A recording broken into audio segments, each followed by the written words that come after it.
Yes. Yes, we are live. Fantastic. Very cool. Very nice. All right, Saribot is here. Let's just get those ads out of the way. And then we can get properly started. Yeah.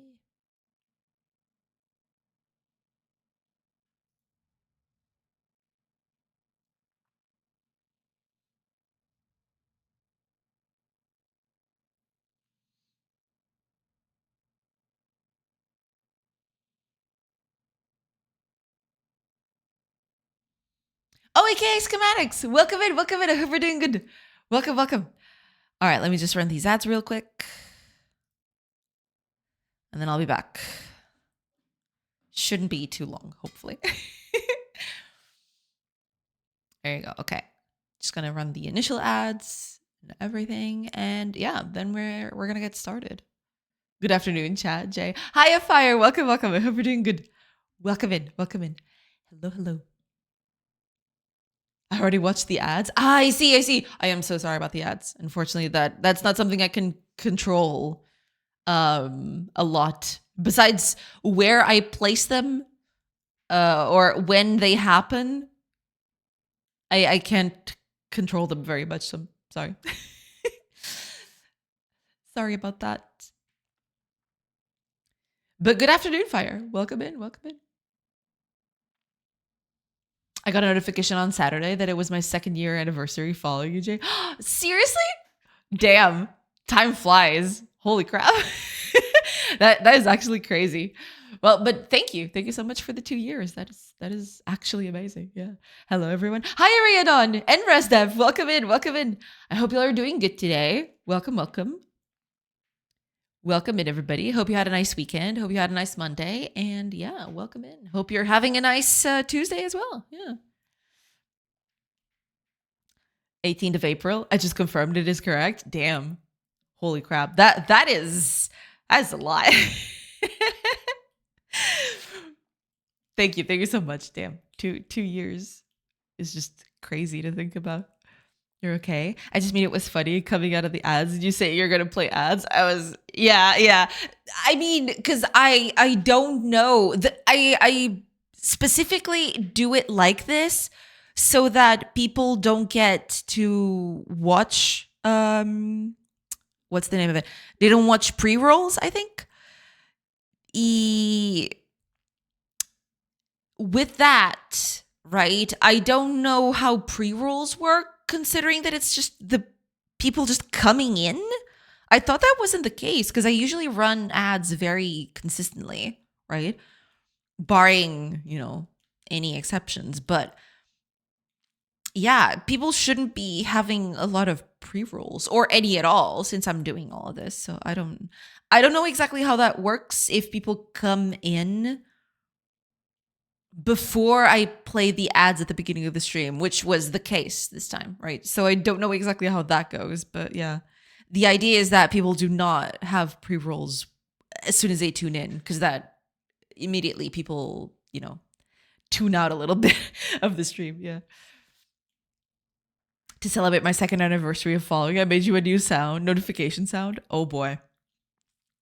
I am looking forward to hearing that. I haven't caught up with Discord yet. I have so many things to catch up on. This weekend was absolutely crazy. I will catch up on that soon. So yeah. That guy's been smacking that tree forever. He needs a new profession. Oh yeah. They usually, do their whole thing forever until you pass the time. That's a thing. It's on chat. Oh boy. I am I will take a look at it shortly. Yes. Let me just post the usual shenanigans, usual notifications. So post. Oh, I didn't mute you. Yeah, because that was another thing. I was late for various reasons, but one of which was I usually have all my tabs open, ready to go, to post everything and all that. Sometimes I forget that that's the case. and I close a group of of tabs that isn't the main one, and that becomes the default one. So I lose all my tabs. So that's just great. So I had to, open it up and set it up again. So that's that's cool. All right, let me catch up with Discord really quickly. I am very scared.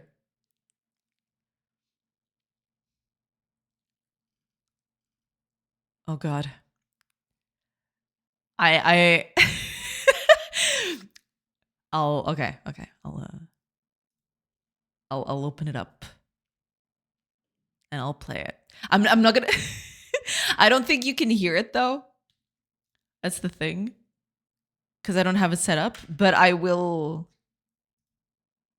open it up in a bit. Give me a sec. Yeah, because this whole thing is oh my gosh. I am okay. Where is but that's the thing, right? I can't do that or else the music's gonna go away. All the music is gonna go away. Okay. Pause the music. Open up the Firefox audio. Oh wait, the Firefox audio is already on. Okay, so yeah. We can just drag this. I'm just gonna put this on the browser. Can I do that? Just drag this over to the browser.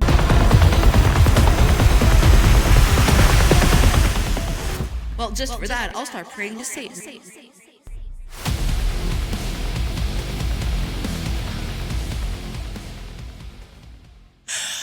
Oh my God. I need to listen to that again. That was amazing. I'm sorry it was loud. I'm really sorry. Well, just for that, I'll start praying to Satan. Hell yeah.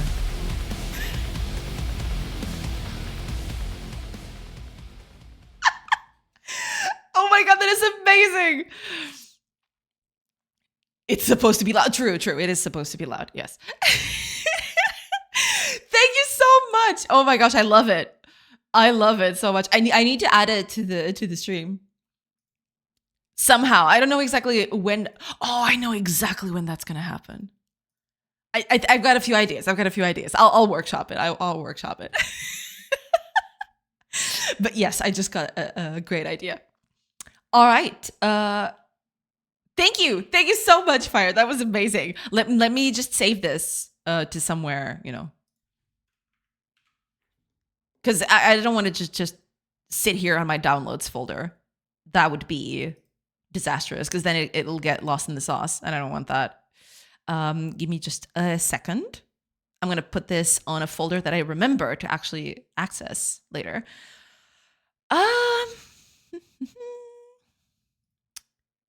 Yeah, I'll put it here. Sure. I'll put it on my streaming folder. I've got a folder just for streaming stuff. That's usually where I put, most stuff. Where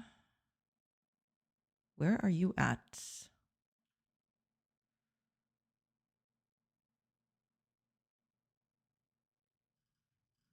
Okay, there we go.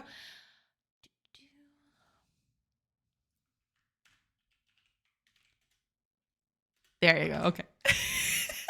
Oh my God, but it's amazing. Thank you so much. Because it's a somewhat discussed topic. I also had my yearly review yesterday where I was encouraged to use more AI. I almost made that a nice message, but thanks. I hate it. How do you feel about that is the big question. Do you want to use more AI? I'm assuming that since you're saying that, then that means no, yeah.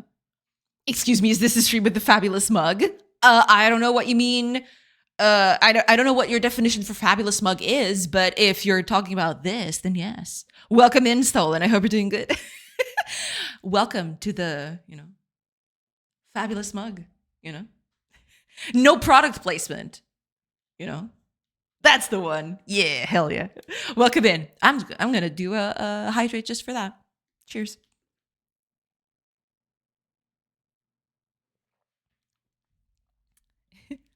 Also, use my gift card. Want to get your very own mug? Well, I don't know how you can anymore because I think, the store isn't selling these anymore. So Uh, oops.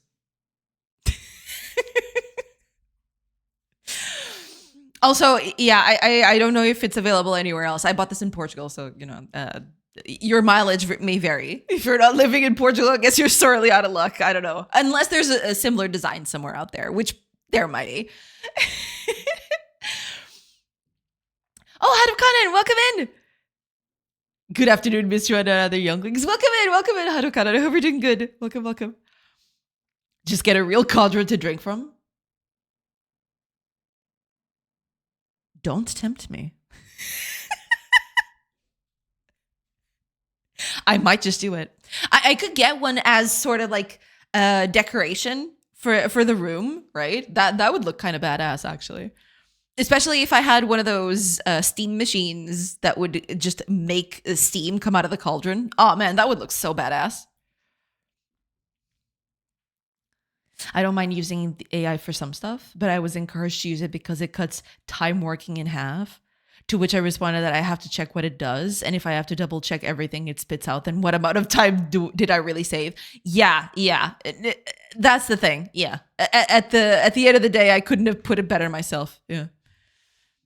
It's. I mean, it's a very touchy subject. But at the end of the day, yeah. And my biggest problem isn't exactly the time. It is the time waste as well, right? It does have that. But that's the thing. What scares me the most, scares, quote unquote, right? It's not something that I personally feel, right? But it does kind of, when I mean scare is I see this happening all the time and I don't know exactly where that's going to lead. My biggest problem with the AI thing is if you just let a machine generate your code, at some point, people can be diligent about this, but at some point you will just trust whatever the computer gives you or the machine gives you. Are you really going to double check everything? Are you really going to, do all of it?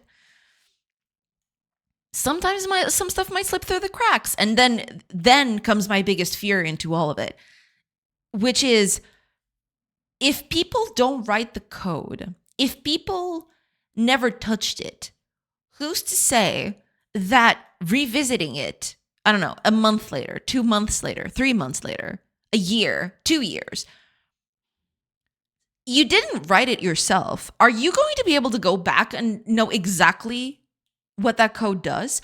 Even when you coming right up, sugar. Hi, Index. Welcome. Thank you so much for the sub. Welcome in. Thank you so much for the sub. Thank you. When you write code yourself, it's already bad enough because you have to take some time to go back to it, and review what it does, right? But if you wrote it yourself, it's far easier to just go to a piece of code and think, oh yeah, I was thinking about X and Y and Z, and that's why the code is like this.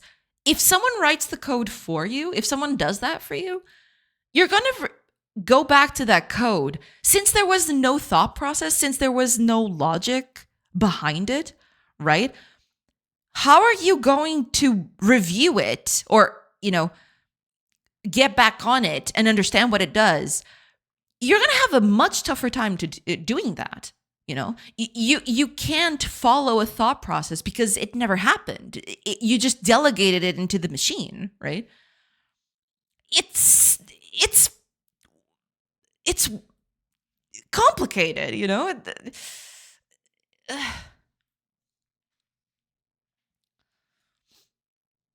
Are you implying that this is not a real cauldron?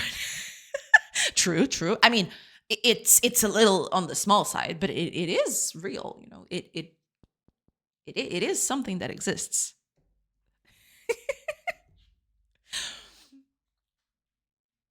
My mindset is that AI is specifically built for people to feel smart and to validate the user in their shortcomings. Oh, wow. That is such an insightful question. There is that too. Yeah. My biggest fear with those kinds of generated things is the brain drain that's going to happen. At some point, you won't even know what the code is doing anymore. Right? here's the thing. I can understand using machine generation, not exactly for code. I think I draw the line at, I don't mind using machine generation to get me introduced to a topic that I don't know a lot about. Say, for example, I want to tackle a new feature in my code base. I don't know exactly where to start, what kinds of things I need, what kinds of systems I'm going to have to implement, what kinds of algorithms I'm going to, do. What are the names of those algorithms? What are the names of the things I should look for?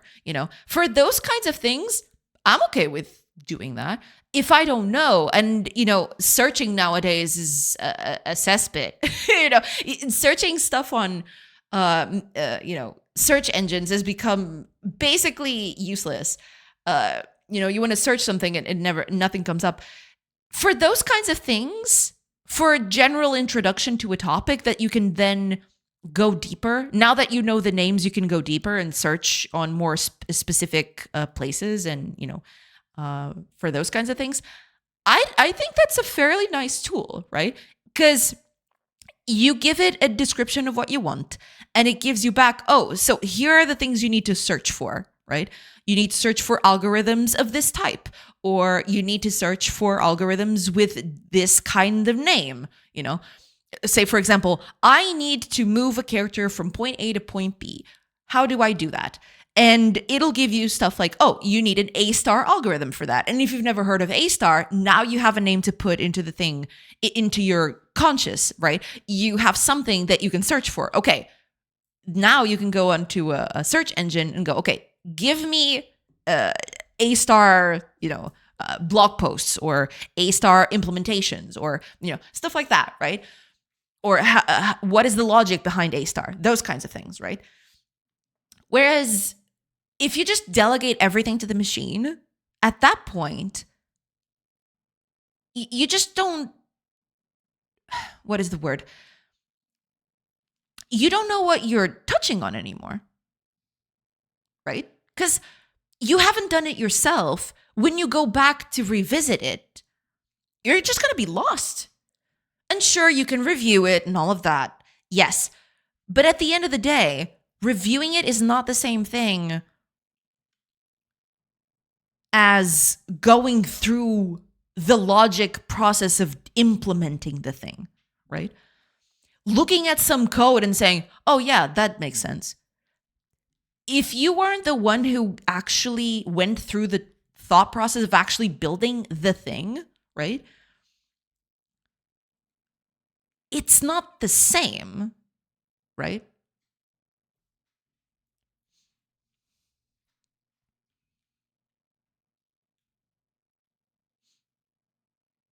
Oh, next with the sub. Thank you. Thank you so much for the sub again. Next. Welcome in. Welcome in. Oh, Prats. OX Prats. Welcome in. Welcome in. I hope you're doing good. I'm so sorry. I'm slow on chat when I start streaming. I'm sorry about that.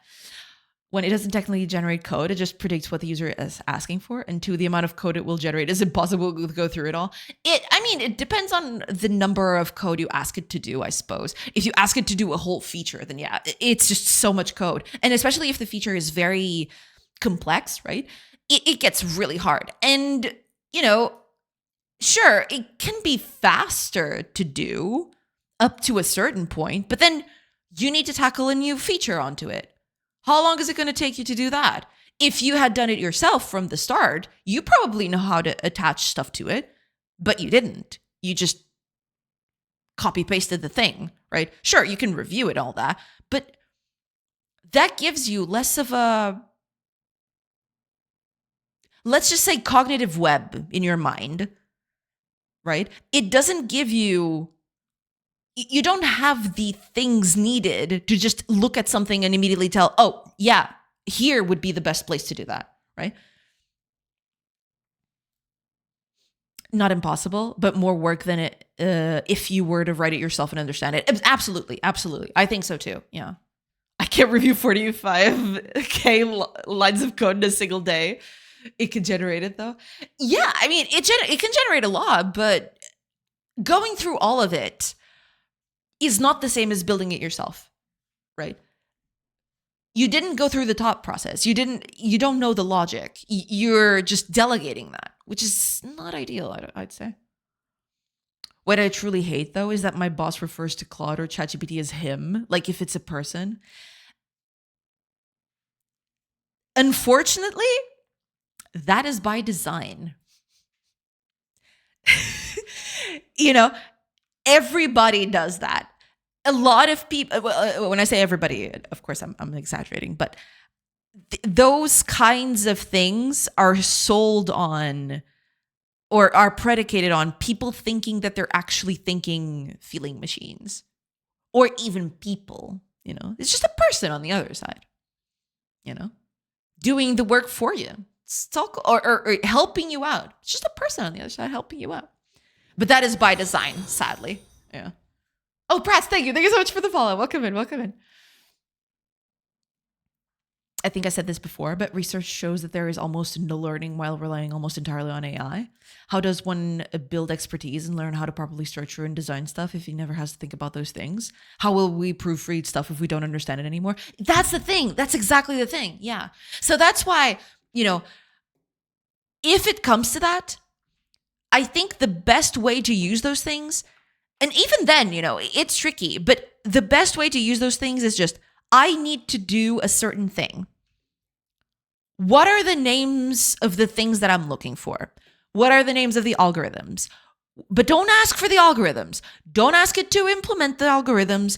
Don't ask it to do anything else. I just need a name that I can research myself, you know?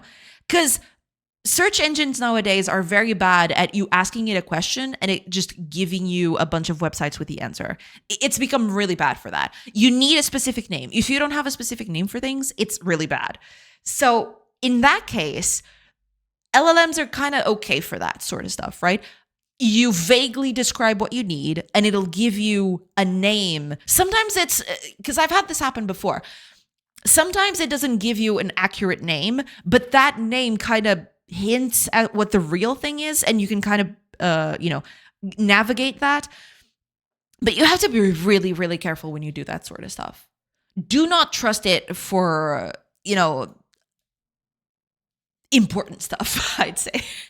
Just ask it questions, see what it spits out, and then confirm and corroborate it. Because, you know, it can get pretty messy. Yeah. I've replaced search engines in some points with ChatGPT because I know it feeds off the kind of questions that I also have. And if I ask what kind of classes do I need to structure a project like so-and-so, it knows because it has seen the question before. There is that, right? So if you want general questions, I'd say for that sort of stuff, that can help you a bit, you know, tune your own thought process into what kinds of things you need. You'll still want to do that sort of exercise yourself, as in, you know, now you know what classes you need. How do those relate to each other? What are the things that I'll need for certain things to communicate? Or what kinds of classes will be the ones where the heavy lifting happens? You know, that sort of thing. I would definitely do that myself. For the rest of it, I would definitely, you know, I don't mind using AI for or LLMs. I don't mind using LLMs to research or the beginning steps of researching things. Because sometimes, for example, I've had times where I don't know the names of certain things, or I don't even know what kind of things exist for certain things to be done, right? And for those kinds of problems, it's not that bad to just go in and, okay, what are the names of what I'm looking for? What kind of algorithms do I need? What kind of, what is the name of this discipline, you know? Because sometimes you don't even know that. It might just be a whole thing or a whole collection of algorithms that you've never heard about. For those kinds of beginner questions, it gives you a name and then you can research it on your own. For that stuff, I don't mind, right? For that, I think it's fine. For more than that, I absolutely would not touch it.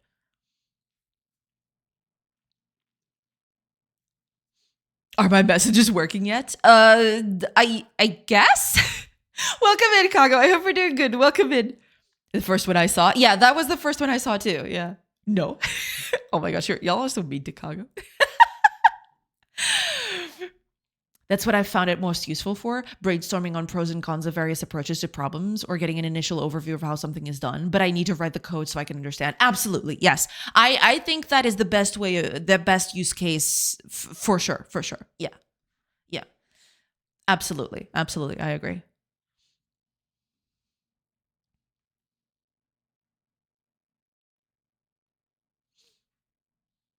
My man. Y'all are so mean. Poor Kago. Hi, Uber Grunk. Welcome, welcome. A big problem I've experienced while developing using AI is that you lose the personal connection with the code. There is that too, for sure. Yeah. Like when I am writing the code myself, I often get those aha moments like, oh, I made this change here. It probably affects this other part of the system. If I use AI to write the same code, did the AI consider all of those things? Usually not, unless you specifically ask for it, which you can't since you never got that thought in your head to begin with. Yes, that is the reason why I think that writing the code yourself will give you more flexibility in the future. Because if you have those kinds of moments, if you have those moments where, here is the crux of my problem, here is the moment where everything just fits together. If you don't have that, navigating your code in the future gets especially harder because you didn't go through the whole thought process of actually building it yourself. You never had those moments where you thought, so this is how it works. So this is how it clicks. No, you just asked for something and it gave it to you. And somehow it works. But even if you actually reviewed it all yourself,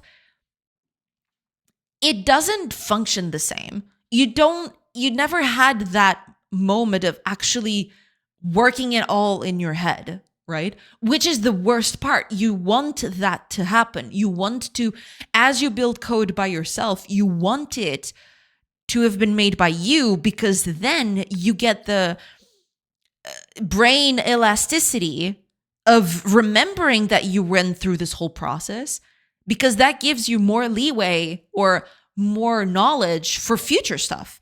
Do you want to add a feature to a certain thing? You'll know exactly where to tackle that. You know exactly what classes you have to touch. If you haven't done all of that yourself, if you've delegated to someone else, even if you reviewed it, you don't have the same knowledge about the systems. You don't know exactly how they work. It's not the same thing. They're not built the same, I don't think. Next out here, just Jay, they're gaslighting me in chat. I am so sorry, Kago. Welcome. I'm so sorry about the gaslighting. Rodeon David, welcome in, welcome in. I just came in and what you're saying is hella based. You should understand how things work from inside out. Yes. Welcome in, welcome in. Thank you so much for being here. And Nufik, welcome in, everybody. No, I mean, I am saying this because I am constantly thinking, I've seen a lot of people complaining that people just don't understand their code anymore. I come from a time when these things weren't, there weren't a thing. So I've always been someone who likes to do things from the ground up to understand how they work, to feel the limitations, to understand exactly what I can push stuff to. If you never do that, if you always let a machine do that for you, you're never truly growing, I don't think. You're never truly understanding what you're doing, And I don't mean, from the beginning of time, there were libraries. You could just pick up someone's library and use it to build on top of things.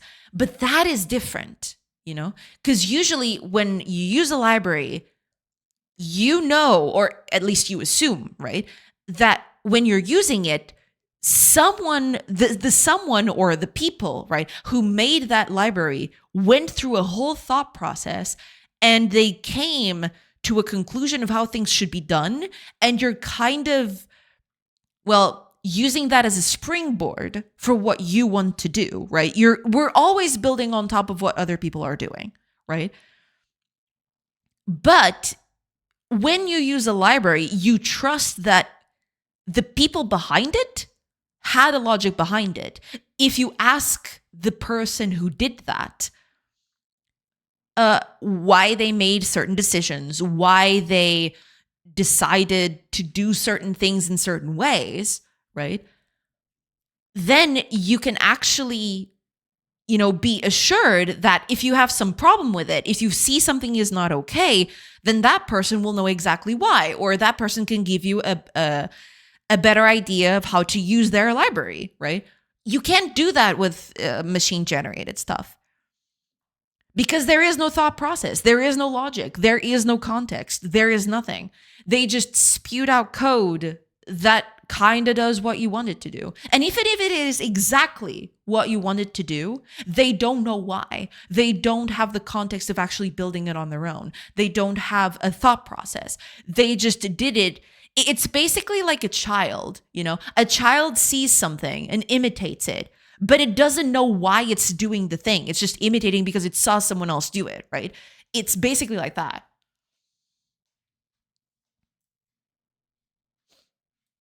Anybody wonder where GameDev is today?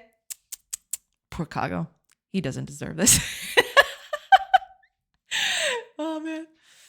I know it's supposed to make you think you're talking to Wally. It wants people to think that they're talking to a person.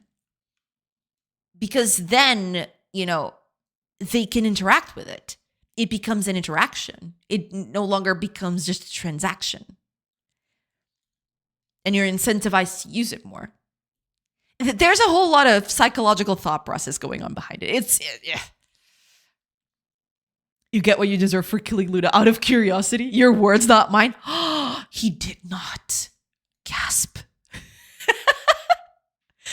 Oh my gosh, I just reached Pratz's follow message. That was 11 minutes ago. Whoo dilly. Okay. I probably wouldn't even mind if the non-technical people of the company used it to make prototypes of the things for me to implement, but we know that will never happen. The AI slop code goes directly into common use. That's my main problem with it. The whole thing, the technology itself, I don't think is, it's take it or leave it, right? The problem is how people have adapted it, how people have made it into this. What would be the best word to say it? I guess it became kind of a crutch. Instead of being something that complements your work, it's become a crutch of sorts, right? And I don't agree with that. I really don't. I thought it was a Nerf gun. Stand down. I'm the biggest simp in this side of Starville. Madame Pepe. Yes, hi Adrits. Welcome. Mickey. Madame Pepe. Welcome in. No, but it's not Madame Pepe. It's Monsieur, because it's because it's Jack Pepper, Welcome in, Adrits. Welcome in. I hope you're doing good. Like using it as an oracle, basically, is what you're suggesting. Kinda, sorta. Yeah, I guess, in a way. It can become sort of like I'm trying to find a word for it, but I think oracle is a good way to do it. A good way to talk about it. Yeah, kind of like that. So basically, you ask an oracle what is going to, or what needs to happen, right? Or how can this happen? But you don't want the oracle to basically list everything or all the steps that you need for the thing to happen. You want to figure that out yourself, right? Yeah, I guess that tracks. Yeah. Nikki, hi, Adrins. Welcome. Such a bad American. Doesn't even recognize a real gun. True. It can guide you through the concept. The better you understand the topic, the better you can prompt and narrow down the concept. Yeah, I mean, I think for concepting or even to understand the basics of a thing, right? I think that's okay. Because sometimes you don't have a word to put into your thought process. Like I mentioned, the example I mentioned earlier, I want a character to move from point A to point B. If a person is just starting out programming, They don't know the concept of pathfinding, of A-star. They might not know these things.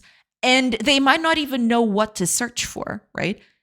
Those kinds of questions that you can ask LLMs, that's okay, right? What do I need to use? And it'll say, oh, that's a thing that usually pathfinding is used. And then you have a new word in your vocabulary, right? You understand, okay, moving or, algorithms that involve movement are called pathfinding. Okay, so now you can actually start searching for deeper stuff. Okay, what are algorithms used for pathfinding? And it can give you a bunch of stuff. It can give you Dijkstra. It can give you A-star. It can give you, opening up those kinds of things, using that as sort of a proto-learning tool, I think that's okay, right? But you have to be very careful to not let it cross the threshold of actually doing the work for you. Because by then, you're not learning anymore. You're not using it as a tool to help you. You're basically using it as a crutch of sorts.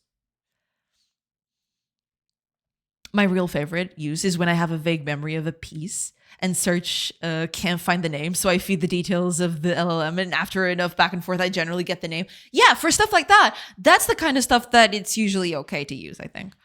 Because you're trying to grasp at something, but you know exactly what it is. And usually LLMs have so much info on them that you can usually get to what you want if you're persistent enough, basically.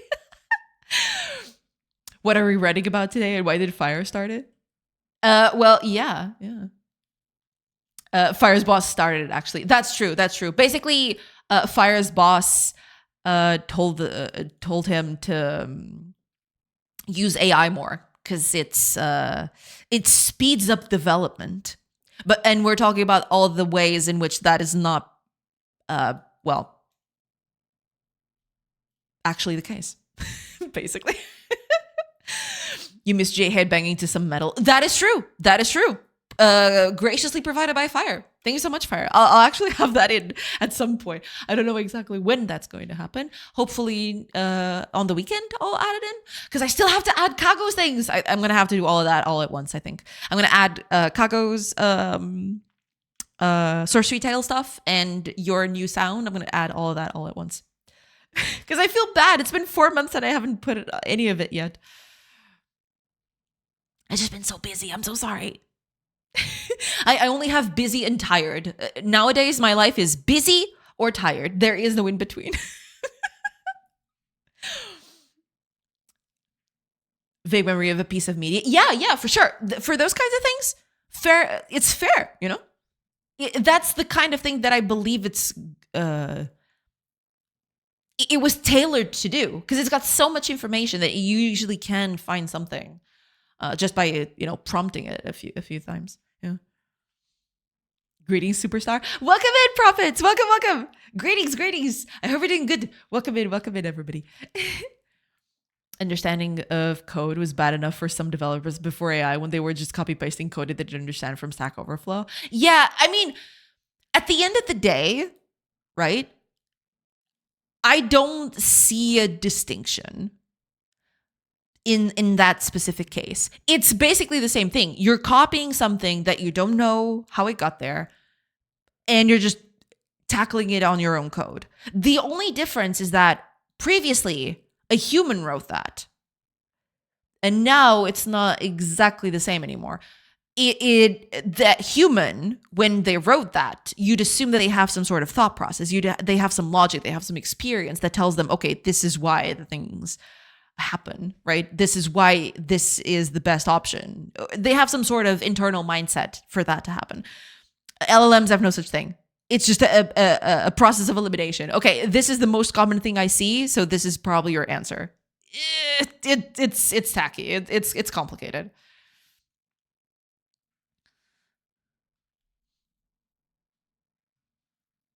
I would argue a vibe coder is decaying in skill, even if they review the code. That's not the same skill as writing it. Exactly. That's exactly what we're hinting at this whole time. Yeah, for sure. I know someone who went all in on the LLM stuff, and I swear he dropped 30 IQ points. Pardon me for being mean. No, I mean, because that's the thing. We use, and people are going to comment this until the cows come home, but we use a lot of things to help out with our memory, right? We take notes, we put them on documents, we put them on paper. We use a lot of things to help with our memory and, to jog our knowledge, right? That's why we take notes. That's why we write things, all of that. If you don't think for yourself, if you just let everything happen to you, you're not going to use your brain as much. It's going to decay. If you don't exercise your brain, it will decay, right?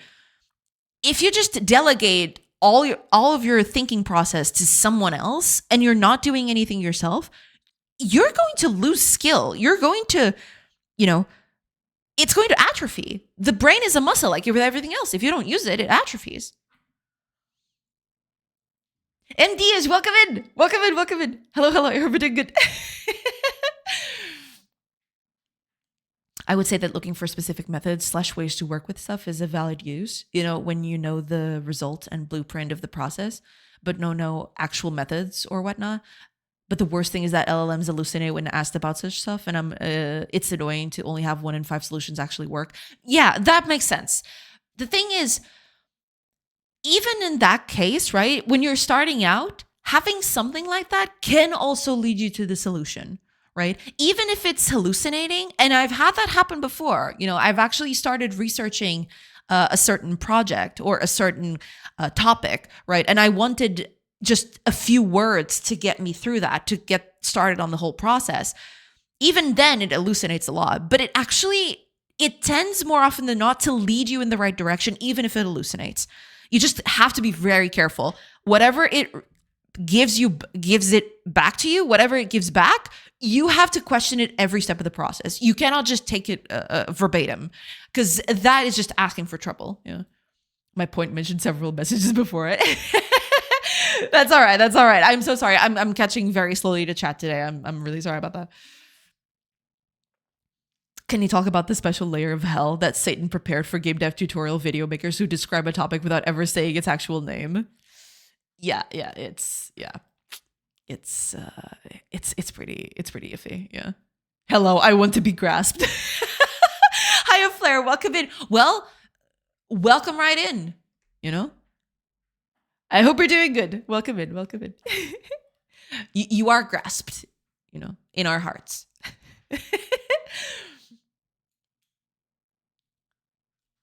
Can we talk about the special layer of hell that Satan prepared for game dev tutorial video makers? It's not all that bad, right? Come on. Let's calm down. Some of it's okay, some of it's all fine. I do agree, but those videos used to be better, I swear. They got me started as a kid. No, yeah, they do have its place, for sure. But, it tends to get weirder over time, I guess. Do what I did. I was also told to use it more, so I abused it. I abused the fuck out of those tokens. They quickly told me not to use it as much because the bill was adding. Because, yeah, that was something that we were talking about that. Was it Friday last week? I don't even remember when that was. But Claude uses this token system, apparently. I've never used it. So, And you pay per token. That is insane. That is just opening up to abuse at every possible thing. We don't pay for it. We're told to use the free tier.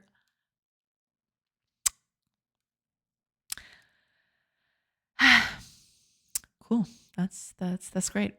I refuse to register an account on it. If it dies, it dies. Yeah.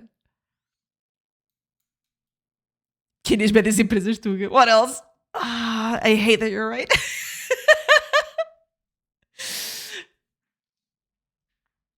My issue is that I write code and stop understanding it after a week. Am I AI? No, that's the thing.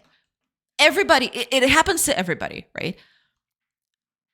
You can write something and you look at it a while later. And that's happened to me too. I think it happens to everybody. Um, the thing is, there is a difference, right? You might have forgotten it, but deep down, the kinds of logic and processes you needed to go through to get to that point, you've probably haven't forgotten those, right? So when you revisit your code, it might take a while, you know. I'm not saying that it's instant or that, you know, you just snap a finger and it happens immediately. But if you have actually written the thing, after a while, you'll start understanding what you did. You might not agree with yourself anymore, and that's happened to me too, right? I looked at code that I've coded, I don't know, 2 months, 3 months ago, and I look back at it and I'm thinking, wait, what the hell was I thinking? You know, what was I doing? But I can look back and actually understand, oh, it was because I didn't know about X. I didn't, there was this algorithm that was better and I didn't know about it at the time. There is a logic, there is a thought process, and you can usually go back or look back and understand why those things happened, right? Why that was the way it was. Whereas if you just don't write it yourself, then that's never going to happen anyway. Lost so much IQ, he started believing IQ is real. True. Watch it, friend. I spent $485 to prove that my IQ is 120. I will not be disrespected. Oh, man. This discussion is very interesting, but I also see see lots of bad code from actual humans, and it's been becoming increasingly bad the more we make programming approachable, even before AI. I mean, a lot of people starting out will always do bad code. You know, I don't think any of us are, we're not born with amazing code coming out of our fingertips, right? And there's always been bad code. Yes. But there is a difference, I think, just in the way that that person might write bad code today, but tomorrow it might write better code. And after tomorrow, it'll write even better code. You know, it's a learning process. A person learns, a person, goes through it. The machine, it can get better because people have tweaked it, right? But because they didn't go through the whole learning process, because they didn't go through the hurdles of actually learning how a thing works, of learning how to code, because it doesn't know how to code, it has a lot of examples to fish out of, right? It has a lot of things that it can sample from, but it doesn't know how to code. If you put a new problem on top of it, if it doesn't have a model for it, good luck, That's the thing. A person might write bad code today and write better code tomorrow, but that process will give it, more knowledge. It'll expand what that person can do. Whereas a machine, sure, it might write good code today and bad code tomorrow, or rather bad code today and good code tomorrow. But because there is no learning process, because there is no logic to it, right? You give it a new problem to land on. You give it a new problem to fix, a new problem to solve, and it won't be able to do it. So, I think at the end of the day, humans win out, I guess. To help all memory. That's why we document our code so well. Oh, absolutely, absolutely. Oh, that code documentation is just pristine. It's amazing. Calm down, Elon. Honestly, making tutorial videos is a layer of hell all by itself. I really wanted to make a tutorial for Godot myself, but fuck that. I mean, tutorials, like with anything, have their place. If you're just starting out and you need some sort of starting point, tutorials are super useful, right? Sure, so there might be a lot of bad practices and there might be a lot of stuff that, starter people shouldn't be doing. But at the end of the day, you're just learning something, right? I think what makes a successful tutorial is that a person who did not know anything beforehand, after the tutorial goes, at the end of it, that person will be able to say, okay, I understand this a little bit better now. I mean, that's it, right? It'll never understand it fully. It'll never go through it as deeply as it could be. It's supposed to be a starter point. And eventually, with more learning, you'll understand, oh, okay, maybe I shouldn't be using this solution all the time. It's kind of like a starter set, right? In that aspect. Hello, humans. Hi, Iron Duck. Welcome. Or should I say Ron Duck? Welcome in. I hope you're doing good. Welcome in. AI is like Python, approachable, good for gluing proper solutions together, but not for designing proper stuff. I guess that's a good summary of it all. Yes. Also, side tangent. Holy fuck, Python array slow. I've used Python for a project or two. My biggest gripe with Python isn't even the slowness of it. It's I don't like its way of organizing code all that well. The fact that it doesn't have brackets kind of kills it for me. I don't know why. I've come to enjoy using brackets. Sue me. I don't know. Yeah, it's Colony Sim time. Yes, it is. Hi, Kent. Welcome. I hope you're doing good. AI is like Python. A nasty, awful snake, the deceiver. Oh, man, that is very poetic. I like it. Oh, man. Hello, fellow duckling. Welcome in. Unlevant. Levant? Welcome in. Hey guys, how are you doing? Doing good. Hopefully you're doing good too. Welcome in. I hope you're doing good. I landed on an AI discussion. Yeah, we were just talking about AI overall, but we're gonna stop soon because I need to get stuff done. I mean, I say that, but yeah. I see what you mean, and I agree, but I think perhaps not in a short amount of time, AI will be at a level that most programmers aren't yet, and I'm afraid that quality will be enough for a lot of things. That is a valid concern, for sure. Yeah. Not sure if most programmers will have the motivation to get to the point where they can invent necessary solutions that AI can't. That's also fair. Yeah. I mean, at the end of the day, it is what you want to make it. It is what you make it out to be, right? If people don't want to get to that point, that's fair. That's fine, right? But at least it leaves things open for people to actually try, right? But that's a fair assessment, right? Some people will not be cut out for that, and that's okay. That's fine. But hopefully, we're not damaging the whole system to the point where the people who can actually want to do those things, they just don't get driven away by everything else. That's the biggest fear, right? That people who can actually make those things happen and that could reach new heights, that they just look at the way things are right now and think, what's the point, right? That's big fear number one. That's fear number one, I think. Depends. Are you programming for yourself or a corporation? If the corporation wants all of its code done by AI, if they pay me for it, so be it. No, I mean, that's the thing, right? All of this conversation is outside of the whole corporate bit. If corporate wants you to do that, I mean, sure, as much as you disagree with it, right? You have to put food on the table. So I'm not going to fault anyone, for using it in that way, right? But,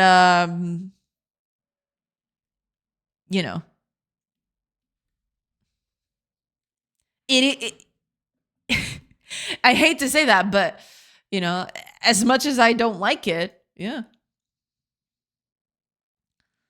They might stop paying you if they can just ask AI. That is also a big concern. Yeah. That's my spirit. As I work as a game dev in my day job and free time, corporate wants me to do everything AI. Sure. Would I do that in my game or I do on my free time? No, but I have learned a lot about AI usage at least. I guess, yeah. I mean, if the job wants you to do those things, unless you change your job, which I do not recommend at the moment, I'd say, yeah, I mean, you can't, I mean, you can try to fight it, but at the end of the day, if it comes from heavenly mandate, I can't believe I actually said that. If it comes from a mandate from above, yeah, there is no way for you to go with that, right? There is no way you can go against that without, putting your job at risk and thus putting your own livelihood at risk, right? Yeah. They can also fire me for thousands of other reasons. Yeah, I mean, at the end of the day, sadly, yeah. I'll keep this job as if it was the only one. I'll keep this job with my life as if it was the only one. Yeah, right now, I definitely do not recommend you, unless you've got something already lined up, do not quit your job. Do not do it. It is terrible out there.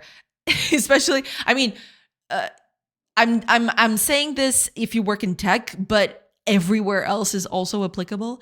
Things are pretty bad right now. If you can find a job, keep it. Things might get better in the future. I'm not saying, things shouldn't improve and all that, but at the moment, cherish it, keep it, because things are pretty iffy. A big fear for me is that the capitalist overlords, at least in the US, are pushing to replace everyone with AI, but making no plans to give a baseline basic income to all the people who will no longer have jobs if they are successful. Yeah, it's corporate greed and short-sightedness at its best. Because at the end of the day, going, not even touching on the whole moral side of all of it, they want to make money. All corporations want to make money. How are they going to make money if they just fire everyone and no one is working anymore? You know what I mean? It's just so dystopian. I don't even know what yeah. AI is a bubble waiting to burst. We can't even get a functioning AI support thing agent. That's the thing. The problem is it might take way too long to burst. That's the biggest problem.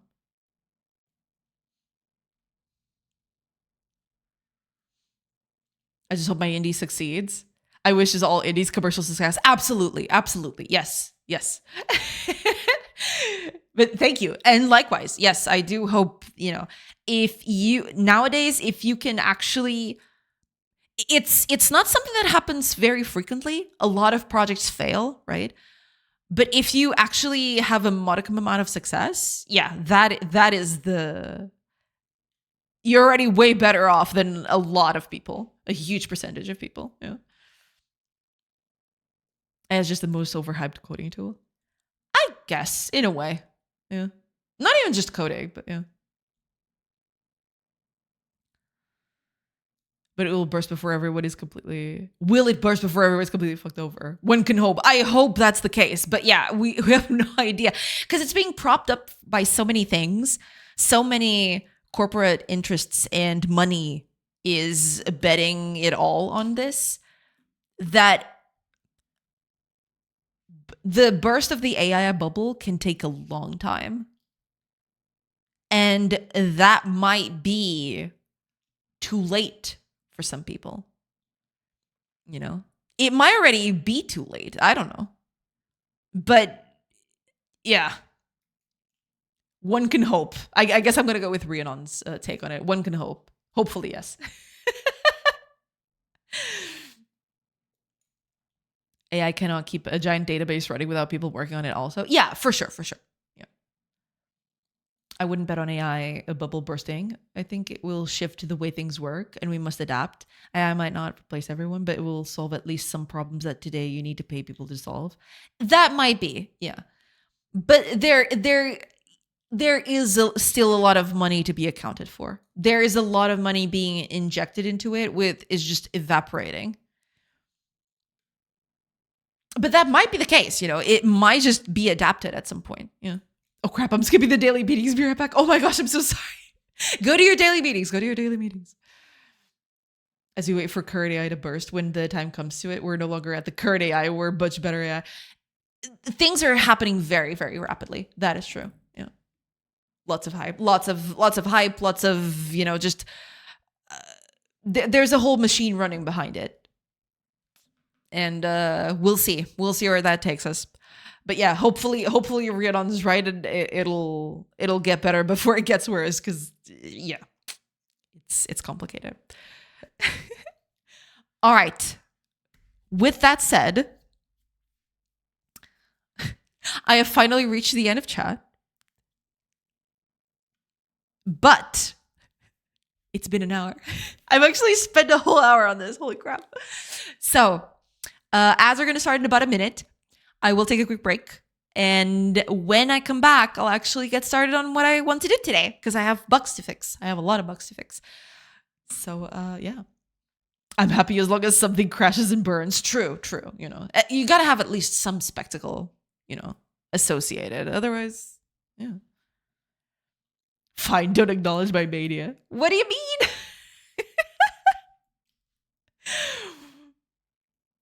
Wait, did I miss a message?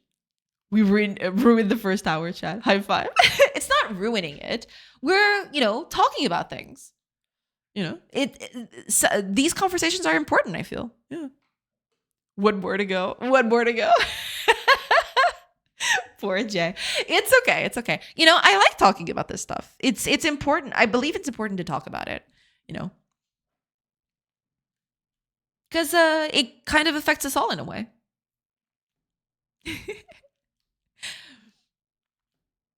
But yeah, after I come back, I'll get started on the actual bug fixing. Because Lord knows this game is filled with bugs, and they all need fixing at some point. It's gonna be complicated. I actually put out the notifications, didn't I? Okay, I did. Holy crap! I thought for a second there that I actually did. Second hour, we'll talk about Pragmata. Third hour is Mass Effect. Oh god, we've already got time slots. The time slots are being reserved for specific things. I can't talk about Pragmata though. I just know that it's about a little kid and a robot. That's all I know. It's like proto Clara from Honkai Star Rail. Who wants fourth hour? Yeah, raise your hands.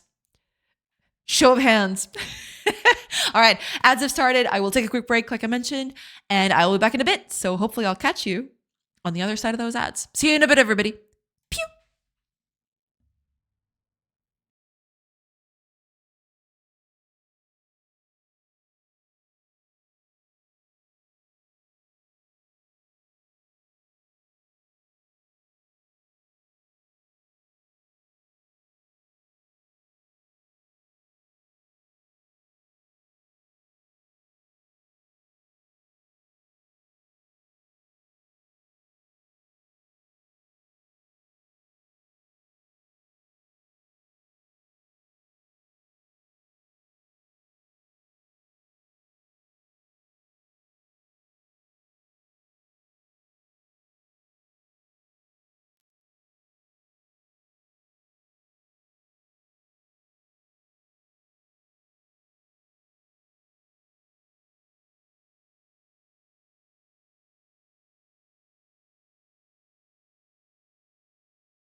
Hello, everybody. I am back.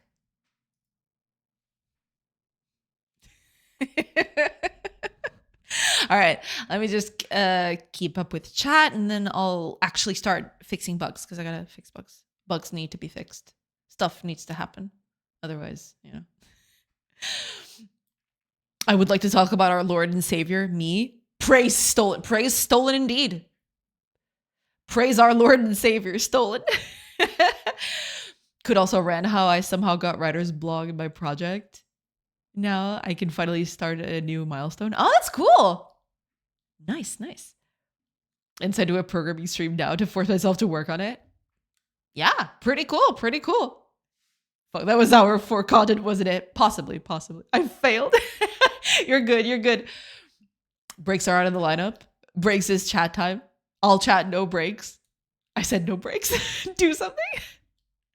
Chat is dead. Oh no. Sorry, I was just answering a phone call from my boss who wants to use Office Cockpit. What? Wait, Cockpit isn't... No way. Is that a thing for Copilot? Oh my God, please no. That was my reaction too. Do you mean Copilot? Yeah, because... Oh man, okay. No, Cockpit, the AI thing.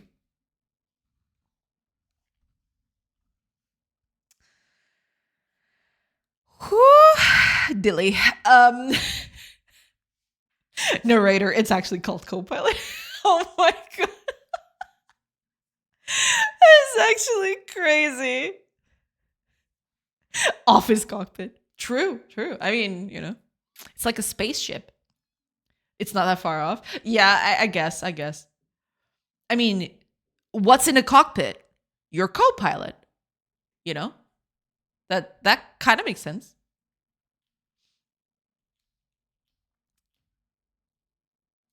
Cockpit, co-pilot. Yeah, for sure. My boss says Chatty Pete. I hate it so much. Poor Chatty Pete. Don't hate on Chatty Pete. I'm just kidding. Okay. I had a problem before I went out last week. I had this bug. It's very specific, and I don't know how to trigger it reliably, which is, part of the problem. But there is this one thing where sometimes a carrier delivering goods to buildings will not deliver to all the buildings, and someone will do it instead. As it happens right now, one person is enough to deliver to everywhere, right? But there is this thing that happens where sometimes, not all the time, that's the problem. I don't know exactly what triggers this, but sometimes the delivery of resources doesn't happen as it should. And that's kind of what I wanted to fix, but I don't know exactly how to fix it. So, that's fun. That's fun for the whole family. And I have yet to figure out why that happens, which is also a problem, But I'm going to try. If it comes down to that, if it gets to that point, I'm going to do some print statements. Don't you get me started. Thick New York City accent. I don't know exactly. How does a New York City accent sound like? I'm not too versed. I mean, I probably know it. I just don't know it by name. Maybe that's it. Maybe I've heard it before, but I don't know it off by name, I guess.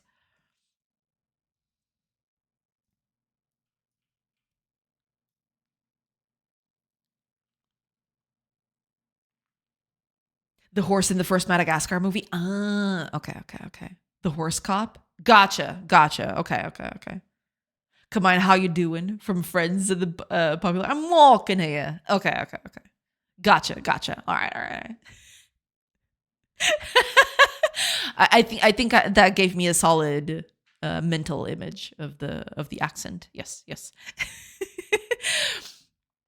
Very fair. Very fair.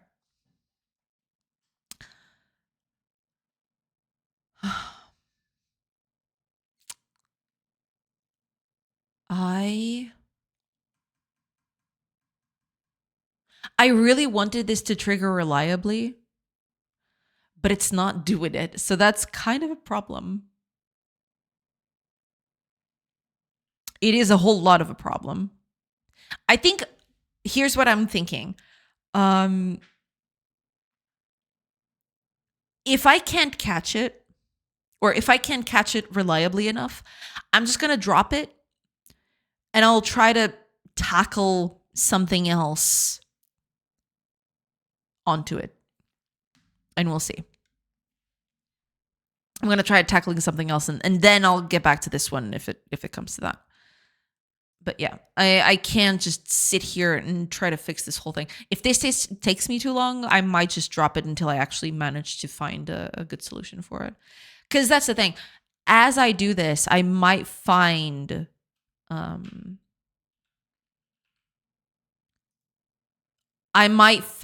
reliably, or I might even fix it without knowing it. This might be one of those things that maybe it's something so far off that just by fixing it, it'll, by fixing other things, it might actually fix this one too. I don't know. But it is really hard to trigger though, which is really concerning.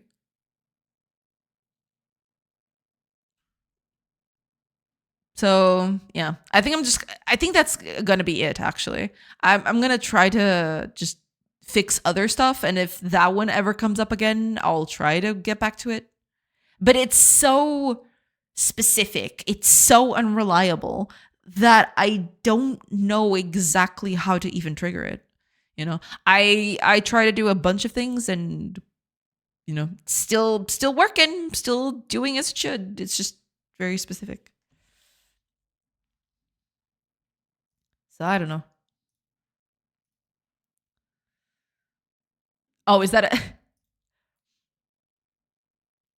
New York accent? Let's see. Is this Tom Hiddleston?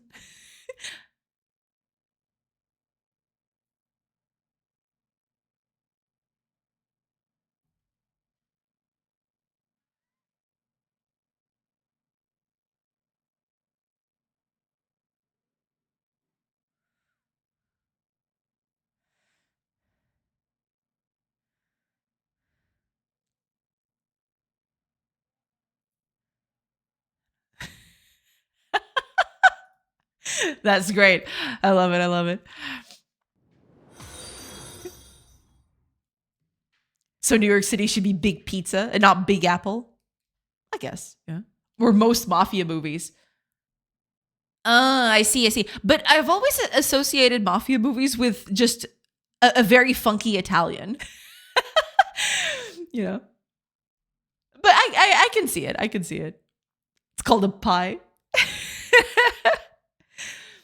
Anthony, welcome in. Welcome in. I hope you're doing good. Welcome in. Carlos Sapquinha. Welcome in. Thank you so much for the follow. Welcome in. Just got back. A relative said he's been playing FTL faster than light, and I had to gush about 20 minutes about how much I love the game. Oh man, I love FTL. Holy crap. I wish there were more games like FTL. I really, really like FTL. My biggest problem with FTL is that you might do something. The RNG can be a bit ruthless. But the overall thing, I love FTL. I've played FTL so much. I haven't even unlocked everything. I'm still unlocking stuff with it, but I haven't played too much recently, sadly, because it's just I don't have time to play. I don't have time for games anymore. But I have played a ton of it. I've actually unlocked so much stuff. Oh, DJ Fat Beats, welcome in. I hope you're doing good. Hi, welcome. I hope you're doing good. Welcome in. I knew the streamer had good taste. Yeah, FTL is really good, man. FTL is just It's just so good. It's really, really nice. I really like it. There was a time, I don't know if I'll be able to find it. I was actually so enamored with the game that I actually did fan art of it. That fan art is out there somewhere. I don't remember exactly where it is, but I have made fan art about the thing.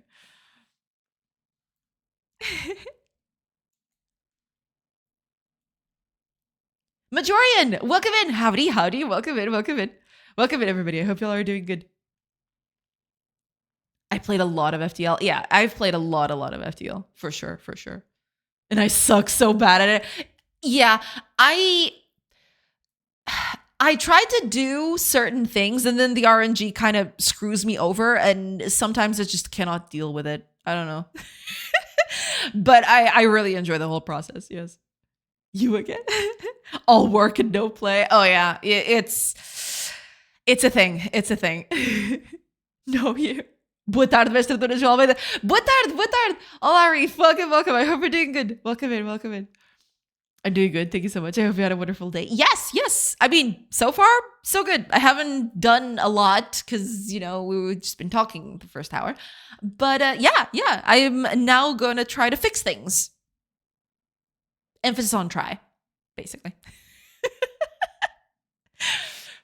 I feel like FTL bridges the gap between traditional roguelikes and modern roguelikes, where it presents a modern way, but the game is still so much about learning and mastery. For sure, for sure. I can totally see that. Yeah. He boing flipped me. Boa tarde. Boa tarde. Olá, boa tarde. Welcome in. Hope all is well, sir. How you doing, nerds? Welcome in. Yes. All is good. All is good. Thank you. Thank you so much for being here. And thank you so much for asking. Welcome in. I hope you all are doing good. Yes. Welcome in. Mute with closed captions just to keep my streak today. That's totally fine. No worries. Thank you so much for being here. Appreciate it. Flip tiozão. Hi there. Hi. Have you finished the game? Not yet. I'm working on it, but I haven't finished it, sadly. Same. I may have played a lot of FTL, a whole lot of FTL too. Yeah. I've played it so much. Yeah. Help, you muted her for everyone else too. Wait, that means we are muted as well. Possibly. Yes. Yapping classic. Oh yeah. I mean, sometimes the conversation just takes a whole life of its own. So yeah. I was wondering where that silence came from. I had to double check. In chat, no one can hear you scream. I mean, you can scream, but no one will be able to hear you. That is true. See? True. Quick, make her speak in Portuguese to screw up the closed captions. What is with y'all today? You all woke up today and chose violence.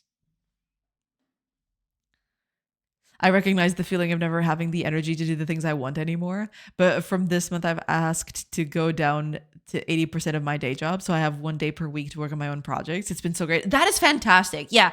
Having a job that actually allows you to do something like that is absolutely amazing. Yes. Cherish that. It's not too common. That is pretty good. For sure. But yes. I'm very glad that that's the case. Yeah. Hi, Joan. Welcome in. I hope you're doing good. Welcome. How did management react to this? I thought about doing the same. Yeah. I mean, it very much depends, for sure. Yeah. Very nice. I hope it works out. That is how I managed to finish our project also. Yeah, I believe Bernardo actually talked about this on stream. They actually allowed him to, work a bit outside of the usual bit. But it's not every job that allows you to do that. So some jobs are very finicky when it comes to that, which is, cherish those. Those are the kinds of things that, if they allow you to do that, that's pretty good. My boss won't give me a second day of home office because he thinks that won't work. We talk like once a month. Sad. Is the game done? Not by a long shot. I'm working on it though. Don't you remind me of the true purpose of this undertaking? True. People out here just want to sabotage me in the game. How could you all? How could you do this to me? All right, I'm not gonna get bothered with that bug too much, at least for now, and until I find an actual consistent way of triggering it, I'm just gonna let it go. I'm gonna fix some other stuff. So here's what I want to do. I'm not sure how I'm gonna be able to tackle this, but let's see. Close that. Let's run that again, because I've got it noted here, and I believe that this is the case. Whenever someone is taking resources to do something with it, no one else can use that pile, even if there's enough resources there for 2 people to use it all at once. So I want to fix that. Let's see if that's actually the case. I'm going to build something that requires wood. I only have a wood pile, which is this one, right? I'm going to build someone that needs wood. Oh, wait, but I need something to actually use as wood as well. Let's say.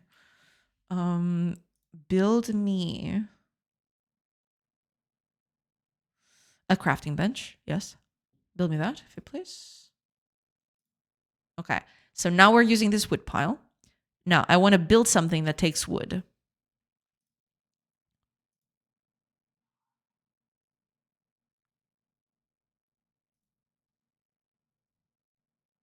What?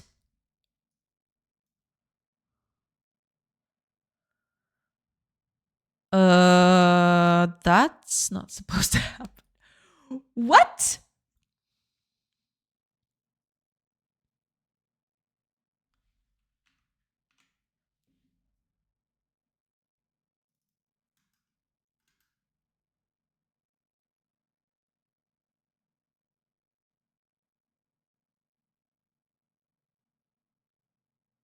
Oh, hold on a minute. I'm not canceling. I'm not canceling the thing.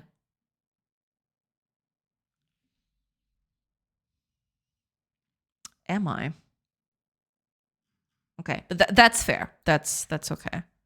Is that why things get so worked up? Is this it? Did I actually did I actually find the cause of the problem without even? Oh my gosh, dude. Well, I work in a very small company, so management is the CEO himself, and I've worked for him for almost 12 years, so I know him pretty well. Ah, okay. And that, yeah, those cases are pretty nice, yeah. Lurk, be right back. No problem, no problem. See you in a bit, Fire. I'm here since 6 years, and there's 4 of us. Ah, I see. Yeah, it very much depends. Yeah, that's the thing. And your boss still doesn't trust you to do home office? Seriously? Yeah, that's pretty messed up. Oh, so we got a clip of the awful thing you said about, we have the clip, and I think it got linked on Reddit. Maybe draft your apology video now. I mean now. Wait, what happened? What are you talking about? Oh my gosh. What do you mean? And gone. Kutamaro J in chat. Fui. Ciao ciao, Reef. Thank you so much for being here. No problem. And thank you so much for stopping by. Thank you. Appreciate it. See ya. Yes. Apparently not. He sometimes doesn't check my progress for months. Then, okay. That sucks. Yeah, that really sucks. Yeah. I literally was working on a new project I came up with because he didn't assign me to new work. After 2 months, he came into my office and asked me, "What are you working on, by the way?" 2 months. But home office ain't gonna work. Yeah, no, home office is off limits. You can have no work for 2 months, but working from home, disgraceful, disgusting. Get that thought out of your head. Get out of here. You know what, Bucko? Get out of here.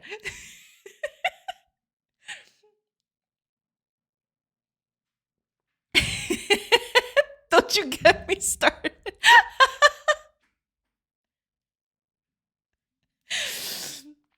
Oh man.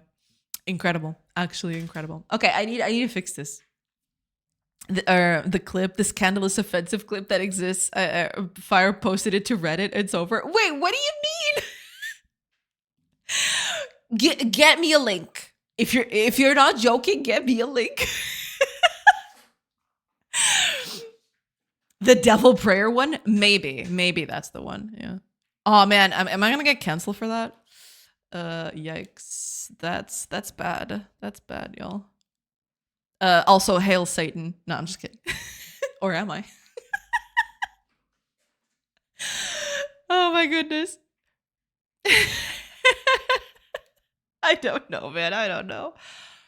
It's complicated. It's complicated. Don't worry about it. Okay, I need to cancel this.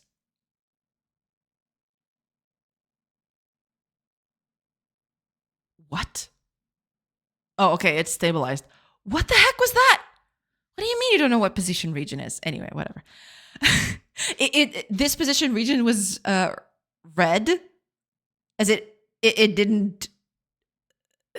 It wasn't acknowledging anything. I don't know. Whatever. Cancel in the Vatican for sure. Oh, for sure.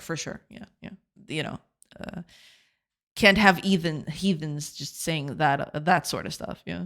Sorry, I'm just fibbing. Okay. It's all good. I thought so for a second, but then, you know, at that point I was kind of on the fence. I always leaned more towards it was just a fib, but I was still, you know, after you insisted, I started thinking, wait, maybe he's actually saying the truth. In which case, yeah, I need to close the gates and prepare for war. I'm just kidding. Okay. I'm always kidding. I'm a kidder. Okay. I need to fix. Okay. I'm actually going to copy this whole thing. Yeah. Else. I'm actually going to copy this whole thing and we'll adapt. Okay. Let's adapt. What? Okay. Cool. That's cool. Okay. So here's what we're going to do. We need to cancel the origin entities, which was what I wasn't doing that here, as you can, you know, likely see. Yeah. Why don't you ask AI to fix it for you? Oh my gosh. No. I you know, that's the thing. I don't know if it's my whole philosophy of I want to do everything. I like to do everything from the ground up, right?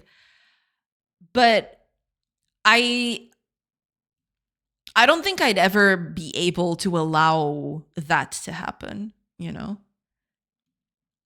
I want to do things by myself. I want to understand what I'm doing, you know? Whenever that's the thing. Oh, we do actually clip that? Incredible. 10 out of 10.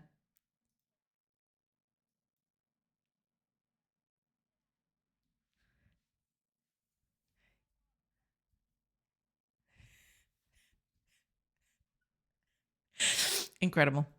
Amazing stuff. Boo. Gasp. Hi, Alkios. Welcome. I hope you're doing good. Hello. I hope you're doing good today. Welcome in. Welcome.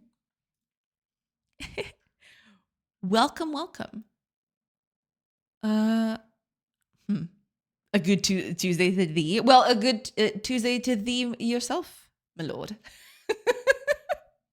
Welcome in, Helkios. Welcome. My weak heart. True. There it is. The offensive clip. I mean,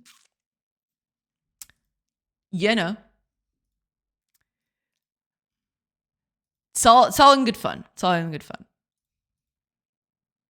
Stolen dice. No, don't die on me, Stolen. Come on. There'll be none of that.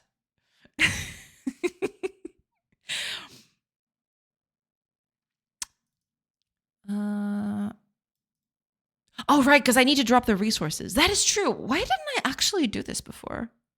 Stolen undies. Sorry. All right. That's more like it. That's more like it. So basically, why did I only do this bit? It's so silly. Yeah, because I need this whole section. I need to do this whole thing. What? Okay. It's all good. This is the same thing, right? Reservation release, and cancel reservation in. Exactly. And then reservation release. Oh, I need to cancel the reservation of the workbench. Yeah, that one needs to be here as well. Yes. So cancel the reservation of the workbench, which I'm doing here as well. Okay.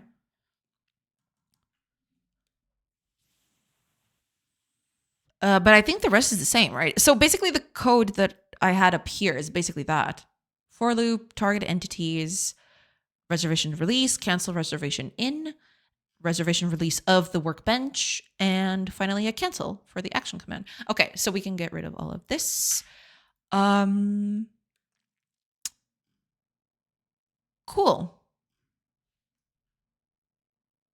I wonder if this is also what was causing that other problem. Gonna go cycling home though. Oh, that's okay. That's okay. Have a safe trip. Yeah. Daily exercise. Oh, absolutely. Absolutely. Yeah. I always aim to do the bare minimum. Hey, bare minimum is better than nothing, So don't beat yourself up too much over it. You're doing something. That's all that matters. Aim for the stars. You might just go and get to space. Exactly. You're just doing the bare minimum today, or you say you're doing the bare minimum. It might not just be the bare minimum, but one day you're doing the bare minimum. Next day you might do a little bit more. Yeah. All right, I need a workbench again. Okay, there we go. Okay, build something now.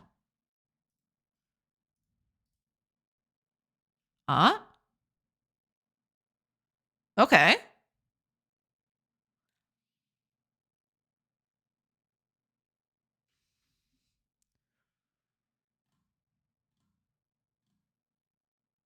I wonder if... Was that the problem all along? No, because usually I didn't build any of these things, did I? I don't think I did.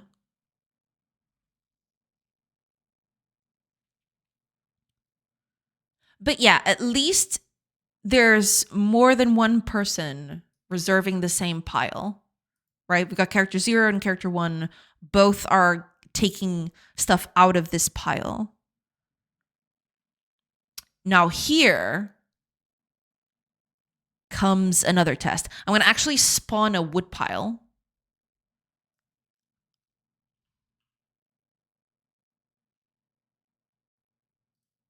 Right. So here's the thing. What should be happening right now, she's actually taking from here because it's farther away. Let's actually delete this.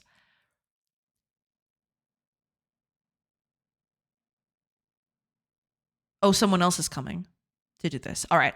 Let's put the wooden pile here instead.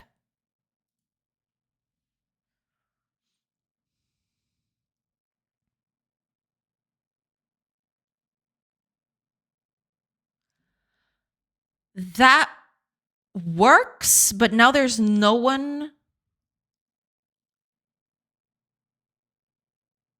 building things. No one is actually delivering to this one. I wonder if that's related. Oh, Frostcore! Welcome. I hope you're doing good. Welcome in. Do you think you're going to have a civilization advancement in the game? I'm not sure about that specifically yet. Maybe? But I'm still thinking about that whole process. There might be some sort of advancement, yes. I don't want it to be too stagnant. I want it to have some sort of...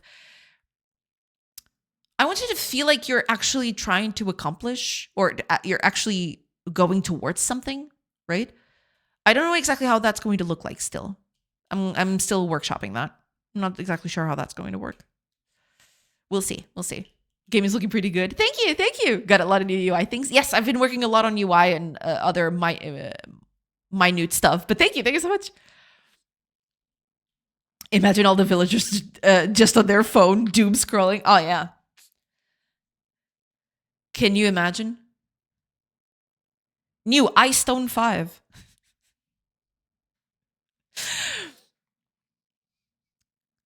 Get rid of your I would. Ice Stone is the next big thing. One of them on Godot trying to make a game. Yeah, for sure. I'm back. Welcome back, Adelavad. Welcome. Okay. That is really weird, though. Because delivering to buildings should still be able to. You should still be able to. Let's see. Oh no, I need the resolver instead. Here. Construct. I think it's construct. Move. No. That'd be carry then. Oh man, I have to delete all of this. All that code needs to get deleted. Okay. Carry to building frame. Here we go. Okay.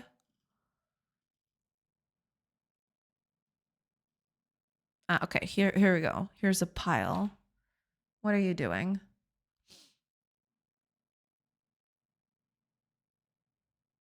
Here's the thing. I can't do that. Yeah.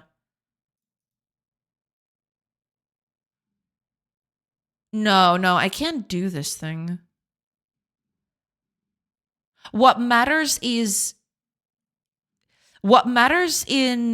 resource piles is not exactly if it's reserved by someone. I don't care about that. I just care that the quantity available is greater than 0. When I mean quantity available is that some people are going to take resources out of a pile, right? And quantity available is the thing that tells me, okay, how much is there still, even after everyone's already taken out of it, or even though some people have taken out of it. That's the quantity available. So I think I want to remove this actually.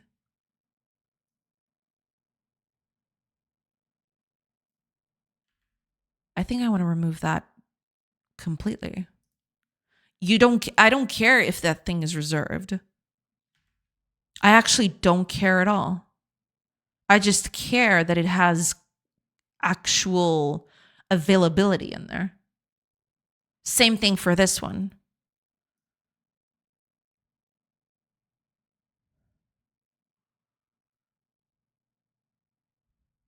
I don't care about this either.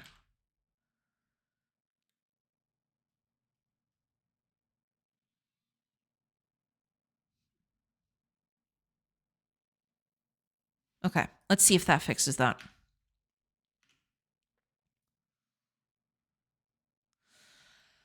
Hopefully that'll fix that. We'll see. I'm back. So you speak Portuguese? Yes, I do. Falas conheci.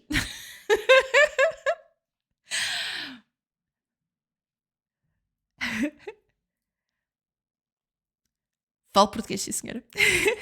How has the bug fixing been going, Sorg? It's been going okay. I haven't actually figured out that one.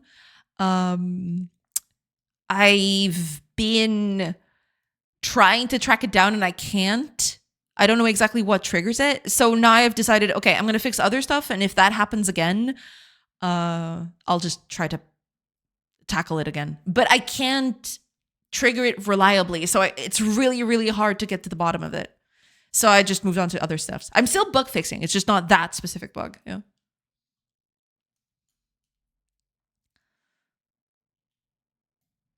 Are you from Portugal or Brazil? I'm Portuguese. From Portugal. Yeah. Hiya, Bullion. Welcome. And thank you so much for the 7th stream streak. Welcome in. I hope you're doing good. Welcome. Lies. She's only pretending. She only knows like 5 Portuguese sentences. Yes. Yeah, I've rehearsed them very well though. Okay. So don't don't diss my preparation. All right. So it's all good. She only memorized Falas conheci. Exactly. Can you speak with geese though? I have never tried, but maybe there is one of those situations, you know, like people who can talk to snakes. Maybe I am the chosen one who can talk to geese, but I've never actually tried. We see through our tricks. True, true. I speak Spanish, so yeah, almost Portuguese. Yeah, I mean, we can understand each other pretty well. Yeah. Auntie, welcome, welcome. Hey, looks like we got everybody in here. Yeah, welcome in. I hope you're doing good. Welcome in, welcome in. Okay, let me try that again. Build me a crafting bench. Cool. Okay, now build me something that needs wood. It's gonna have to be a pull. So someone's going in and someone's delivering to it. Now, the ultimate test. Place a wood pile somewhere here. So we've got, okay, I think this is it. So one character is picking up this wood pile, delivering it to here and here because there's not enough space to, actually fit everything in here. So 10 of those are fitting here. I don't know why exactly only 10 and not 15 though. That is weird. It should be 15. Because the other 90 are coming in here. That's totally fine. But I find it weird that it doesn't fill this whole thing up. That's weird. I wonder why. But okay, besides the point. Someone is using 5 of these to build this, and another villager is taking 10 to do wooden tools over here. What I don't understand is why aren't you filling this one up then? That is really weird. Let me see. Is my math wrong? Well, I'm assuming that something's wrong along the way, but no.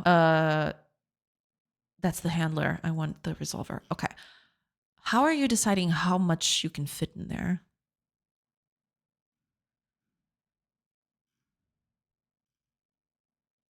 Target.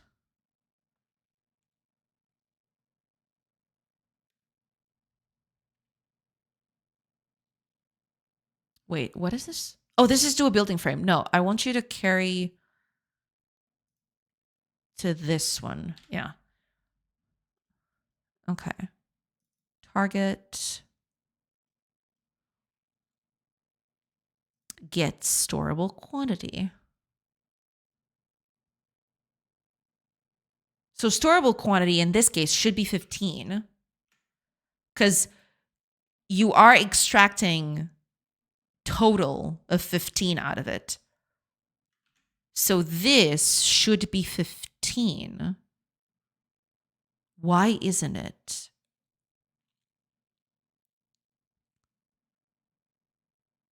Is this not 15?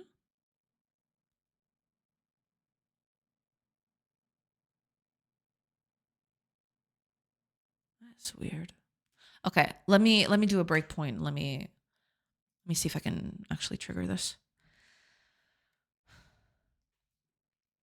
Pietro, welcome in. welcome in. I hope you're doing good. Icons are looking very nice now. Thank you. I still want to workshop them a little bit, but yeah, they're a good starting point. Welcome in, Pietro. Welcome. So what is this game you're cooking? It's basically a colony sim, a turn-based colony sim. You have your villagers and they have, you can gather resources. You can, use those resources to build other materials. You can build things. I can actually show you the game a little bit more after I'm done with this whole debug session. But yeah, you're basically taking care of a small village. It's kind of like, your average old colony sim in a way. But yeah, that's basically it. I don't know, not a fan of the UI. It's too monotone and buttons look very inactive. Yes, I've had that before. I need to improve that. Yes, I know that for a problem. Yeah, I'll have to workshop that. I don't know exactly how I'm going to fix that, but I do know that that's an issue. Yeah, a turn-based quality sim. That's interesting. Yeah, it's basically so. What I do here, for example, you can set stuff to happen for your villagers to do. For example, if I tell them to cut this tree, right? Someone will come over and they'll start cutting the tree. And usually what will happen is that'll be what this villager is doing during that hour. So at that hour, that's what the villager is doing. And when I pass time up here, so this is my clock. When I pass the time up here, then that action is going to materialize and the villager will cut down the tree, basically. So if I click here, time will pass and the tree has been cut. You can't see it because there's stuff in the way. But yeah, the tree has been cut. The wood is on the floor now, and they'll just pick up the wood and deliver it over here to the storage pile, basically. But yeah, that's it. Every hour is a turn, and every turn villagers are doing something. Or, they might not be doing something, but, every hour you can have your villagers do something and that adds up, basically. But yeah. Added to the to-do list. Oh, man, my to-do list is never ending. It's just all over the place. All over. Okay, let me start this up again because I am afraid of just poisoning the well of the testing grounds. And that's not good. That is not cool at all. That sounds very cool. Thank you. Do you have a Steam page or something? Not yet. I am working on improving the game a little bit. I want to do a nice trailer for the game so I can put it up on Steam. But yes, I do want to have a Steam page in the coming months. I don't know exactly how much that's going to take, how long that's going to take. But yes, eventually I want to have a Steam page. I've already bought it and everything. I just need to fill it up with stuff. But yeah, I have yet to do the whole Steam page thing. Okay. I'm gonna set this all up and see where this takes me. Okay, we can remove that. That's fine. Okay. Let's do the same thing. So let's build a crafting bench. Okay. Now build me something that needs wood. So a pole. And now spawn it. Oh, right. I want this to be a thing. And now spawn a wood pile here.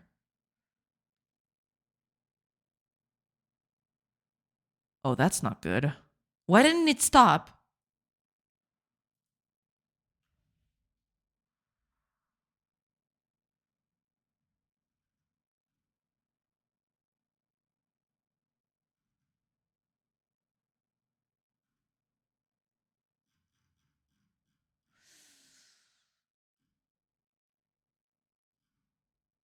Oh, because it's probably this one.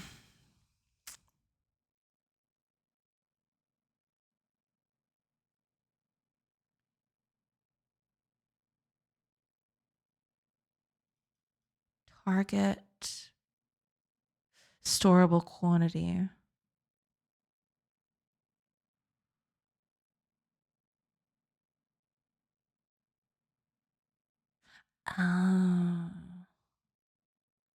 Okay, let's see. Yeah, that might have been it.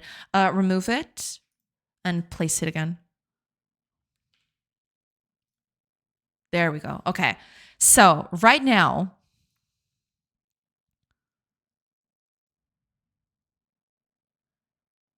storable quantity is 20. 20.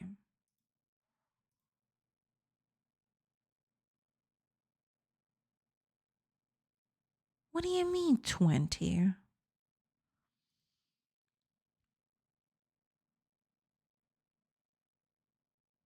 Wait, it said 95.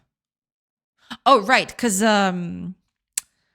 I've wasted 5 to build. I think it's 5, right, to build the crafting bench. I don't know off the top of my head, but okay, let's assume that that's 5 to build the thingy.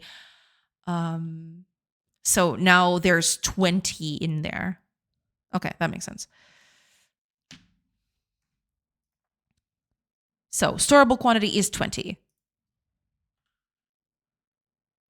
Okay. I've got 100 to put in there, but I can only store 20.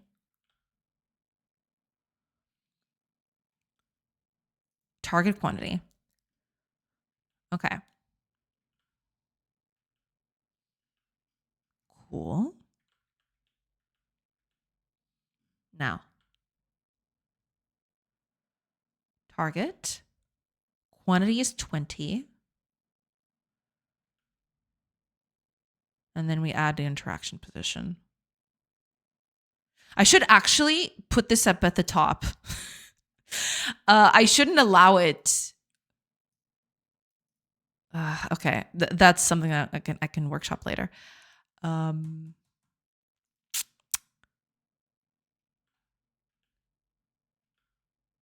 So remainder is still greater than 0. So we're gonna we're gonna put up other stuff in there.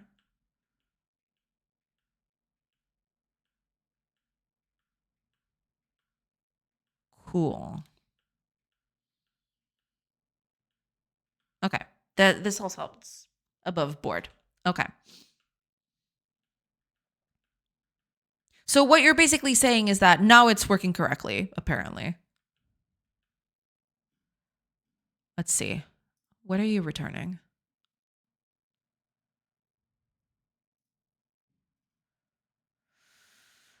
What are you returning? Only one origin entity, but 2 target entities. Okay. First target entity is going to receive. Oh, no, these are interaction positions. That's not what I want. So one is going to receive 20. The other one is going to receive 80. That seems above board. Yeah. So 20 to here.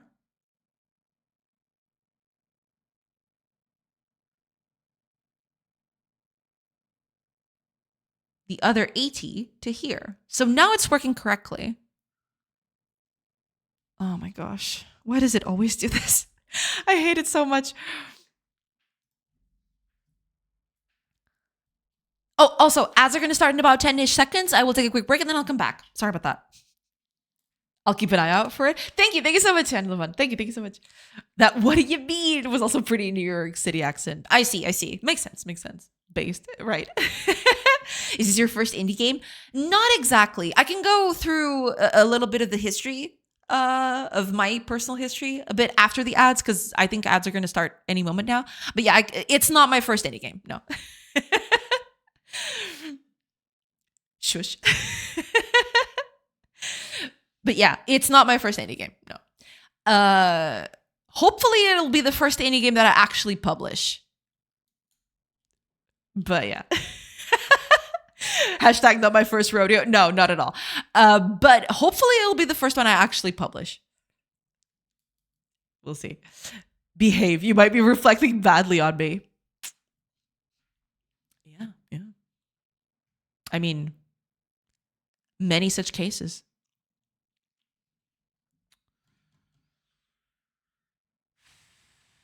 Okay. Apparently, that's fine. I don't get it. The first time it didn't work, now it works. I don't get it. Anyway, ads are up, so I'll need to take a quick break. So, okay, I'll just take a few minutes and I will be back in a bit. So, I'll hopefully catch you on the other side of those ads. See you in a bit, everybody.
Hello, everybody.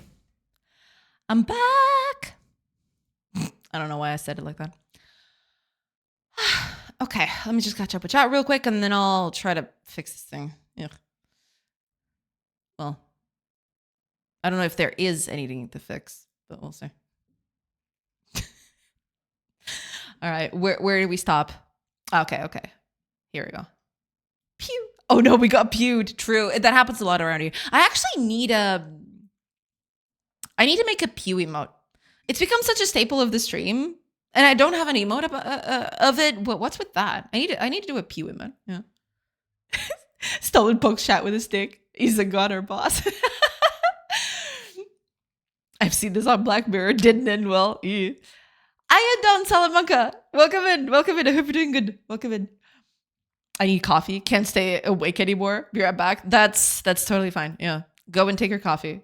Go and make coffee. It's fine. Behave. You might be reflecting badly on me. I don't need to do anything for that. Ooh. Damn. Bold words. Strong words. According to Auntie, my mirror is an imperfect tool. I think I might just be ugly. No, you're good. You're fine. You're good. Here it comes. Sorry, I took a bit longer than I wanted to. No, not this time. Sometimes I do, but that doesn't happen very often. Is this woman always on break? Am not. I can't believe it's already been 2 hours though. Yikes. Yes, let's make her feel bad. How dare you, actually. I heard she's mostly yapping when not on break. Something like that, yeah. Tap dancing was a thing a few months back. Really? I do the wackiest things when I'm on break. Actually, no. I pace around the room a little bit just to stretch my legs a little. And that's, and I drink some water sometimes. That's mostly it. Some other times I have to go around the house to do a few things, like some light maintenance. But other than that, it's all good. Yeah. Also constantly talking about that mug, like obsessed. It might be a cursed item. I mean, if it is a cursed item, then I guess I just will be cursed for the rest of my life. And I'm okay with that.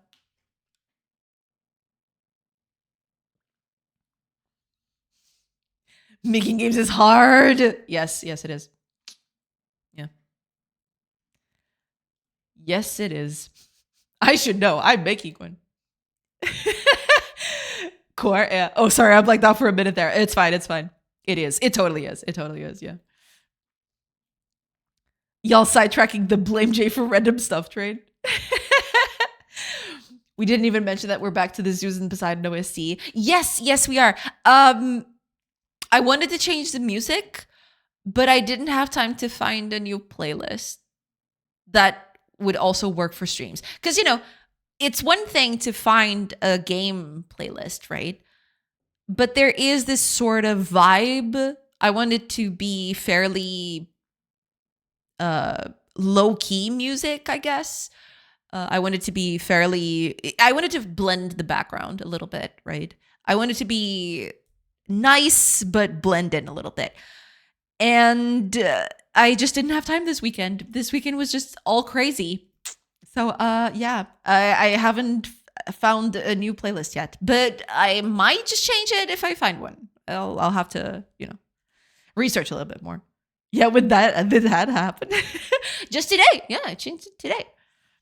I got a few here that I can switch between. I keep all the playlists that I've used previously.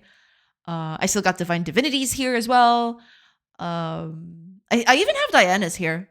Maybe I should go back to that at some point. But yeah, today I just felt like a Zeus and Poseidon kind of day. So, But I'll try to find a new playlist soon. Yep. I was wondering why we didn't feel the urge to do RuneScape dances today. Don't check the chat. No! I am so sorry. It's all good. This one, double fingers like guns. Oh, that'd be cool. Yes, absolutely. Yes. Yeah, I need a pew emote. 100%. Spam chat with emoji to cover up the evidence. It's good. It's all good. which always arrives exactly when she wants to. Exactly. Yes.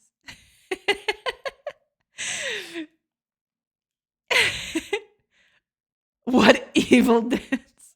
What evidence? I almost read that as evil dance, which also could work. Yeah. All right. So apparently I have a bug, but it didn't trigger that second time. So I don't know what's up with that. Evil dance. Exactly. There you go. Yeah, evil dance. It hails Satan. Oh yeah. Okay, let's try that again. Okay, build me the crafting bench here somewhere. Okay.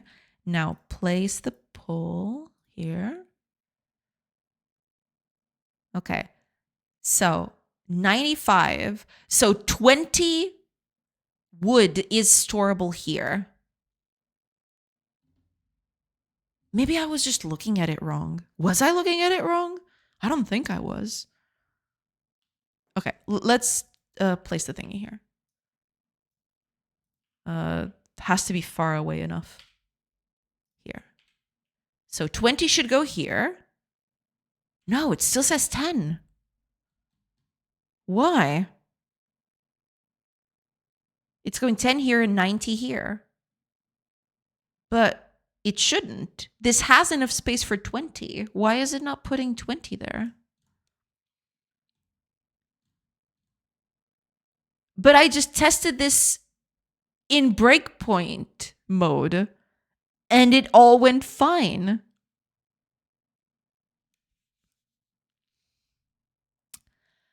Okay, let me try this a few times. I'm making a deck building roguelike with a cozy base, like Cult of the Lamb right now as you speak, while I work on my day job. Nice, yeah. Coffee kicked in. Nice, yeah. So long as it is productive, then that's all good. Okay, let me take this out of the way.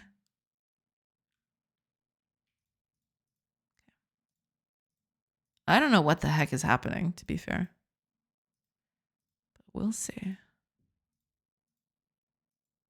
Okay.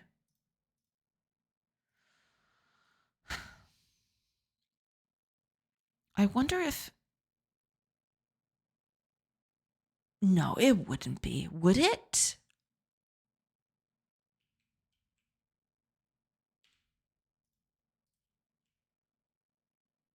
So it's happening again. 10 to one, 90 to other. But I could put 20 here. There is 20 spaces to put in here.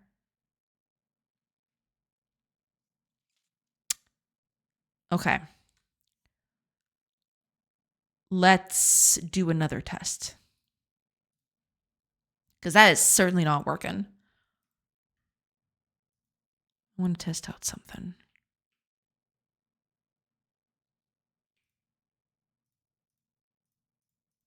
Let's open up some space here. Okay. Let's do crafting bench right here at the corner.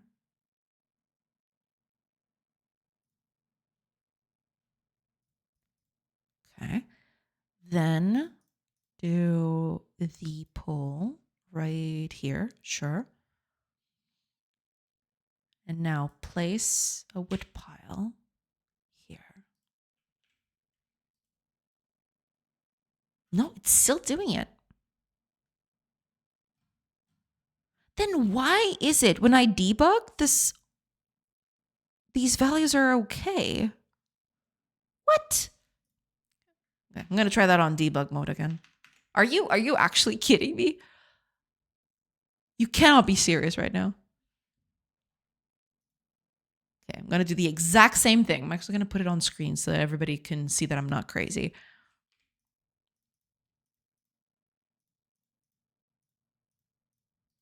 Okay. Crafting bench right here will do.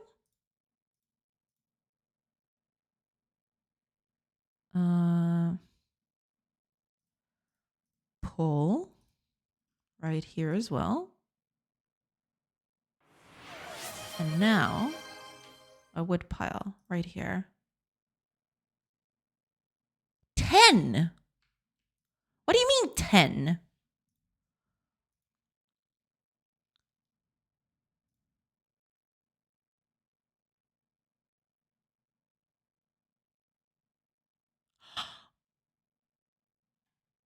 Oh, I know why. I know exactly why. Oh my gosh. I know exactly why.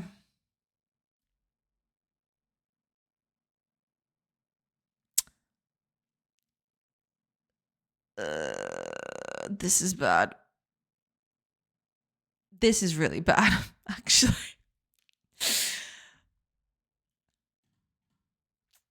Let me check on something real quick. Also, yeah, the hydrate. Hi, Asol. Welcome. Thank you so much for the hydrate. Cheers.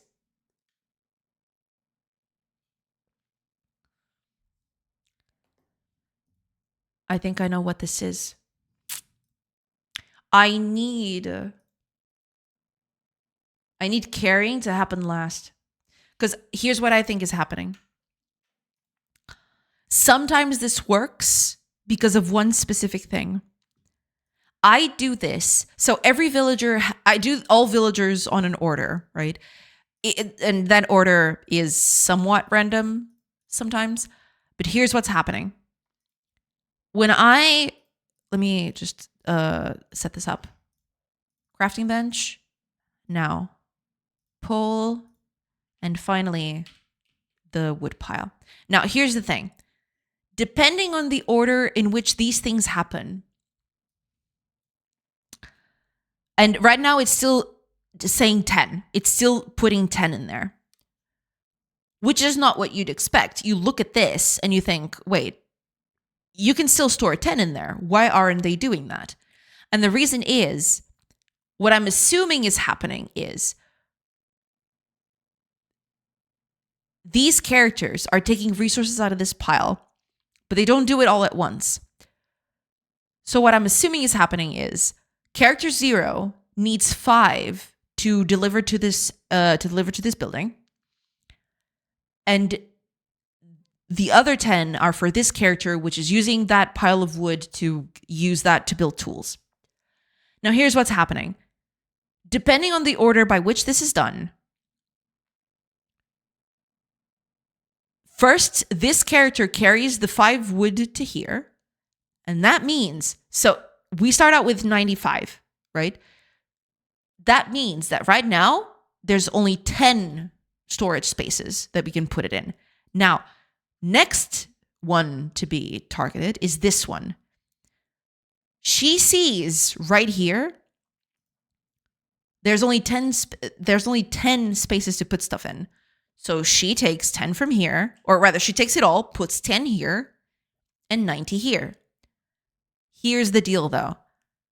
Next on the list is this character.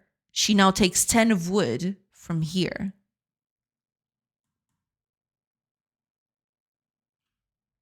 And suddenly, there's a gap. So the only way to fix this, I believe, is to have carriers work last. Everybody takes resources first. Everybody uses up all the resources that they need. And then carriers come in and deliver to that. Or I just keep it like this. And, it's a quirk of it. But it is kind of weird, to be fair. So I'm going to put carriers to work last, I guess.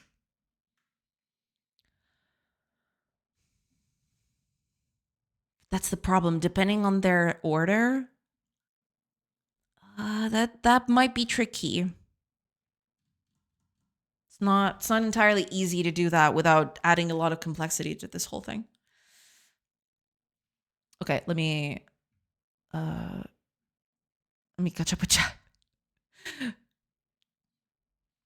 I mean, okay, yeah, that was on Levant's thing, yeah. Did Levant just say he works on his spare time project at work? as I mentioned, the day job is done by AI. I just prompted. So while I wait, I do something else because why not? Hey, I mean, at that point, yeah, why waste your time? True. Maybe my free time. But yeah, I mean, I hate staring at the clock console waiting for it to finish. Wait, oh, so it takes some time to actually do things. That is wild and crazy. Make another prompt that writes prompts for you. That'd be the dream, yeah. It's prompts all the way down, baby. I still have my standards though. I have to check the work is properly done at some point. I guess, yeah. But I mean, Stolen's also got a point. Just, just just prompt it all the way down. The trick is to give it another LLM for proofreading. 2 AIs are better than one, they say. Oh yeah, absolutely, absolutely. Hi, Estelle. Welcome. Thank you so much for the hydrate. I believe I already redeemed the hydrate, but I'm just gonna do it again because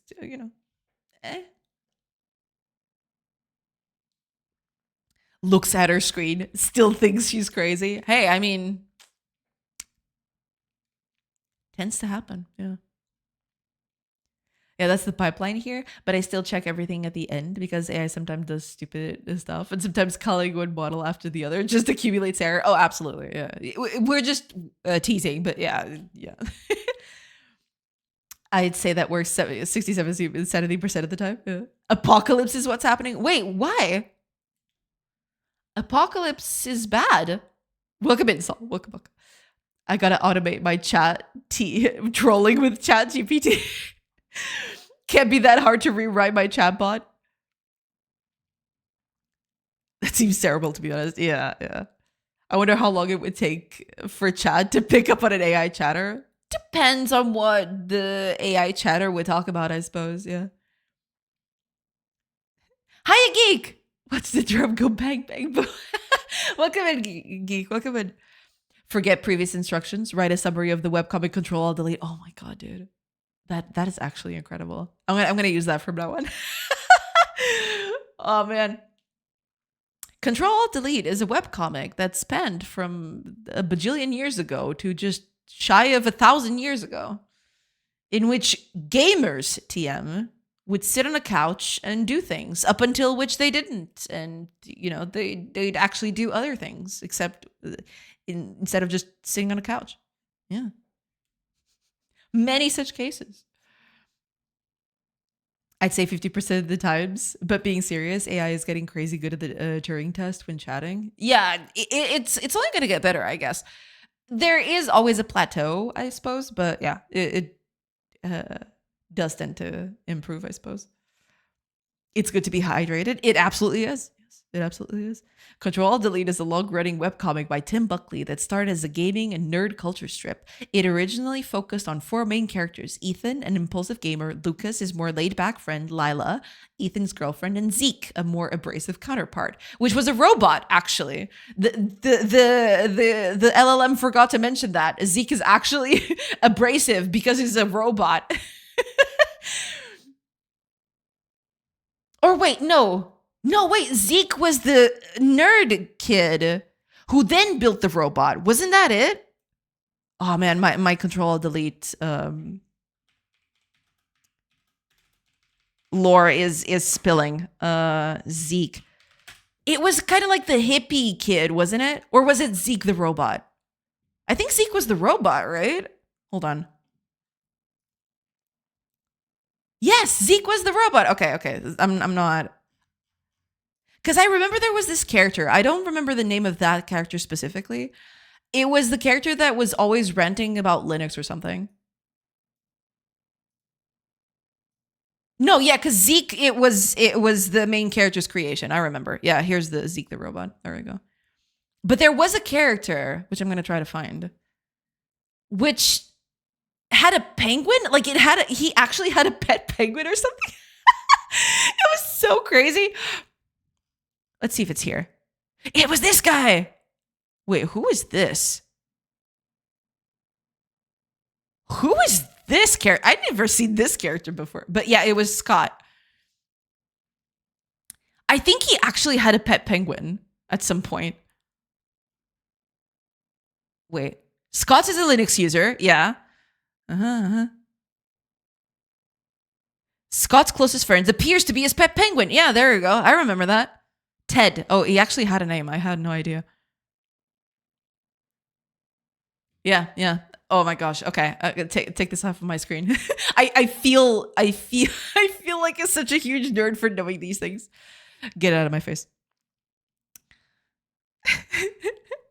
I used to read it. Okay, I'm gonna. Yeah, I used to read that. What can I say? We all make mistakes. M dash detected. Oh hell yeah. Oh, Geek, thank you so much for the 10 stream streak. Welcome in. AI knows when it's being tested. Oh yes. I think it's important to remember that the LLMs are just matching patterns that are actually using reason. Yeah, for sure. I think so. I haven't read it for a long time. No, I mean, I haven't touched it in literal decades, but I vaguely remember stuff from it. Yeah. That's why they hallucinate constantly. Yeah, you have to be really, really careful with that. Always double check. Always. This is a black belt level of nerd jutsu. Hey, I mean, it was part of the gaming cultural zeitgeist, you know. It was a huge thing back then. It's seen sort of like as a joke, the butt of a joke nowadays. But at the time, it was one of the webcomics if you were a nerd slash gamer slash whatever. So yeah, you know.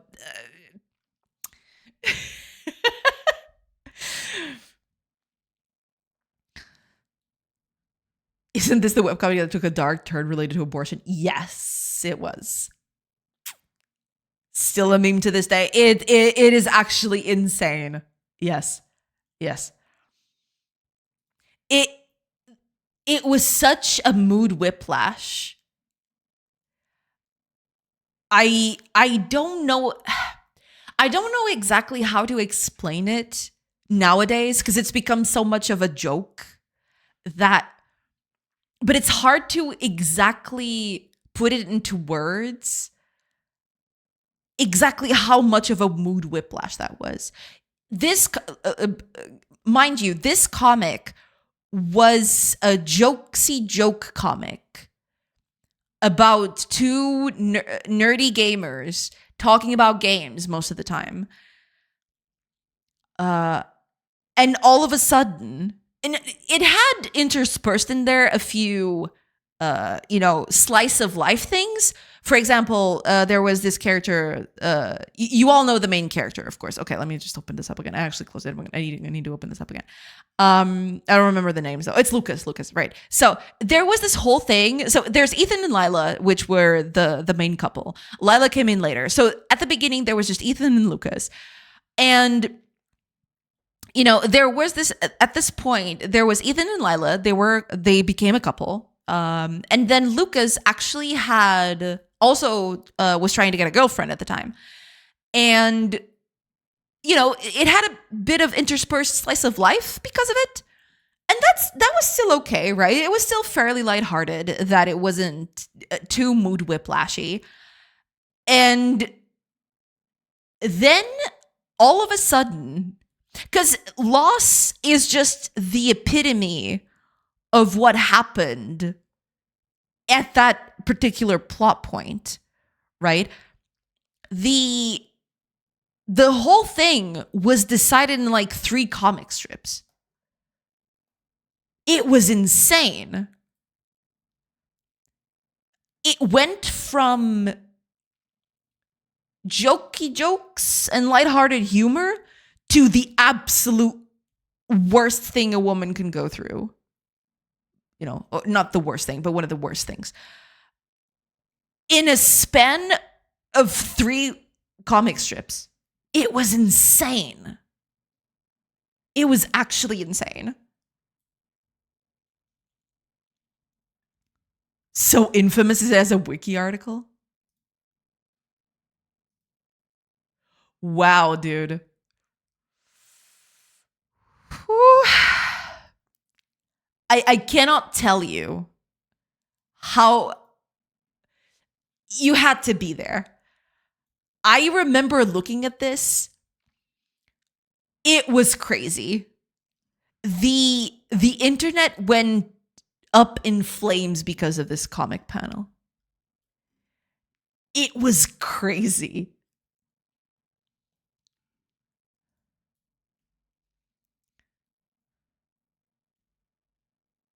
Ain't that the meme? Yeah. It nowadays it's become the butt of a joke.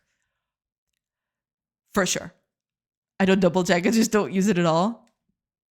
Good. Keep it that way. Yes. Something like that. I copied it from the internet. Yeah. That is also on that wiki page. Oh, is it? Oh my god, dude, it actually is. Incredible. That is insane.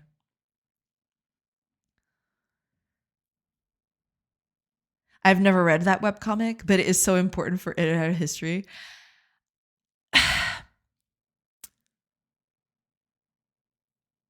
It is definitely a product of its time. Let's just put it that way. I was reading it at the time because it wasn't one of the biggest gaming webcomics out there, and it was widely popular, right? But nowadays, it's kind of weird going back to it. I don't know. The culture has changed so much. Everything around the gaming space has changed so much that going back to it, it's almost like a capsule, a time capsule of sorts.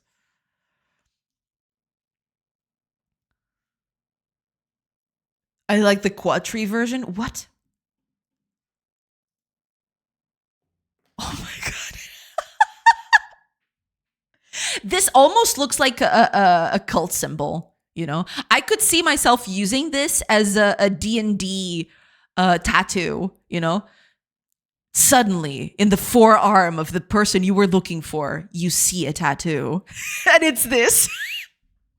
That is the symbol of the cult. I might just do that, actually. No, I'm not going to do that. But that is hella funny. Holy crap. I didn't know she was a cat expert. I read it back then. Okay. We all make mistakes. What can I say? But yeah, I did. I was an avid reader of it. I don't know exactly when I stopped reading it. But if I am not mistaken, it was around the time that Lost came out. It was just so visceral, you know? I went to Control Delete for just lighthearted humor and some gaming related stuff, and all of a sudden it hits you from out of left field. It was insane. Was among a bunch of webcomics I read back then. Yeah, I read a bunch of webcomics. Some of my favorite were from Arts Angel. She did Inverlock. She did a few others after Inverlock, but I was super into Inverlock back then. I do think she still has a website. Oh my god, dude. She does. Holy crap, dude. This is taking me back.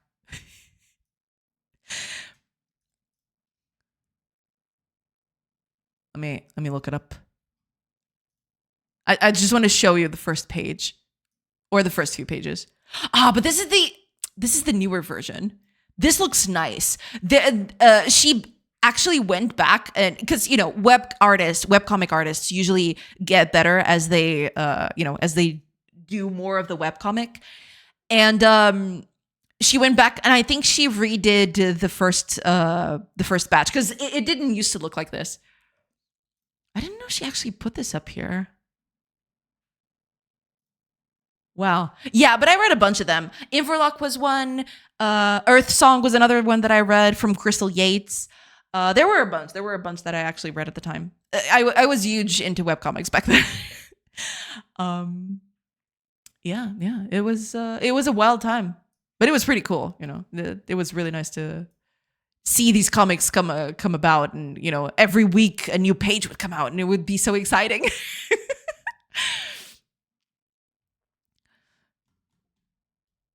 I only only know of this comic by the number of essays around this specific strip. Yeah, that specific strip was just insane. Yeah. I draw loss onto my asset placeholders sometimes. Really? Damn. Me too. But I call them memes, not essays. Questionable content was a sub ERP comic for a while. I don't know that one. The two big ones that I was in was Inverlock, which is the one I just showed. It was this one, Inverlock. But the other one was also Earthsong, which I still believe is online. But these were more long form comics. These were more, there was a huge plot line that you'd follow week after week, and it would develop over time. Most of those, well, Control-Alt-Delete started as the actual opposite of it. It was just a strip per week and nothing connected to anything. It was just a thing on its own. But after that, they started weaving, the jokesy humor one shot with an actual plot, an overall hanging plot, which was kind of where Lost came from. But I was a big fan of Earthsong as well. Let me see if I can find it.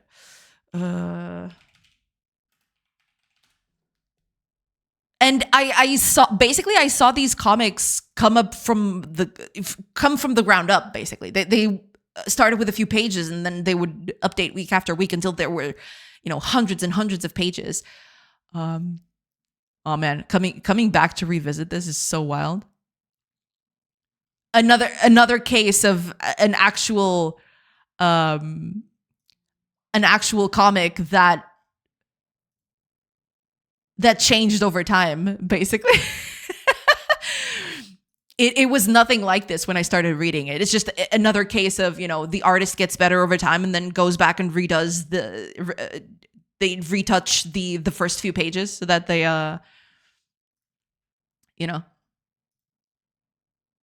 But yeah, this was nothing like this when I started reading it. This was completely redone from scratch. But yeah. It was a cool time. I liked a few have been lost to time. I remember reading a few which were pretty cool, but then they kind of just never finished. These two are finished. These two you can read from beginning to end, and they have, there's a whole thing. You can read all of it. I did read this on a day by day, or not a day by day, but depending on their update schedule, you could have 2 pages per week, 1 page per week. It depends. But some of them actually died. These two are actually complete. These two you can actually read from beginning to end. Some of them weren't so lucky, basically. But yeah, these were the 2 biggest ones. But I followed a bunch. There was a huge list.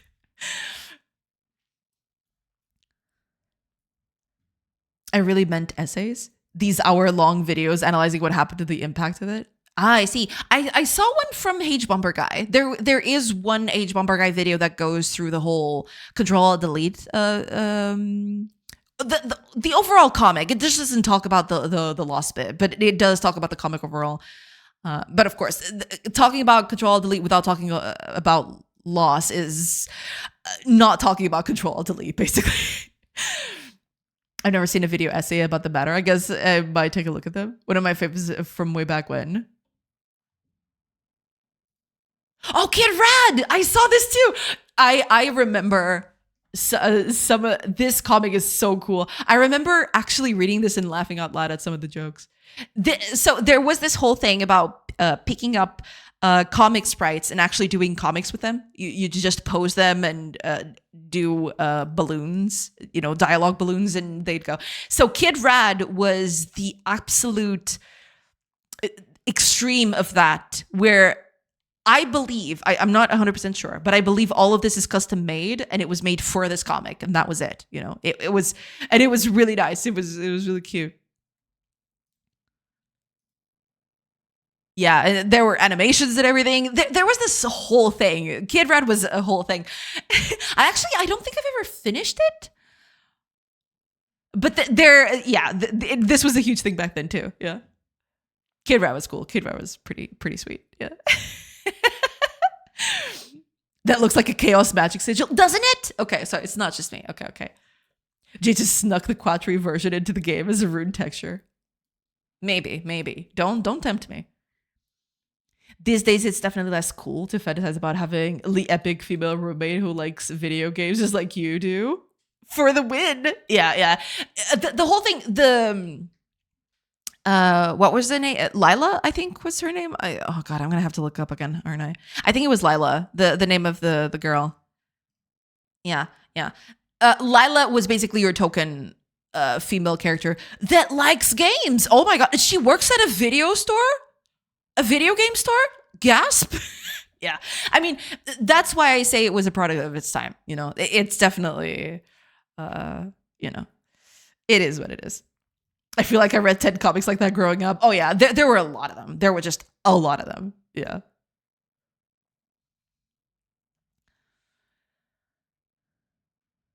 Oh my God. Twitch, why do you scroll? Stop. What a nerd. We were all a bit nerds. We were all nerds. Also, the Rad comic reminded me of an old game I loved as a kid, Commander Keen. Commander Keen was my childhood game. I actually have pictures because Commander Keen was one of the first games I ever played when I was a kid. I actually have a photo. I actually specifically asked for a photo of me playing Commander Keen. I still have that photo somewhere. Yeah, Commander Keen was absolutely great. I loved Commander Keen. Commander Keen was absolutely amazing. Truly a shining example of this community. Absolutely, yes. Could a nerd do this? Kago produces a Thanos gauntlet, and yes, it really does have the Infinity Stones. Oh gasp. Oh, crap. Get lost, Thanos. Tony Stark is back and in green. Disgusting. Tony Hulk versus Captain Thor. Captain Thor is powerful, but it is known to abandon his allies in hardcore mode. Ah, I see. Hiya, Dev House. Welcome. Hello. I hope you're doing good. Welcome in. We didn't stick to the schedule, but 3 hours of yapping is a solid achievement. I'm proud of you, chat. God damn it. Good boy. Webcomics are like RPG Maker games. There are 3 finished ones. Yeah, not a lot of them actually finished. Some of them did finish and got printed and everything. Those 2, Earthsong and Inverlock, those 2 actually got printed at some point. Yeah. But yeah, not all of them had as much success as that one, sadly. Because it's hard, it's hard just keeping consistent with all of it.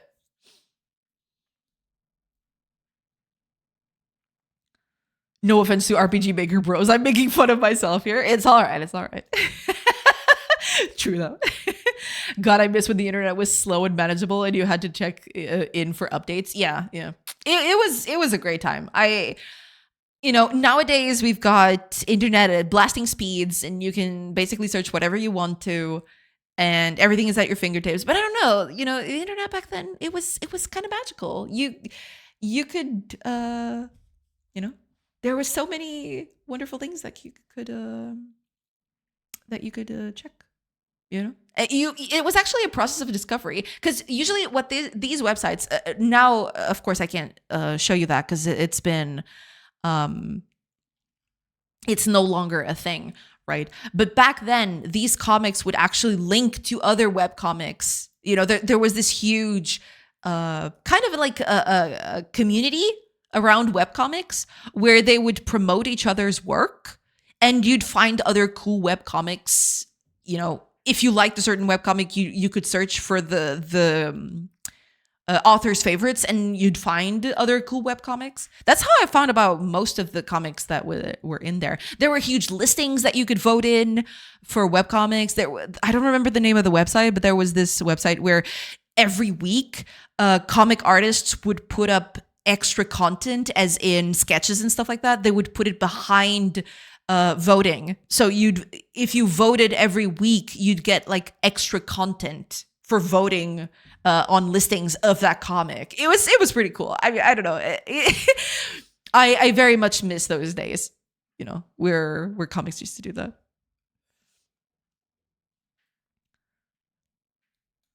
That's cool. So you're a sorcery story, not just for the lulz. You're actually a magic practitioner. Um, no comment. She's also running a cult. So I was told. So you were told. So you were told. Yes. There are no. There is no evidence. There is no evidence of that. So yeah. Commander Keys is the first proper game I have ever played. Yeah, yeah. Stored on a literal save icon. Yes, yes. I don't know if I still have the floppy disks where Commander Keen was actually in, which is a bit sad now that I think about it. Yeah. But I don't know if they actually survived. I had this on my previous house. There was this we had a storage area for everyone in the building, and it flooded basically, and a lot of stuff just had to be thrown into the garbage because it was all moldy and stuff. And I think most of that didn't survive. I also had a bunch of gaming magazines. My dad used to buy them for me, and I actually had some very rare ones. I had the first edition of a lot of gaming magazines that eventually died off. But I had a lot of early issues of those magazines, and I had to throw them all away because they were all moldy and stuff. It was kind of sad. I was really sad when that happened. Yeah. When you listen to Riding by Millionaire and have two songs playing in your head at the same time. I miss the old days of the internet too, when it was a French quarter to escape reality. Now it is reality. Yeah, yeah. It definitely, internet has become just inescapable. Previously, it was something that only fringe people would access. Nowadays, it's everywhere. Which, it has its good and its bad things. But yeah, yeah. Just call her a witch and be done with it. True, true. I wish you could have an internet too that was too slow for modern attention traps. For people like me who are boomers. I mean, scholars are hard. Yeah, yeah. I mean, I wouldn't mind. I come from a time where internet was so slow that downloading an image like this would, no joke, take sometimes more than an hour. Nowadays, you open this image in the blink of an eye. An image like this back then could take an hour for me. It was insane. I mean, I don't know if I want to go back that far, but damn, it's wild how much things have changed. I have a giant box of gaming mags, mostly Game Informer. Yeah, I had one too. I had so many. I had the first edition of a lot of cultural touchstones, magazines that were huge cultural hits here. I had the first edition of possibly all of them, or at least the majority of them, because I love to buy magazines for their CDs with demos and stuff. And yeah, sadly, most of them had to go to the trash because they were all moldy from the flooding, which was pretty sad. I got really sad that day. Kids these days don't know that forum threads used to warn about the presence of GIFs. True. Are you kidding me? Are you putting a GIF in your forum thread? Are you a space hogger? Are you hogging all of my internet my internet speeds? Get out of here. Even on an HDD on Windows 95, it took half an hour on a Pentium 1. Yeah, it was pretty insane. Yeah. I am hogging hogs. Hi, Pedro. Welcome. I forgot about that. Yeah, because back then, GIFs would take forever. It was basically downloading an image several times over. Nowadays, you load a GIF like you would, I don't know, just a normal image. It loads, as quickly as you blink. But back then, you had to warn people because sometimes that meant, a lot of bandwidth. Yeah. It was crazy.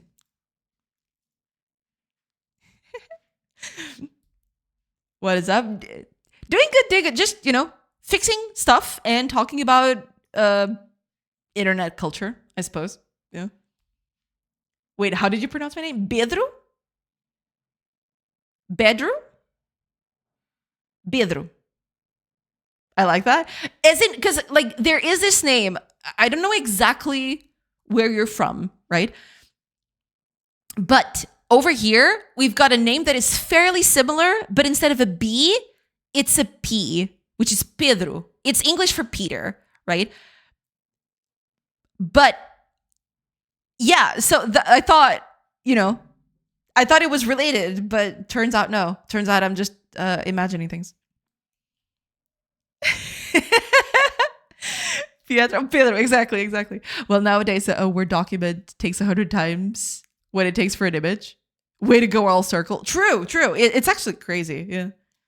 We say bedroll. Ah. Actually, it does sound a lot like that. Yeah. How would you pronounce mine? Hiya, Spimpu. Supimpu. Supimpu is very cute. Welcome in. Tier Griffin. Yeah, Peter Griffin. Peter Griffin. Pedro comes from my real name, which is Badri, and I'm from Georgia. But yours was funny. Ah, okay. Badri. Okay, gotcha. So, that's that's just me projecting my own, cultural sensibilities on your name, I guess.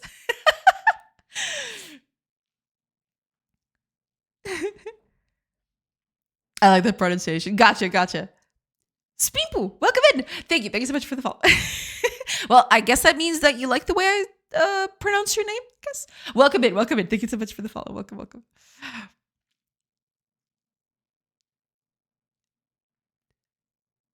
So what is it supposed to be? Bedrow? Bedro? Bedrow. Maybe.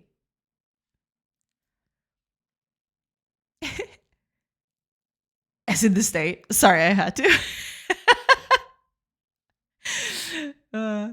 Very good. Bedroll. Ah, there is no preferred pronunciation. Okay, gotcha. Okay. All right. Bedroll pronounces attack helicopter. Gotcha. Just kidding, Chad. Just kidding. I was thinking more along the lines of Death by Snoo Snoo. Damn. All right. I see. I see what you're doing. All right.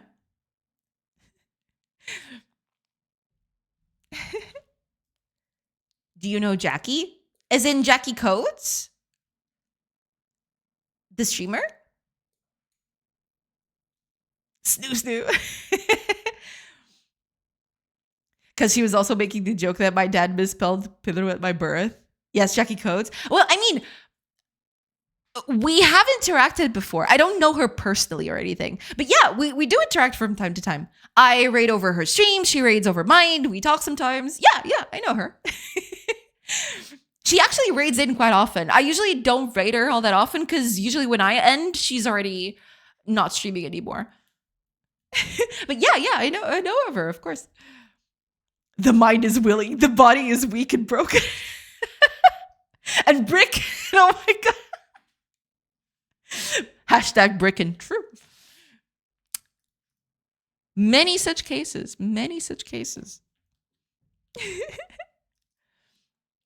But yeah. She's kind of got this. She's on the same wavelength that I was. Kind of felt like Pedro, but just with a B instead of a P. I meant to say brickin'. No, yeah, I got it. I was the one who misread that. I actually read that as a normal thing. Of course.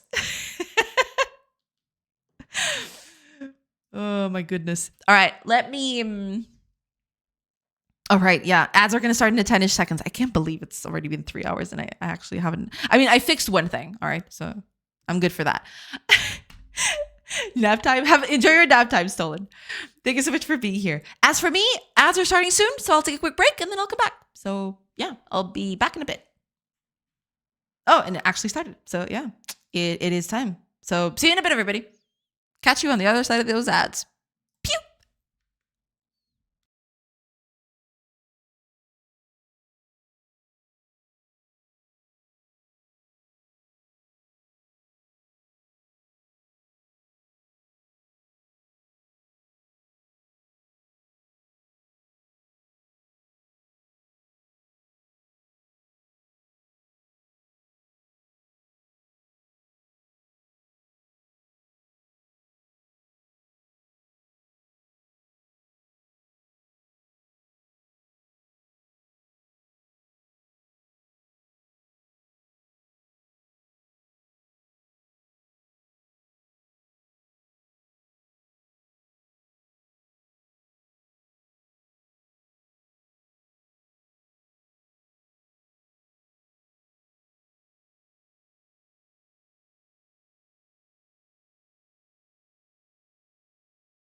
Hello, everybody.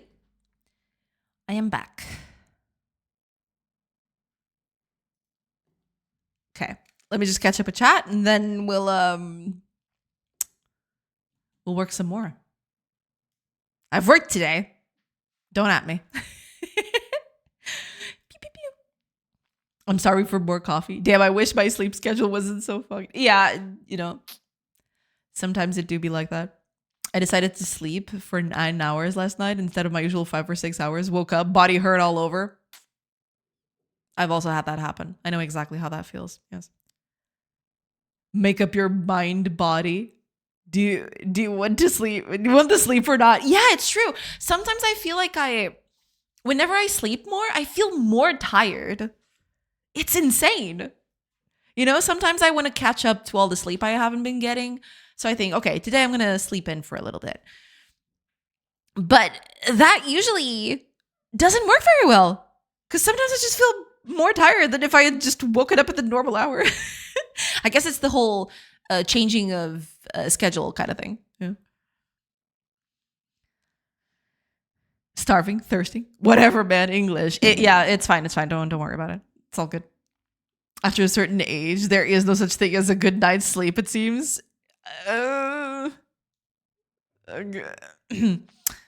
Cries in old age. Yeah. I get you, bro. Yeah, it's sad state of affairs. Sad state of affairs all around. Okay, let me see if I can. I don't know if that is fixable, but I'm going to try.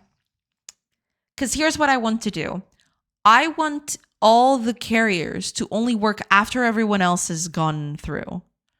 But I don't think that's going to work very well. So I think I'm going to just have to postpone that one. I fixed the other bit where they don't use piles for more than one thing. So that's cool. That's fine. But the rest of it, I'm not sure if I'm going to be able to fix it reliably.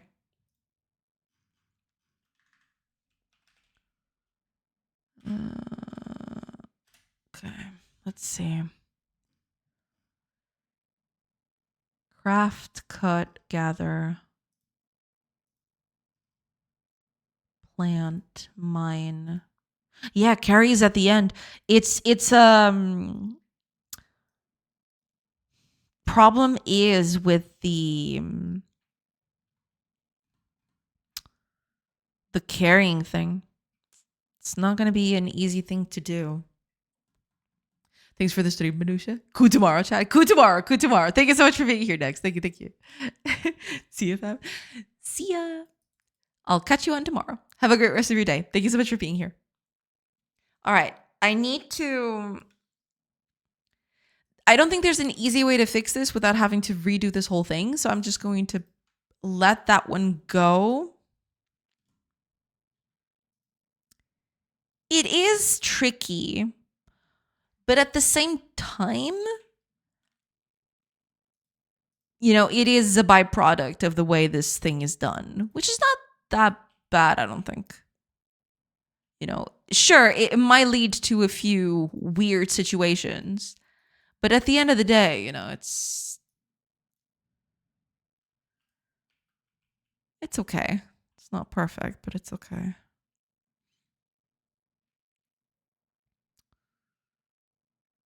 Oh, yeah. Let me take note of this.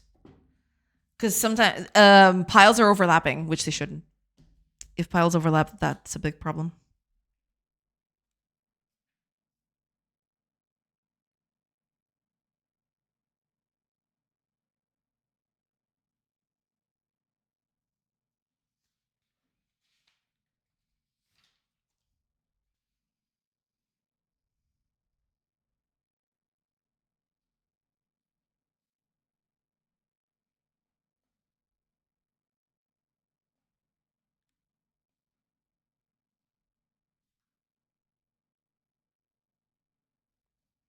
But I'm actually going to fix a different thing now.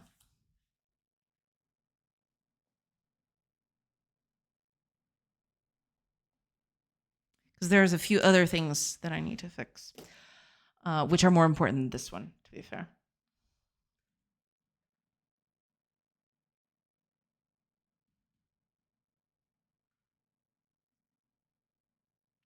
Okay, so here's one thing that keeps on happening and I need to fix. And I guess I'm just going to fix it now. It is going to be a little trickier to do. But we'll get to it. So here's what's happening. Say, for example, that you tell someone to build something, right? So that means that someone's going to come in here and they're going to carry resources from one pile to the destination, right? As of yet, this is not being done. This is preparing to be applied, but this, for now, this is just something that exists in the ether, right? But here's what happens. And you can see right here, if I hover over the building, there's people who are delivering stones to here. And if you look at the pile, there's someone here, or rather the same character is actually taking out of this pile. It's reserving this pile specifically. So what's happening is, if I remove this entity for any reason, suddenly the reservations are still here. And they shouldn't be. Because, well, this entity just got deleted, right? So I need to make sure that before I actually delete the character, if they're doing something, I need to cancel whatever they're doing, and then I delete the character. So that's what I'm going to fix now. I mean, technically, in a way, it wouldn't be necessary to do this. In an ideal world, players won't be able to just delete characters outright like that, right? That would be the byproduct of whatever happens during that hour. But, I want to keep this as tight, as foolproof as possible. So I'm going to just add that in as a thing. Because, it might happen. There might come into a case where I need to remove a certain entity. And given that this can happen, I might as well just, fix that while I can. So, okay, when I tell it to destroy an entity, I have to make sure that, because when I delete an entity, if I remember correctly, I actually go through, no, not entity data. I need, I need the entity manager. So whenever I delete an entity, which I believe, this is what I'm calling when I'm,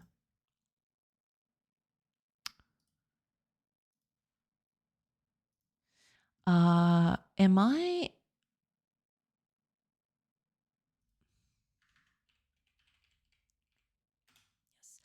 okay, so when I remove an entity,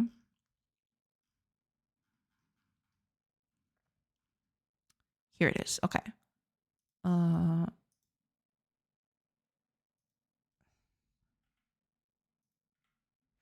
Okay.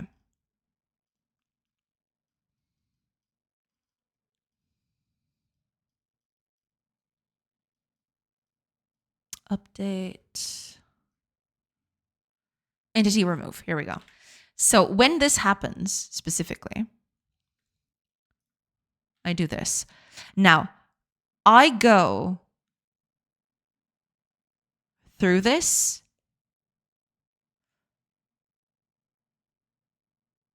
I don't remove components one by one. I probably should at some point, but okay, I'm not going to do that. That's fine. Let's just add an extra bit here. If entity, well, it's kind of that, but instead of area, it's the mind. Right. If it has a mind, we want to cancel whatever they're doing at the moment. So mind, cancel, current action, cancel. Well, we can also nullify it, but I mean, it's kind of not needed. Wait, no, I don't want to cancel it like that.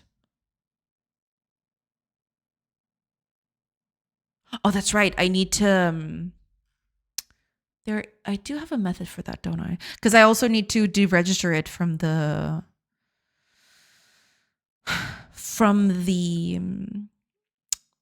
not exactly deregister, but go through the resolver and actually, not the resolver, the handler, and actually deleting that. When let's see, process, here we go.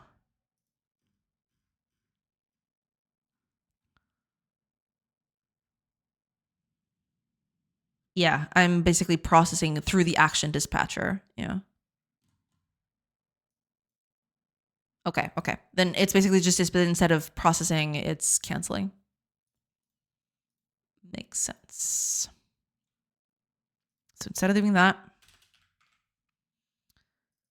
cancel the current action, and then we make it null, I suppose. Just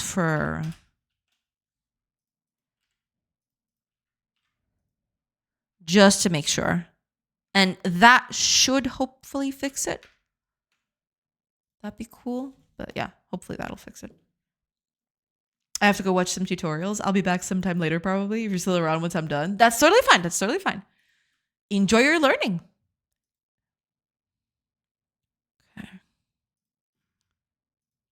Okay. So you're building the thing, taking the stones, putting them on the thing. Okay.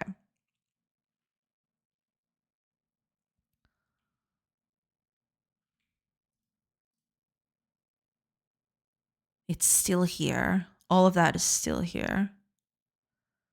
It's still being reserved. Oh, no, wait.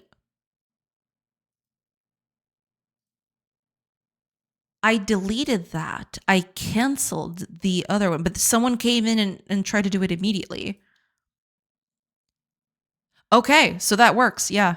Everybody's coming in and trying to do what the other one were doing previously. That's good. All right, that works. That works perfectly well, I'd say. Cool. So every time I delete someone, someone comes in and tries to take their place.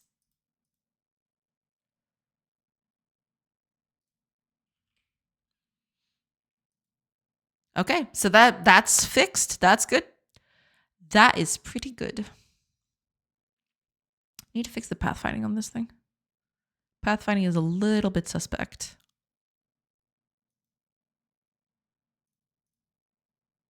All right. Cool. All right, that's working. That's working exactly as I intended. That is pretty good.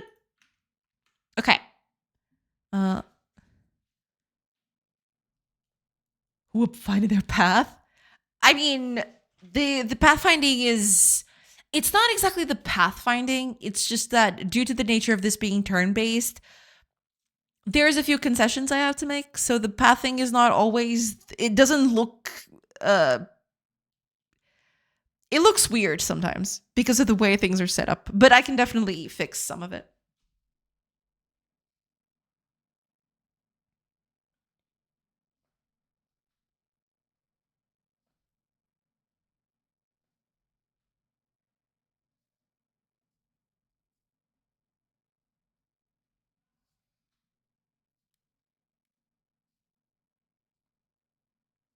Just take a quick note here.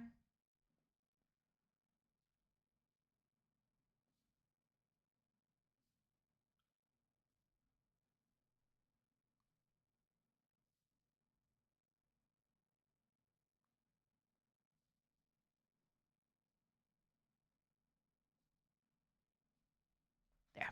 Okay. Kidding, of course. No, it's totally fine. It's totally fine. Okay, so that's fixed. That's good. That means that now we can delete characters and they won't hog up all those resources and those piles and everything else. So that's good. Okay, let's work on some other stuff because there's still a few things to fix. This is all about, well, it's not just that it's quick fixes. I didn't come in thinking these were quick fixes. These were just fixes that I thought were important to do.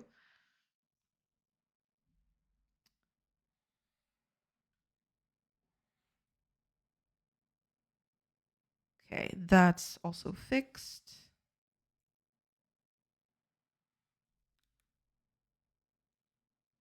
Okay, let's fix this other one too.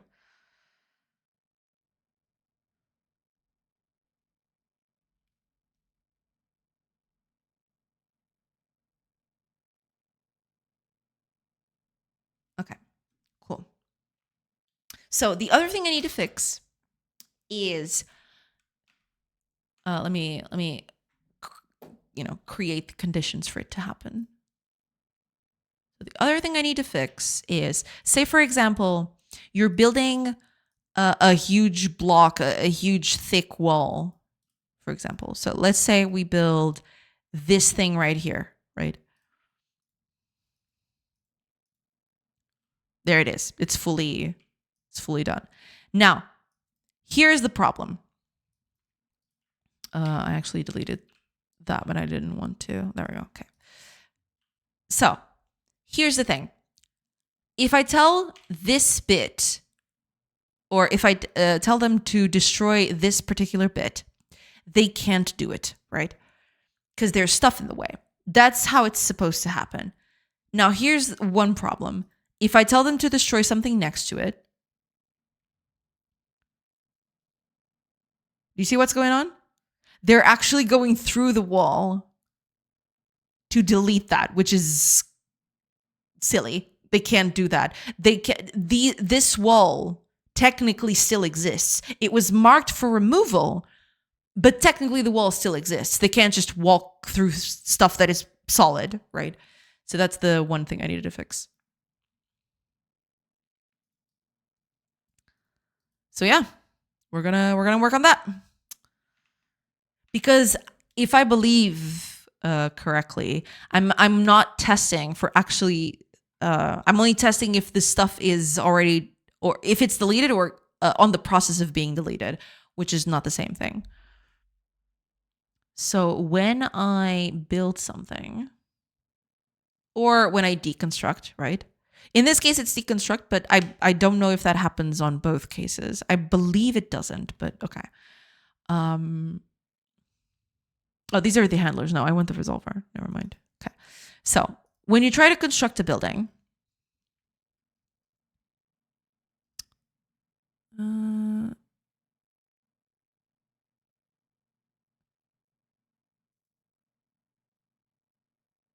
right, this interaction position, let's see.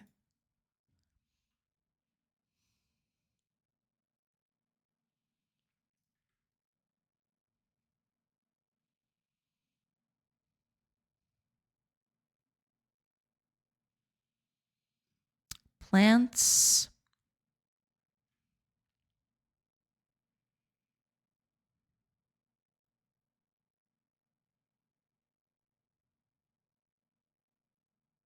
Right. It can't be just that. So it's either constructed, but there is another thing that can happen. I have the progress. If the state progress is greater than 0, then that makes it unsuitable. State progress is basically, if I hover over this bit here, you see this constructed 3 out of 3. That means that, sure, this is going to be marked as to deconstruct, right? It's deconstructing, but technically it still exists. It's still there. It's still 3 out of 3, right? So you want to check for this too.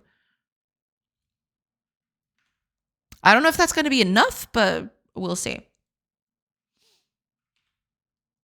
Now, I don't know if deconstruction is also using that. Because here, it's actually checking for that. Let me see when you're deconstructing. I'm using the same thing. Okay.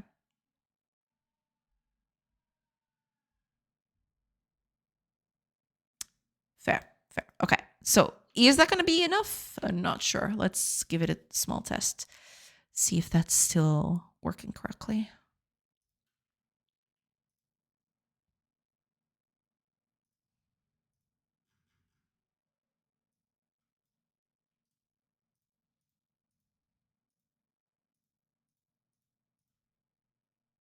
Oh, that actually works out pretty well. Okay, remove the tree. Okay. So yeah, as you can see, the middle part is inaccessible. Now here's the difference though. Oh, someone actually started building it. But then they stopped for some reason.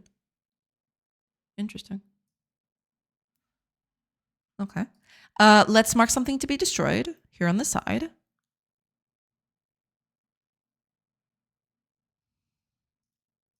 Oh, right. It's nighttime. Never mind. That's why nothing happened. So yeah, now someone should come in. Exactly. From the side.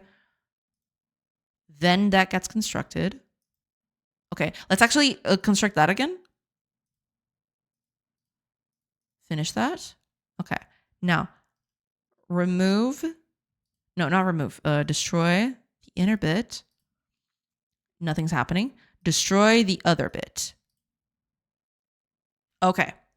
So I think that might have fixed it. It's hard to say, but yeah. And then she's got access to the new bit, so she just destroys that one. Okay.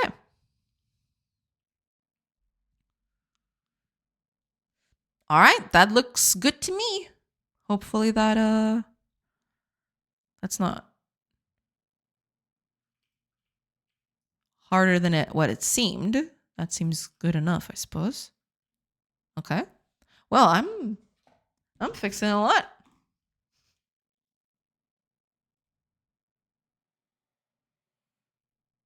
I think I'm actually going to have to tackle that other one.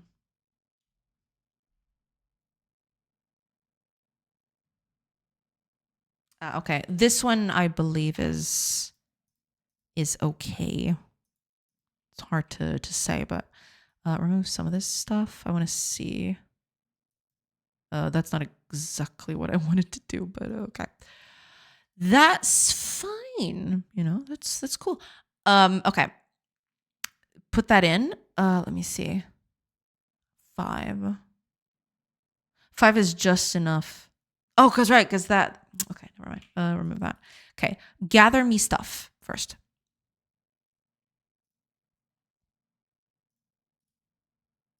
How much is that? 2. Oh, it's nighttime. I always make that thing. I need to make it darker when it's nighttime instead of just waiting an hour for it to get dark. Okay, so she's carrying it over. Okay, gather me 1 more. That's 2 more. Okay. Now, that's fine. We've got 4 stones with us. So here's what we're going to do. We're going to set it to build something right here. She's going to deliver the 4 stones. So there's not enough to build because it needs 5 stones instead of 4. So it's going to wait until there's actually enough stones to finish it, right? So here's what's going to happen. The next time a stone gets cracked, at least 2 stones are going to come out of that. What I want to do is I want to basically allow the villagers to both deliver one of those stones directly to the building and one of those directly to the storage. Previously, this wasn't happening. I believe I fixed that with that small thing I did previously, but that's what I want to test. I want to see if there will have to be 2 villagers doing this. One of them is going to deliver 1 stone to the wall section, and the other stone gets delivered to the storage area immediately. So let's see if that's the case.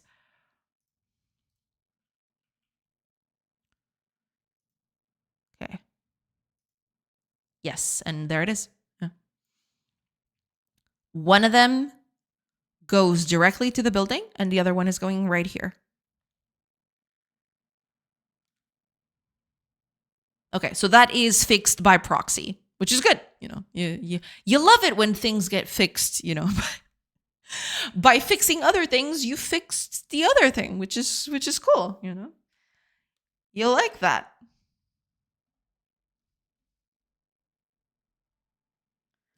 You love it when that happens. That is pretty good.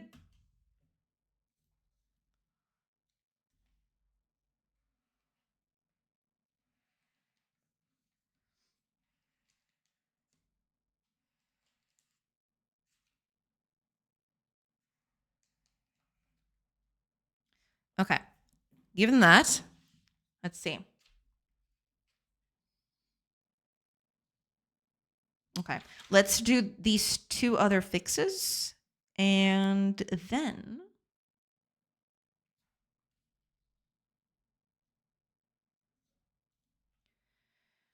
after that, we'll see how it goes. Because there's still a lot to fix, but the other fixes that I want to do are not that easy to touch on. So we'll see. We'll see how this tackles out. Okay. Let's start with the first one. If you have a pile in, that's the thing. Okay. I'm going to prevent this from happening in a way. Let me actually check something. When I cut something, I don't remember if it gets dropped on the player's feet, in the villager's feet, or at the place of the thing. It's actually delivered at the place of the thing. Okay. That's fine. Is it fine though? I don't know. We'll see. I hope my feet don't get chopped. No, not at all. We're talking about professionals. Hiya, Chocobo. Welcome. I hope you're doing good. Yeah, so no feet chopping. You know, we're professionals here. We do things by the book. No accidents. No accidents.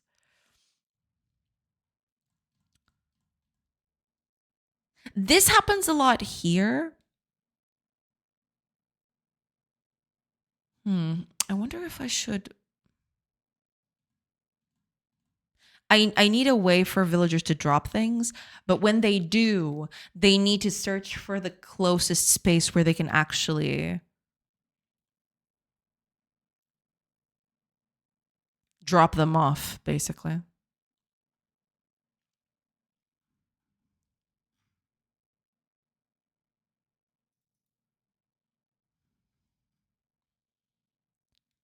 Because I do have this drop resources thing.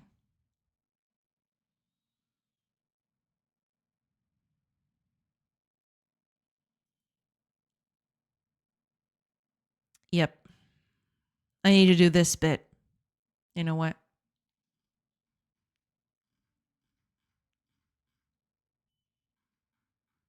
This is what I need to do. I need to find the closest position that is empty, basically. If the book says feet chopping, then you've got to do what you got to do. So is your search algo. Search algo is not that complex. It's basically just it goes through all the cells in an outward fashion, and it just looks for the for the first one that actually that caters to what we need. In this case, it's being empty. But I do need this one. That I do. Because right now, you can get stuff overlapped. Not ideal,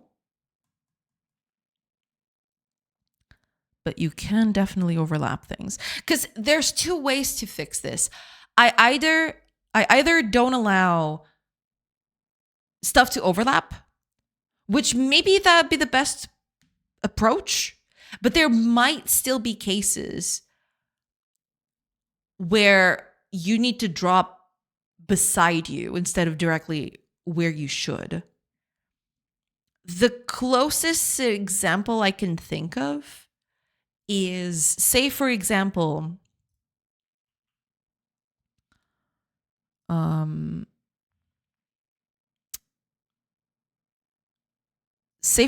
you've got a crafting bench, right? Character goes in, is, refining these resources. Now, here's the thing. When this pile, and let's assume that no one is carrying, or that you can carry. So let's remove these, right? So this is the only places where you can store this. This pile is going to sit here forever, right? If I put more wood in it, Yeah, sure. Some of it can get into here, but there is no more space to house any of this. These things will get added to over and over again. These piles are being added to. Problem is, at some point, this pile is going to run out. Eventually, it'll be full. Let's try to make that happen. And when that happens,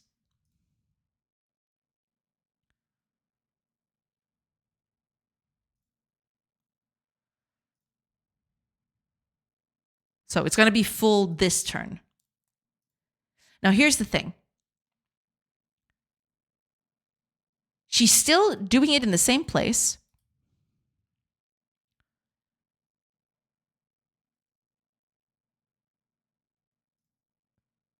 She does drop it here to the side. As you can see, she's still working here. She still has to drop it off somewhere. So she drops it off to the side. Here is the thing, though. When I do that, I think I do that. Is it still this? Because I do ask it for a position.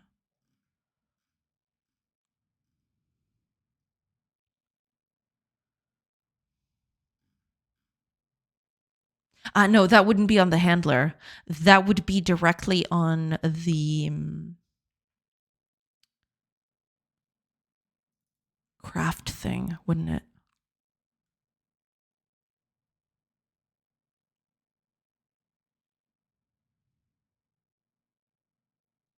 That would be here instead.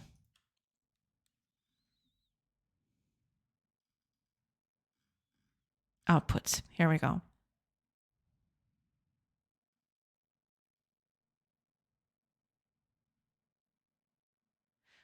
We're searching for target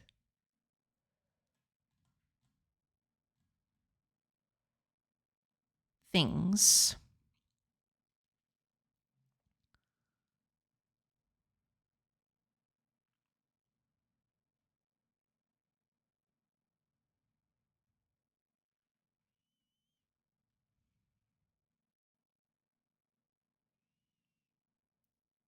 We're searching for target piles, resource piles.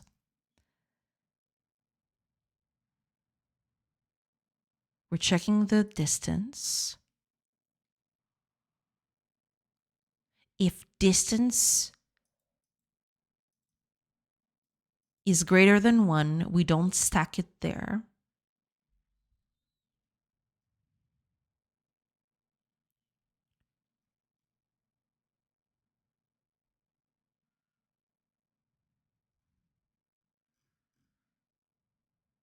We just create new ones. Get closest empty cell. Yeah, okay. I'm going to need to redo this a little bit. This whole logic is a bit finicky. Give me just a minute, everybody. I'll be right back.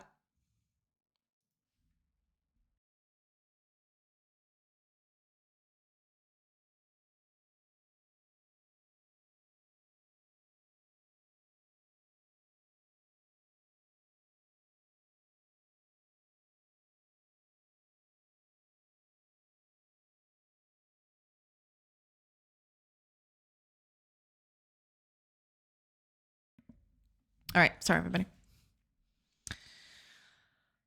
Okay. Here's what I need to do.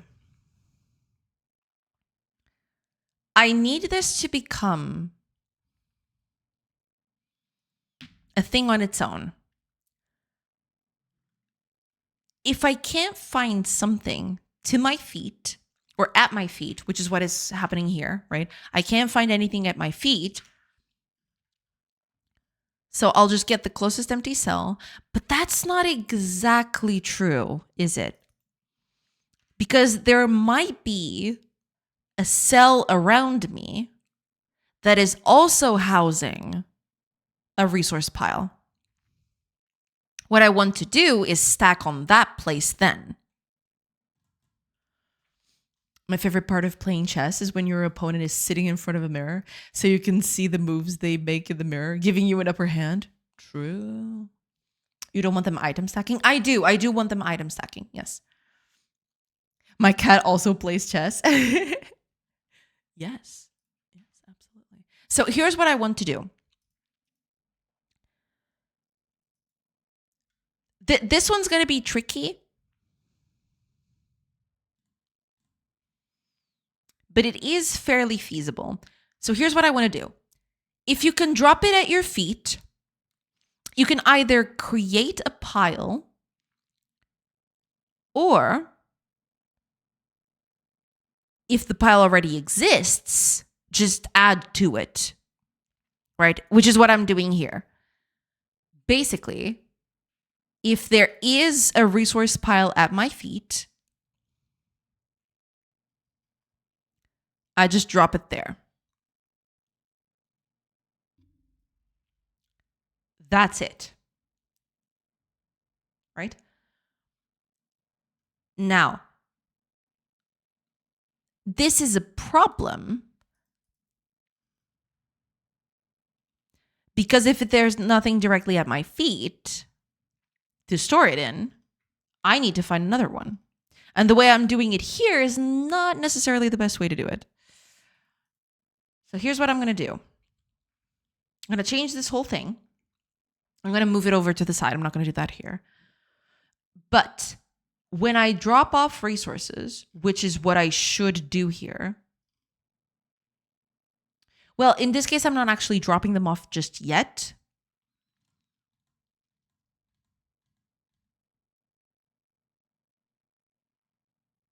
I need the positions first.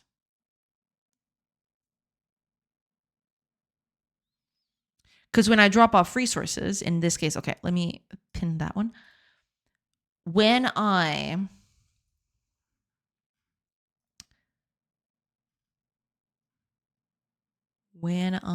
drop off my resources, which should be drop resources, there we go. When I drop resources, for every resource that exists, I don't want to just create a pile. Because the default is basically just create a pile. Doesn't matter if there's nothing there, which is not ideal. So what I want to do, I want to find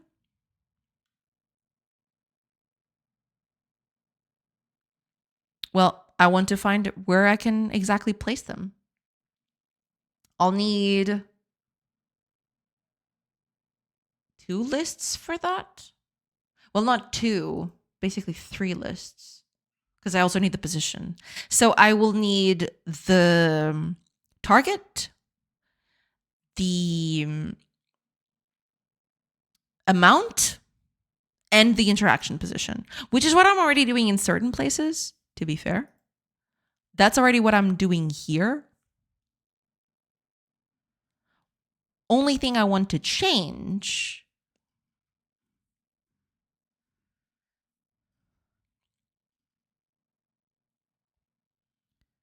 is the way I'm actually going through all of it. But I want to be very, very careful with this. So let me just think for a little bit.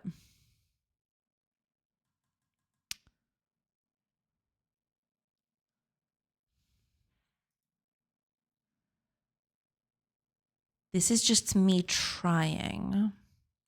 And then I get target, quantity, and position. Well, this is the interaction position, right? But the target, if it doesn't exist, it needs to be created. That's the problem. I think I already have an automated way of actually deleting the entities once they're empty. I think I have a thing set up for that. I might be wrong on that, but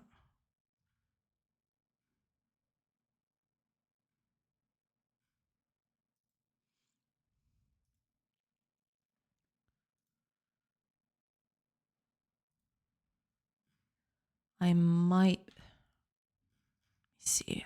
There has to be something here about that.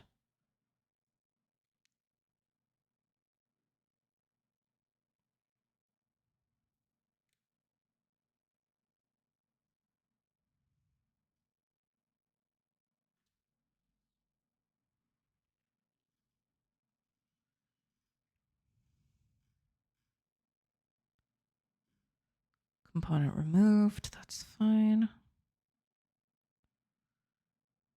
Created, removed, update activities. That's also fine too. What I want to do though,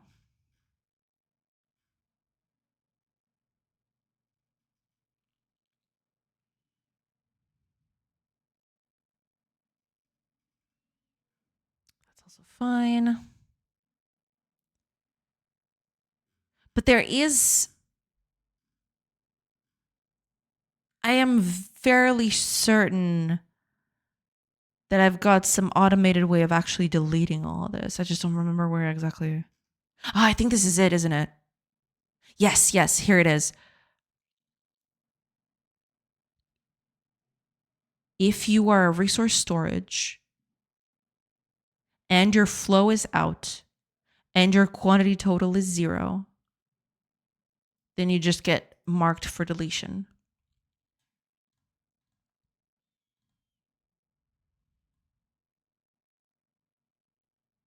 Exactly. Okay. So I do have an automated way of doing that. I don't have to worry about that then. I can just go here.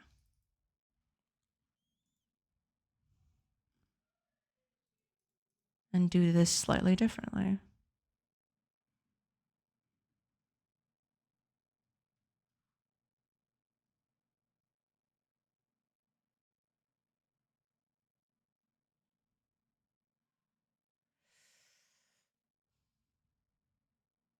Because I will need to create stuff, which is what I'm doing here. I'm creating a deferred pile to do that.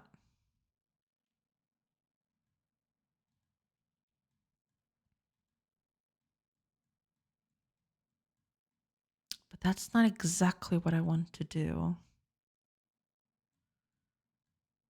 I could create several, right? This get closest empty cell will only need to work. Because, okay, let me say you want to drop off a bunch of resources. How long do I search until I actually create a new one? Well, in that case, it's simple. I just create an empty one if I get to a point where I actually have empty cells, but nothing nearby, basically. Are we there yet? I'm trying. But no, we're not there yet. So here's what I'm going to do. The moment we find an empty portion, an empty cell, that means that that's a storable place. And then we create one. If not, we just store it wherever, if it's there. Give me just a minute, everybody. I'll be right back.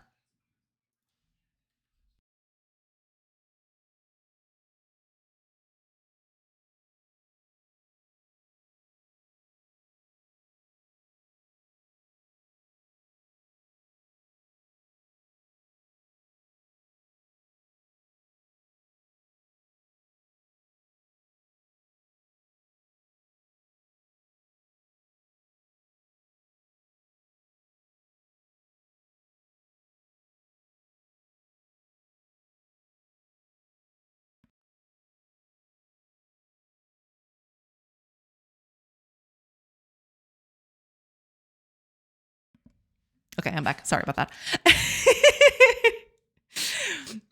Gotta go. Have a nice rest of the stream. Thank you. Thank you so much, Vijay. Thank you so much for being here. And have a great rest of your day yourself. Thank you. Thank you so much. I'll still be here for a little bit, but I'll be tackling stuff away. So yeah, I think that's what I'm gonna do. I'm gonna convert all of this into just a single thing that I can reuse in a bunch of places. So when I drop off resources, which I already do here, I think. Is it here? No, oh no, this is a resource processor. Never mind. This is just a thing. But here, where was it? When you drop resources, where was that? Here. Oh, it's in task utilities. Okay, never mind. Pin that as well, if you please. Put that there. Yeah.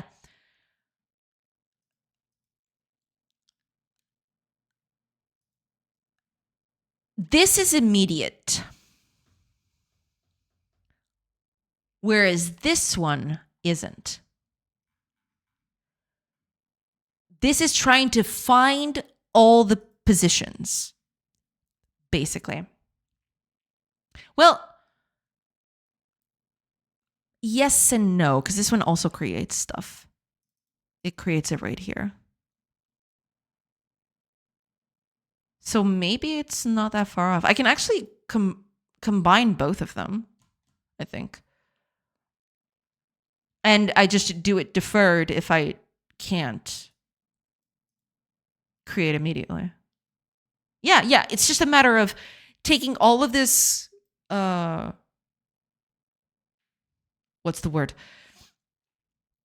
Taking all of this stuff, putting in a specific method, and then just reuse it on both places. I'm going to reuse it here, and I'm going to reuse it here for creating stuff. Yeah.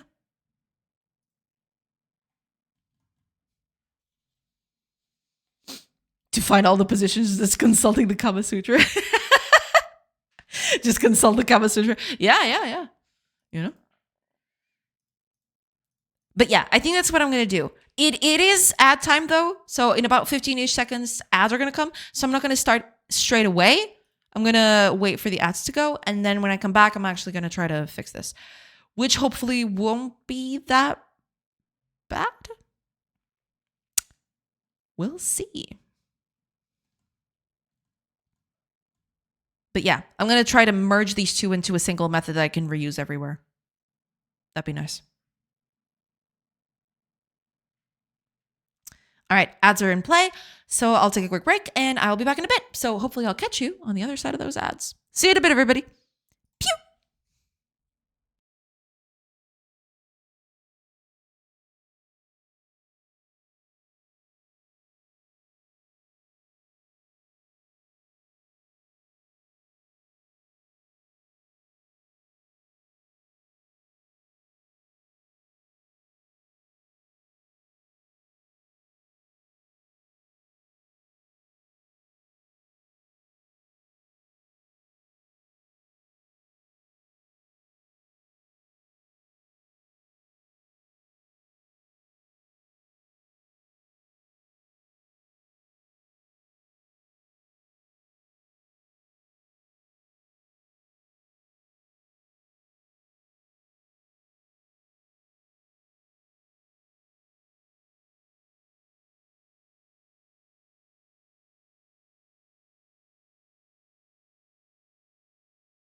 Everybody.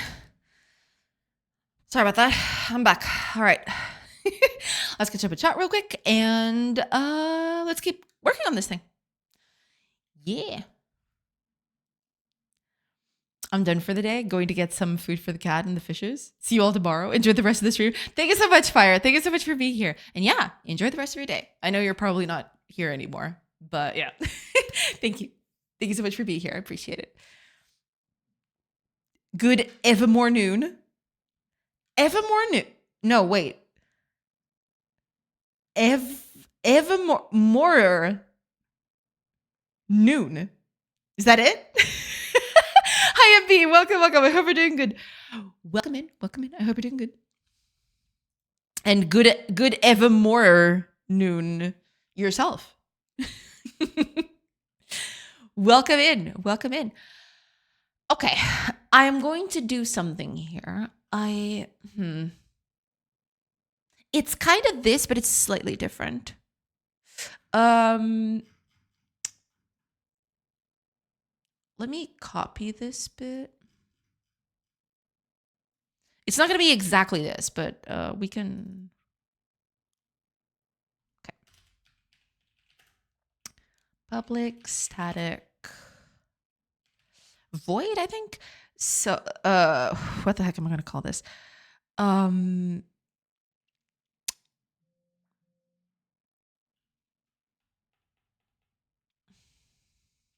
Get drop points or get drop.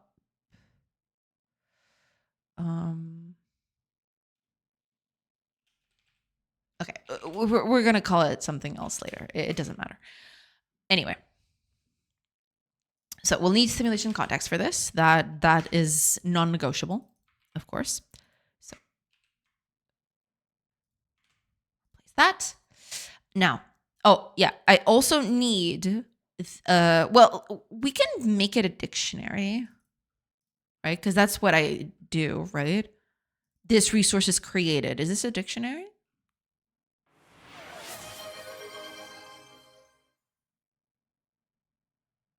Oh, because I have the type and the quantity on the same thing. That's a little weird. Hi, Epi. Thank you so much for the hydrate. Give me a sec. Cheers. I hope you're doing good. Welcome in, and thank you so much for the hydrate. So I've got a list of the type, quantity. I mean, I could just use that, or I could just do a dictionary. Technically, it's just, this is just a dictionary. I wonder.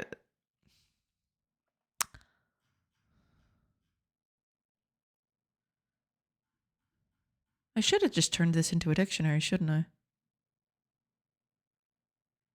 I? Okay, for now we're just gonna do this, but I might just change that later. Okay, so resources type or resource. Let's just call it resource types and a resource quantity or a resource quantities. I should just turn this into a dictionary, maybe. And then I need a position where to drop from. So it'll start on that bit and it'll fan outwards to see just how much you can drop. But the position itself,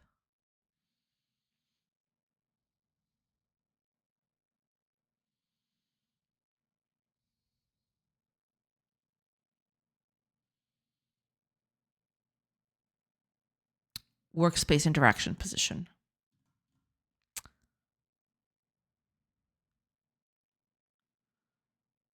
Yes.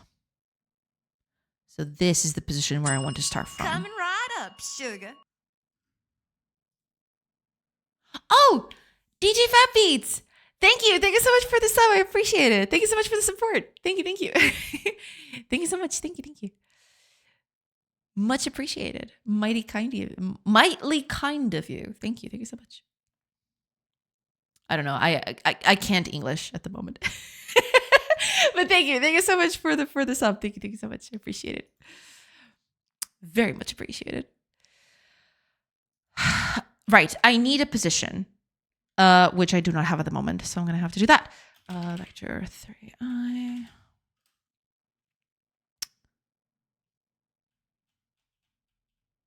What do I call this? Start point?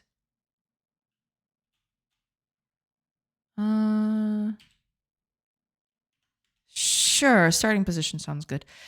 Okay. Now, for each of the resource types,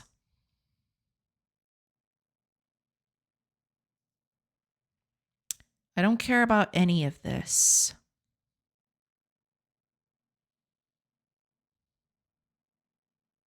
I should just make, hold on a minute.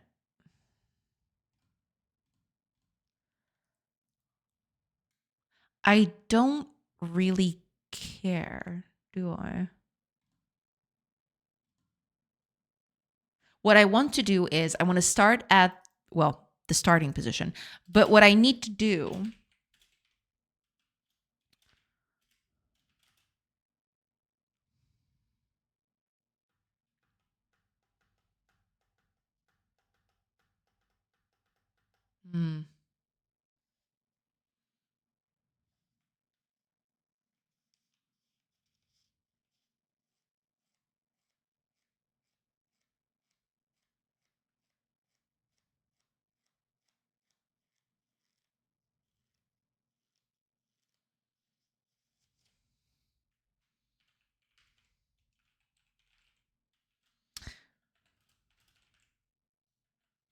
I'll also need a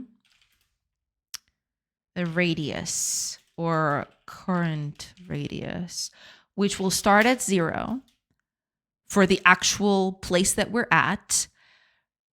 And then it will expand as we go outwards, basically. For now, I'm going to keep the search to forever until you find something, which might be crazy. You know, there just might be a lot on the map, but we'll see. So what I want to do is,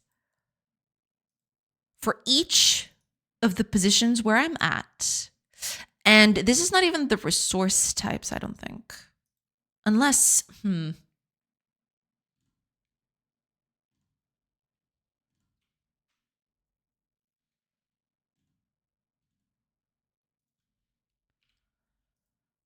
I want to do something else, actually. I'm going to do a list of integers, which would be resource quantities remaining,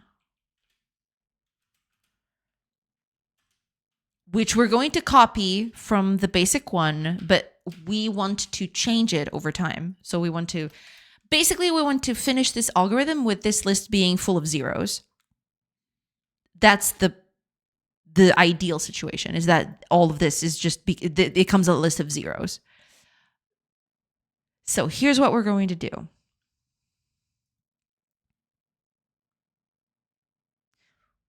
We are going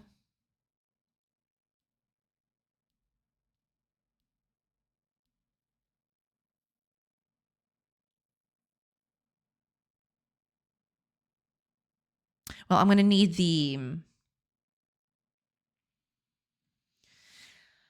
I'm going to need to get some information out as well, but we'll get to that. I don't much care about this. None of this is useful. All of this is going to get deleted. I don't need any of that. So here's what we're going to do.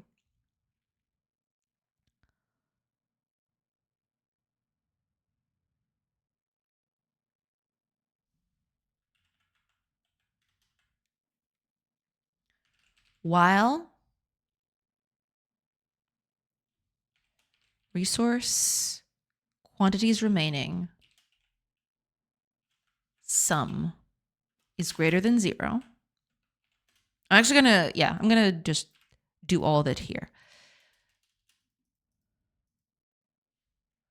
For each, well, not exactly for each.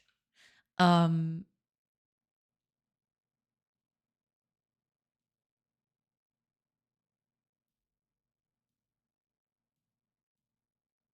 need, so current positions is going to be, I do have a thing for that, don't I?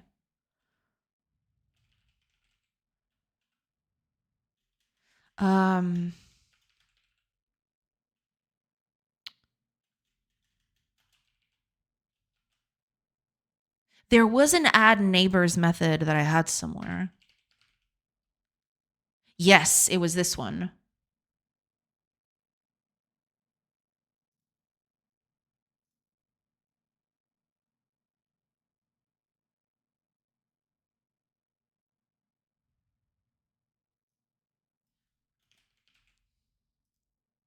That is a huge gaffe. Okay. I give it a pattern. It just adds that in. Okay, that's fine. And that's in the weighted graph, which I can do with the weighted graph region, which I have in terrain data. Okay. So,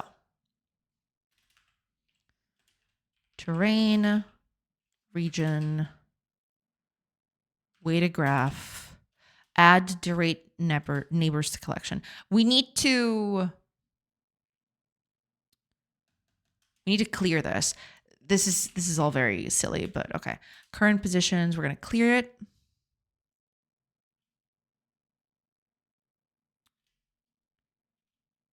No, wait. Not exactly. Not exactly. We want this to go outward. We want this to be kind of like a radius of sorts. So that's not exactly it.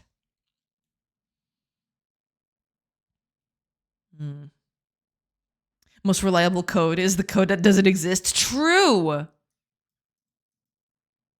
So, okay, this is not going to work because I want them to go outwards instead.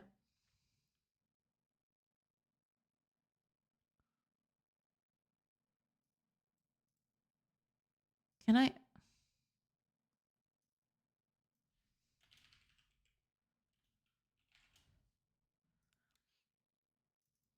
What's going on here? Define below. Oh.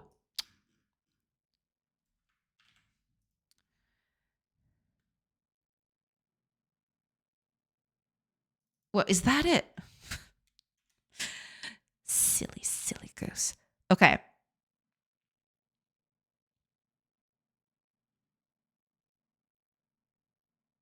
Location. What do you mean location?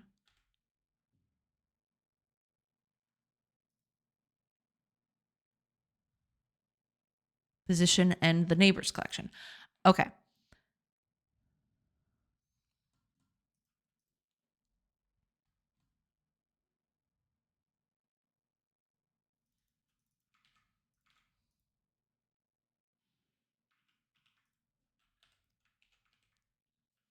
Okay. We're not going to clear it just yet. We're going to do something different. We're going to add the neighbors of every position here to the collection. But I can't do that directly because I am... Well, no, not exactly. I can do that directly, I think. So, okay. Current... Well, this would have to be... No, I can't do that. I can't do it like this. Give me a minute. Is there an easy way?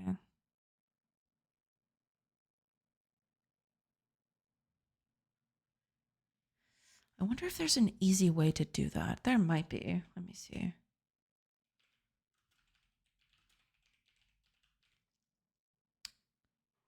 Well, no, not exactly.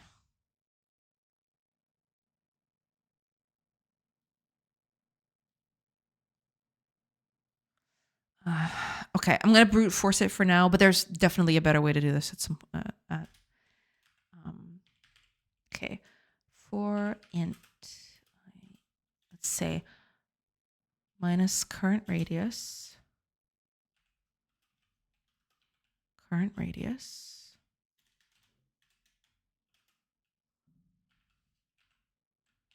So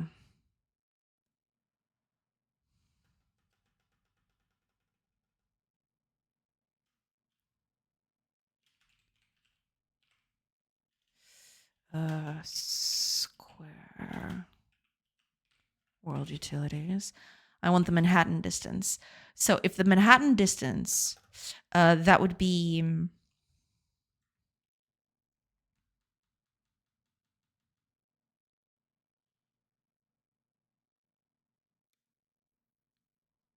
I need 2 for loops. It's so bad. There's got to be a better way to do this, but I can't find it right now. So I'm just gonna. We're just gonna do it like this. It's fine.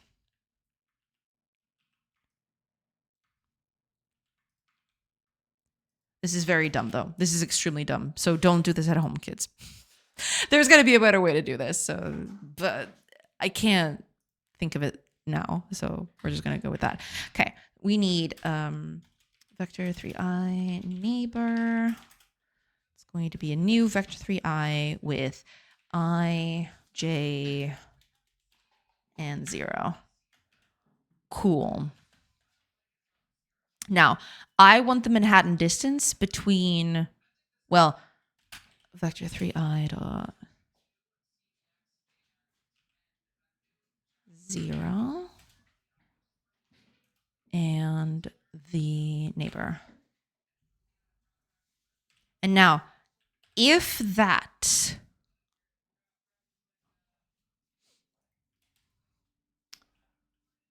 current positions clear, if this is exactly the same as our current radius, and that means that that's one of the positions that we need to check. So current positions add not current radius, current positions add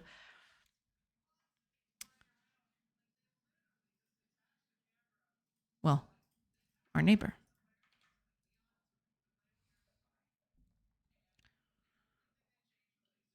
But here's the thing.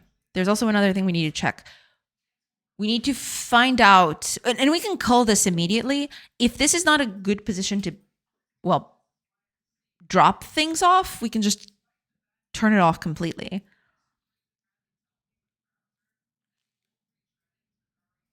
So if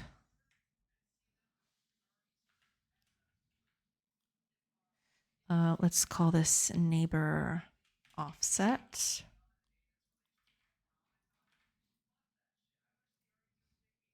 And we will need the neighbor position, which is going to be our starting position plus the neighbor offset.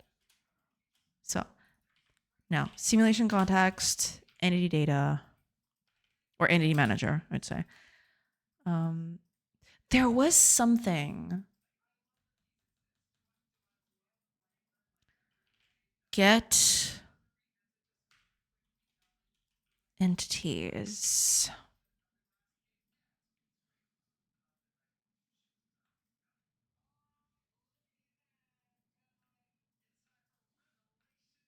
Which one do I want?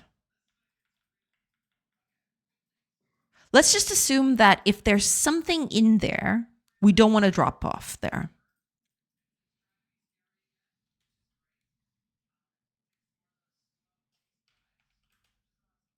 So if there's an entity there, for now, I mean, it's not exactly that, But yeah, for now we don't exactly care. If there's something in there, then that means that's not a good position, so we just continue. We don't care about anything else.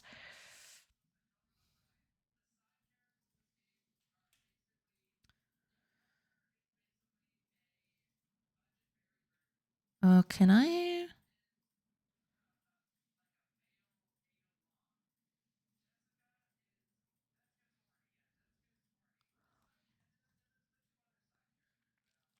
Right. I need the position. So neighbor position. So put that in. Cool. Right. If there's something in there, if there's anything there at all, then we don't care about that position specifically because we can't drop anything off there, right? But that's not exactly true. Oh no, wait, no, that can't be it because I might be able to drop something off there if there's a resource pile in there. Okay, let's not do early culling then. We'll do the culling later. Okay. Now, we've got our neighbor positions at that range. That's fine.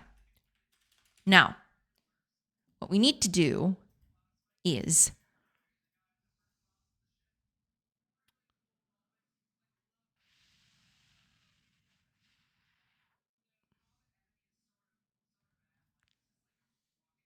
I need to go through each one of these and check if it's it's a pile, right? So it's basically what we had there, but it's going to be slightly different. So we'll need another list of entity data. Let's call it entity lookup.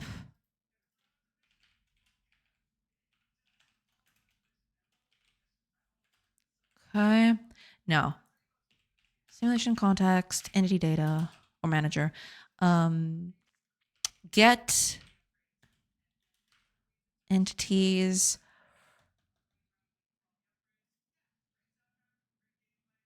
At position.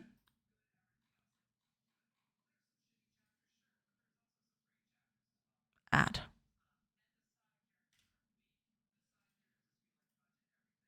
And then we have an entity lookup here.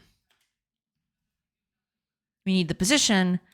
Well, in that case, for each in our current positions. So that's going to be our, well, on neighboring. Let's actually neighbor offsets. There. Offset is? No, just offsets. There we go. Okay, so this is going to be a neighbor offset. Vector 3i. This is going to be at neighbor position. Okay, well, not like that. That seems weird. That's more like it. Okay, starting position plus the neighbor offset, and this is the one we're going to use to get all the instances. So here's where things start getting a little trickier. If there is already a resource pile there, that can accept one of the resource types that we need. We're just going to dump as much as possible in that pile, and we'll see.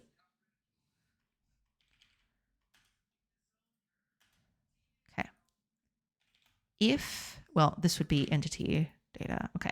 So if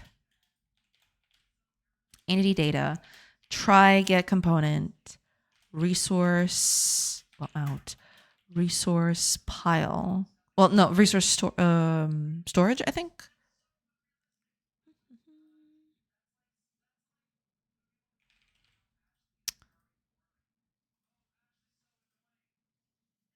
Yes, resource storage. Okay. Yes. So if it has a resource storage component, we're going to check if it's one of the resource types that we have. If storage, resource type. Well, if resource types index of our resource type is not -1, well, I'll need that. This is extremely inefficient. I just want to say it out here.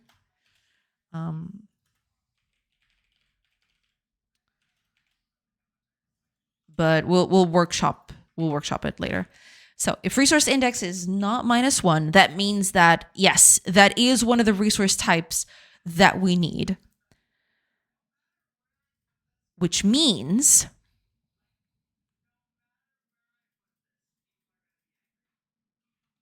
I'll need an actor for this.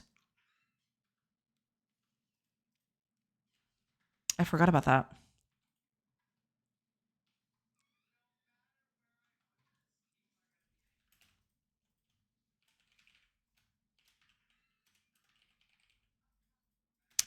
Totally forgot I need an actor for that. We'll get to it. We'll get to it. So if that pile exists,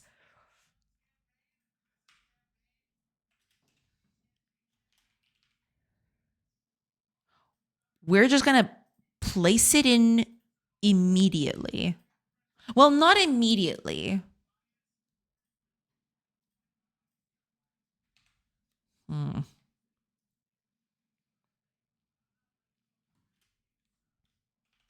There's a few other things that we can check first.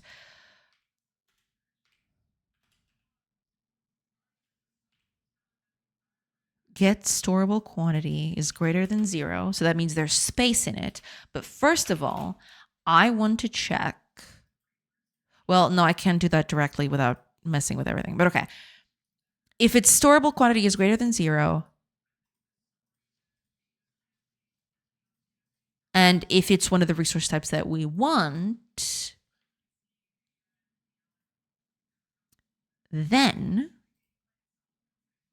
well, yeah, okay.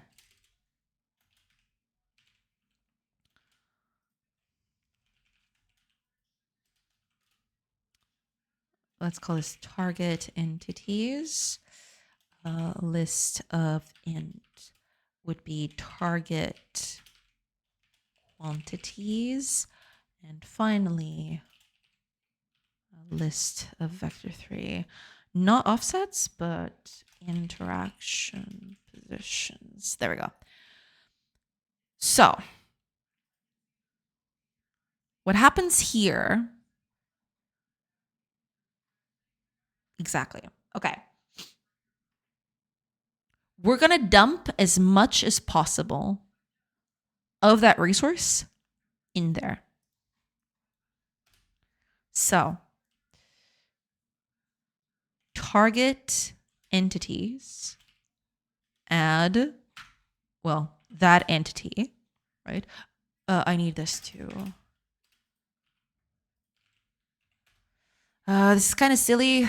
I'll need to change this later, but we're just going to go with the flow for now. Okay, we're going to add the entity data. The target quantities, we're going to add the maximum, no, the minimum between the storable quantity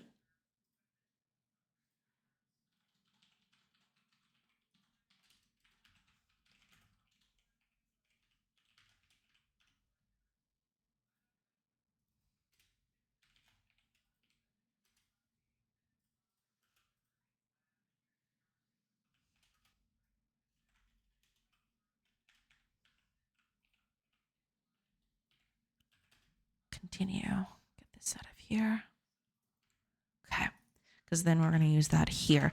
Between storable quantity and the resource quantities. of resource index.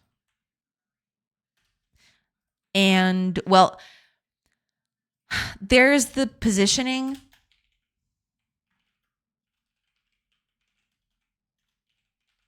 We're not going to do that now. I don't, that's not the biggest priority at the moment. All I want is to distribute correctly. Then we'll care about if I can actually, interact with it or reach it. First, I wanted to distribute correctly. Then we'll figure that one out. Okay. Given that,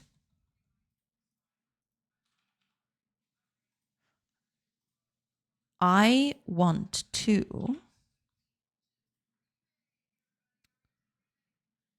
So we've got this entity will receive this much quantity. That's fine.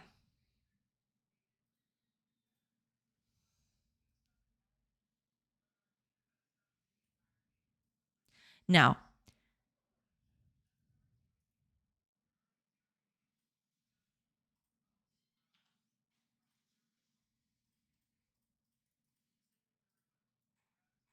do I want to make this a while true and just have a breakpoint at the end? Maybe. Anyway.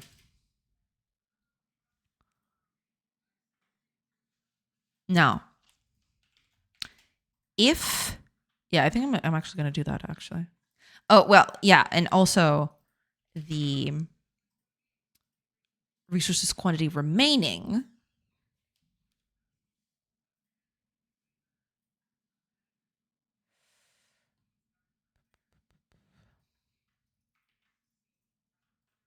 of the resource index, we're going to remove we're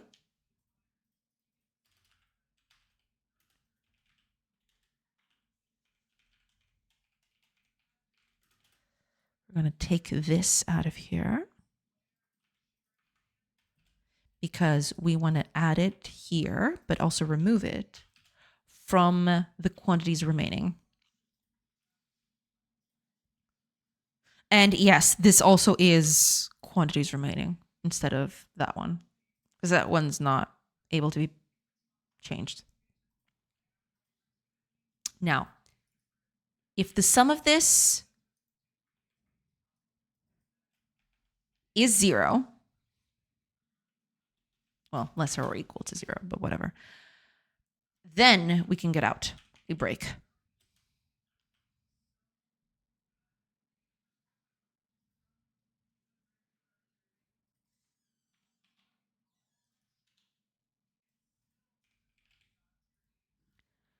If it isn't, that means we got to boost up our radius.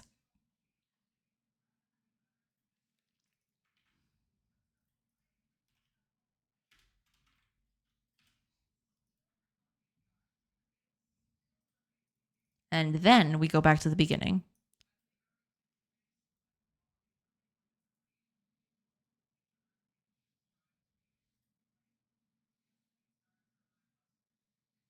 Okay, this is the very basic, but it still doesn't have one specific thing, which is, okay, what if we hit an empty spot? What happens then? Right?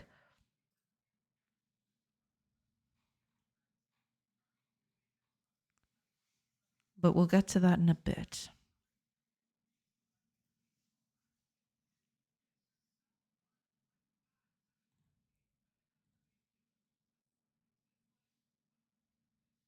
Because these are all the neighbor offsets. Yes.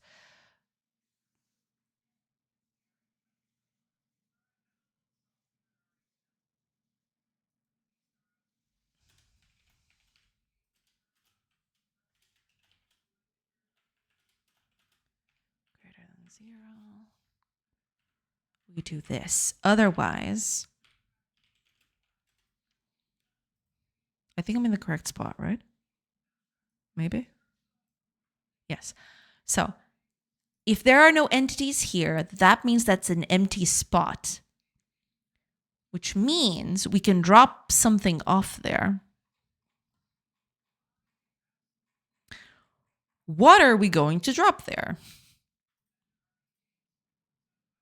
Well, that's the big thing, isn't it?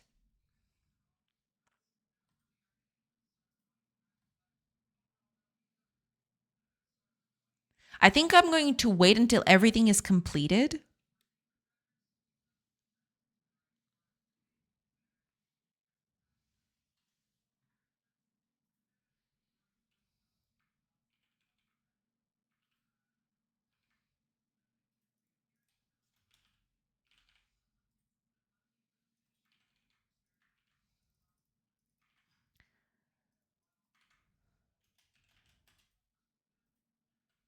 There. So here's the thing. If we reach the end of this whole for each loop, this one, the big one,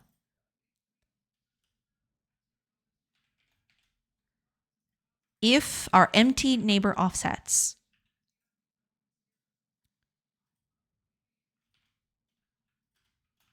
count is greater than 0, that means we've got spaces to put stuff in.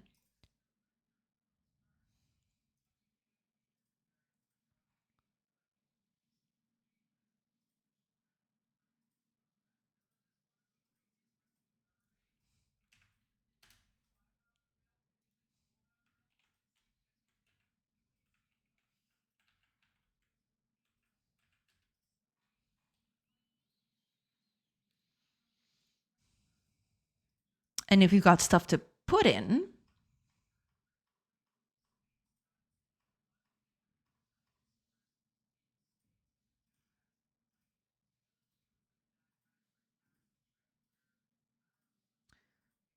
we need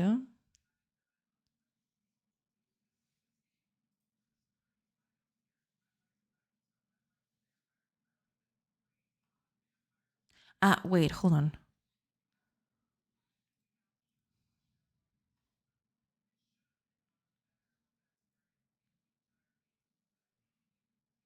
We need another check here.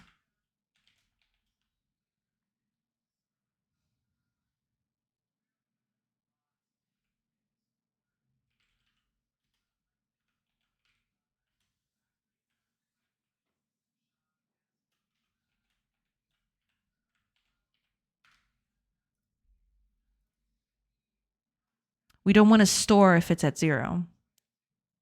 It's irrelevant.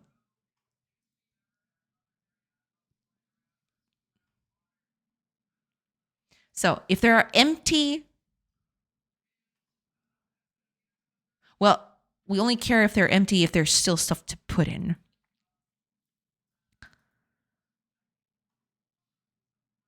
Yes. Okay. So if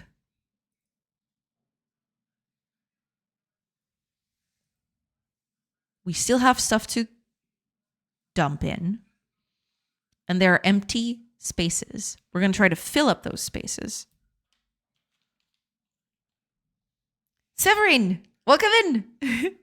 There are 2 axioms. 1, all code can be optimized by at least 1 instruction. 2, all code has bugs. Therefore, by induction, all code can be optimized to 1 instruction. That doesn't work. Exactly. Yes. Absolutely. Welcome in, Severin. Welcome in. I hope you're doing good. Welcome in. Welcome in. Okay. We want to find the ones who are empty.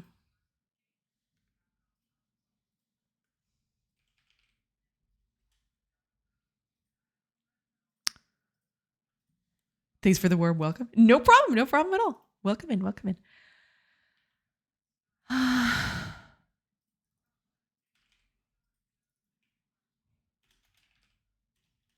Well, let's say remaining.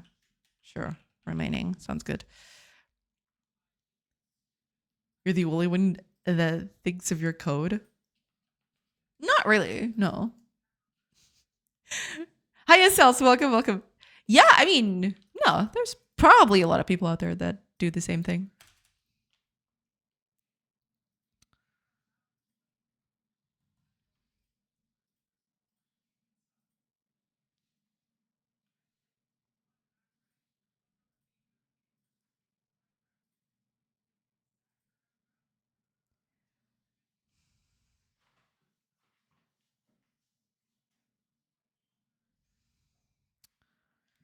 Thinking about code is so 2025. Nowadays we just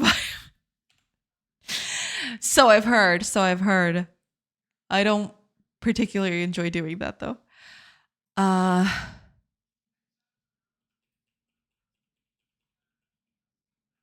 Me neither. Good. They're in good company.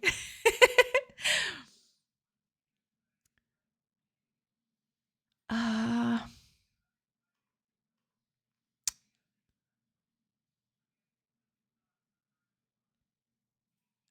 I need to create a thing. Which, yeah. It's already what I'm doing up here, I think. No, not this one. Here. It's already what I'm doing.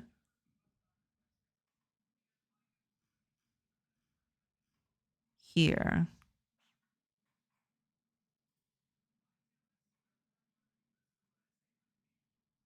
I'm creating a new one. Right here.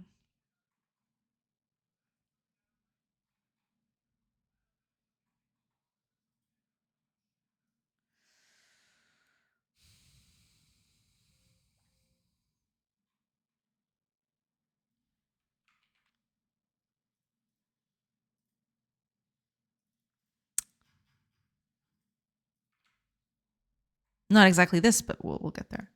Keep going, sorcery. When is your game release? I have no idea. We'll see. You know, I kind of want it to be as fast as possible, but I also have so many things to fix. We'll see. When are you finishing your novel?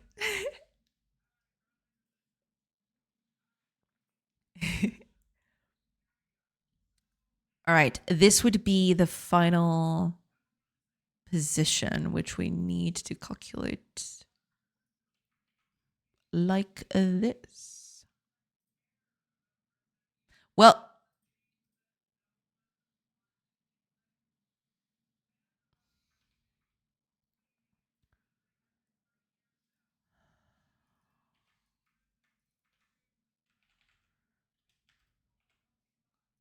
that would be the neighbor position. The resource type.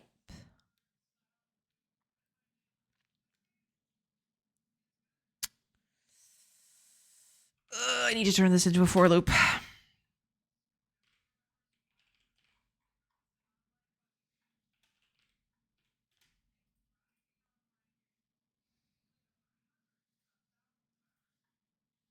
Because I need this resource index here.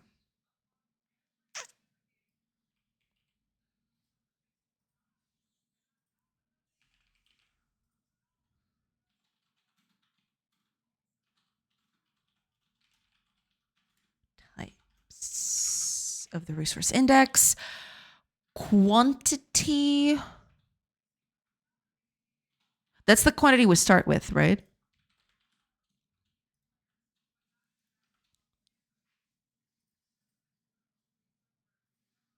Yes. We'll need to fetch the maximum, though.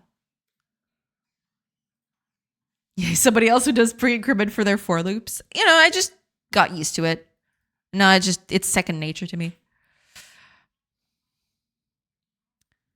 I've grown accustomed to it, I suppose.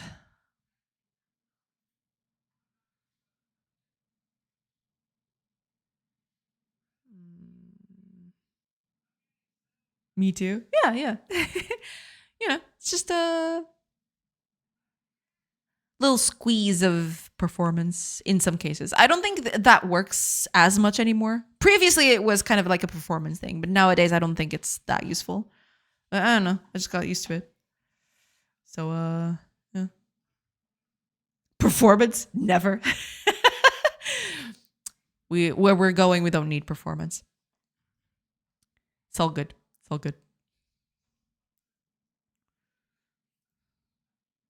At least not an iteration, like a typical for loop.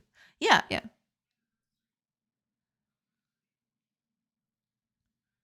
I could stand to improve a lot of my for looping, but at this point, I just want the bloody thing to work. Should I just put the quantity immediately here?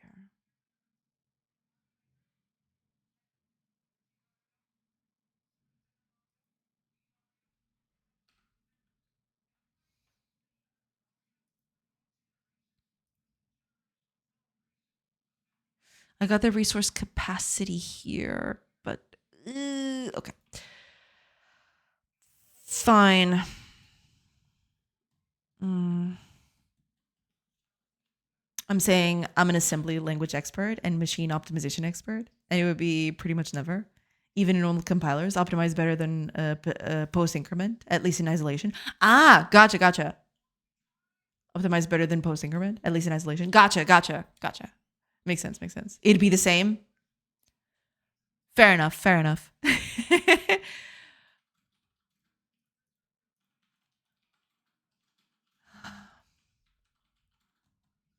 I need the maximum of this though, which I'm doing it here.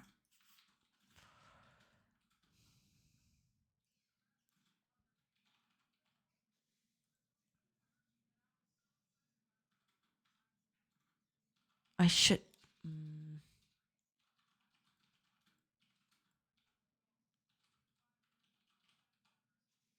Well, I can just check for it.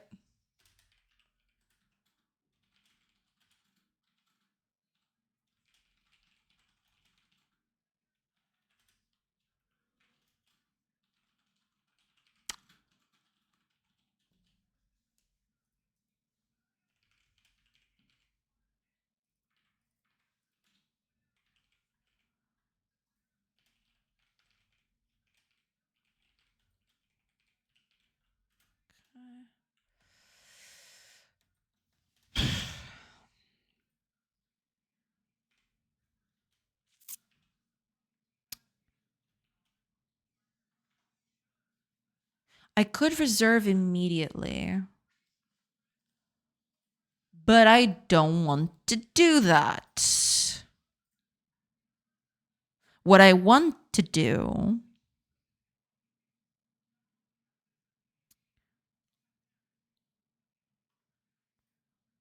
is store as much as I can and then create another one if I can. If not, we'll just leave it and keep going.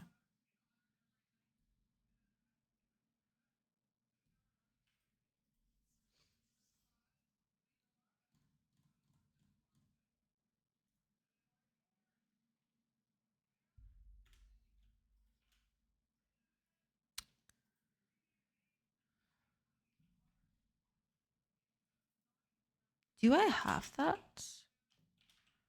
Oh, I have capacity. There we go.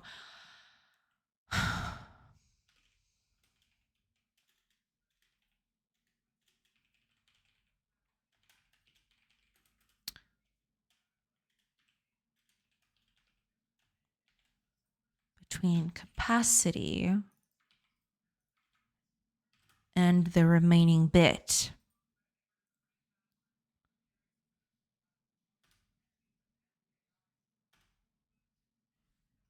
So here,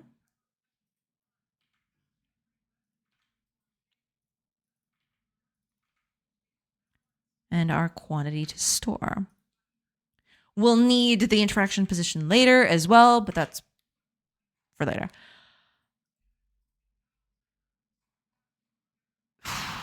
Okay. Now here's the thing.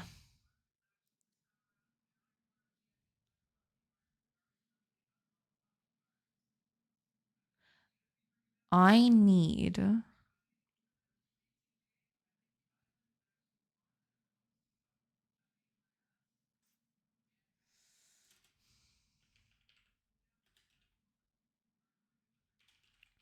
move at 0 because that position is already occupied, basically.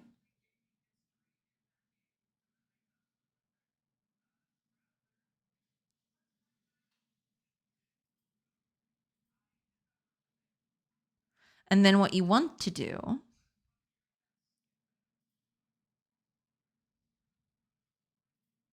well, you want to update this, basically.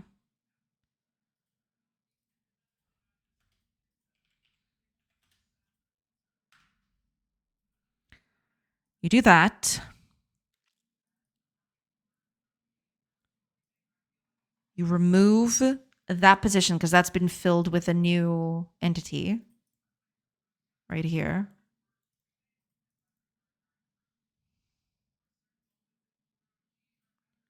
And then we want to move forward. But if our remaining quantity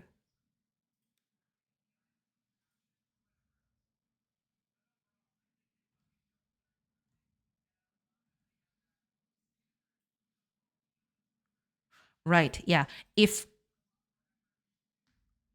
there's more offsets, if there's more neighbors that we can put stuff in, we want to add more.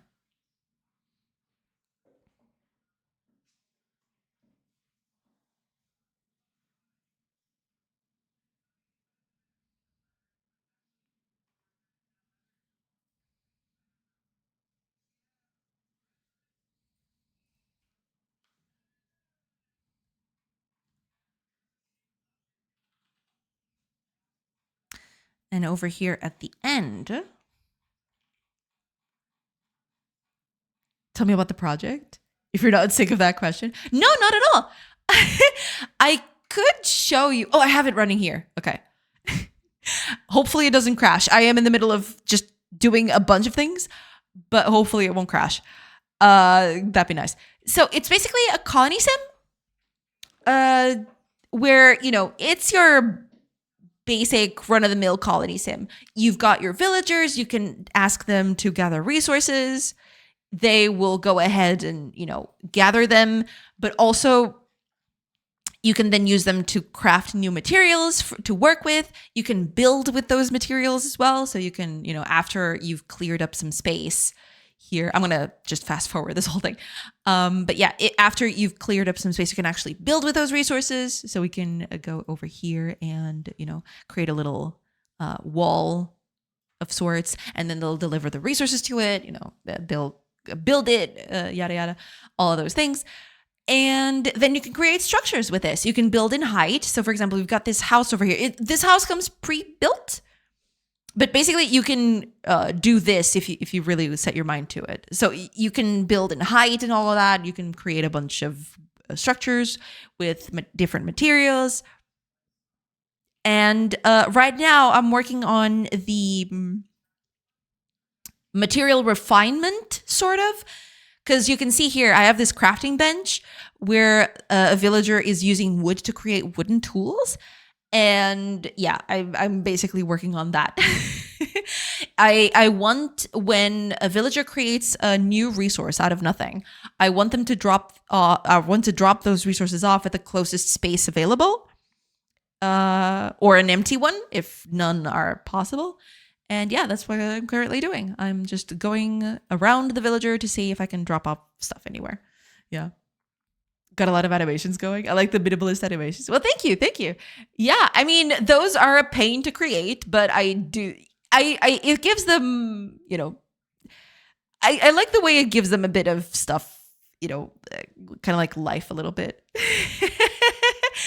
But yeah, they do take a lot of time to create. And also, I still haven't done, there's a lot of variation in terms of clothing and hair. I still haven't done any of that because that's just a pain to do. But eventually I'll add more customization options for the villagers, because right now they all look pretty much the same except for hair color. But hair color is a shader, so that one was easier to do than the rest of it. But yeah, right now it's just your average run-of-the-mill colony sim that you just, guide your villagers and all that to do things. Yeah. It's a pain, but it might be good to grind on when you don't feel like coding. Oh yeah, absolutely.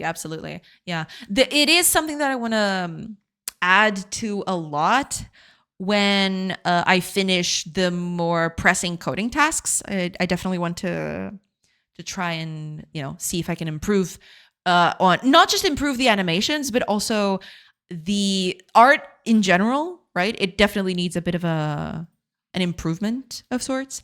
I want to make this more readable at a glance. I want to change the tree graphic, which is also a bit of a thing. When I created the tree graphic, it was before this whole thing started taking shape. So, it's not quite coherent with the rest of it. But yeah, I've got a lot of work ahead of me, basically. But yeah, we'll get to it. We'll get to it later. But yeah, that's basically it. That's all I've been working on. And right now I'm just trying to fix a few things here and there so that everything works.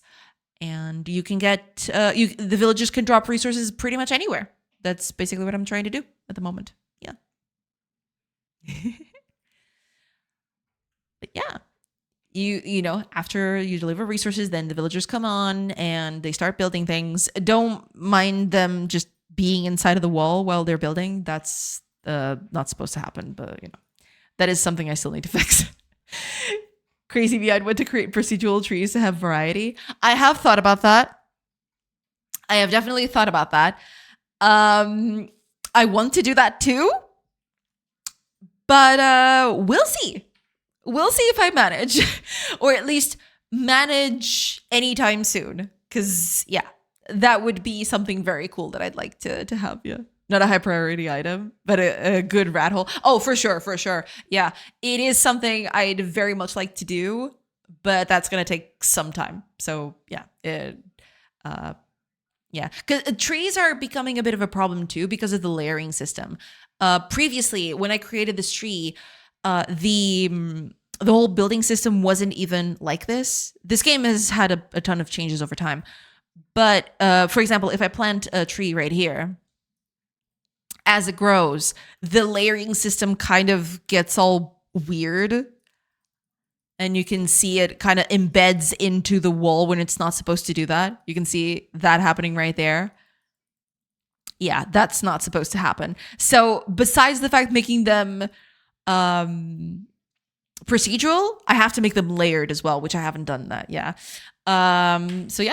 That is also something that I need to tackle on later. But yeah, for now, it'll do for now, but I definitely want to improve this later on. Yeah.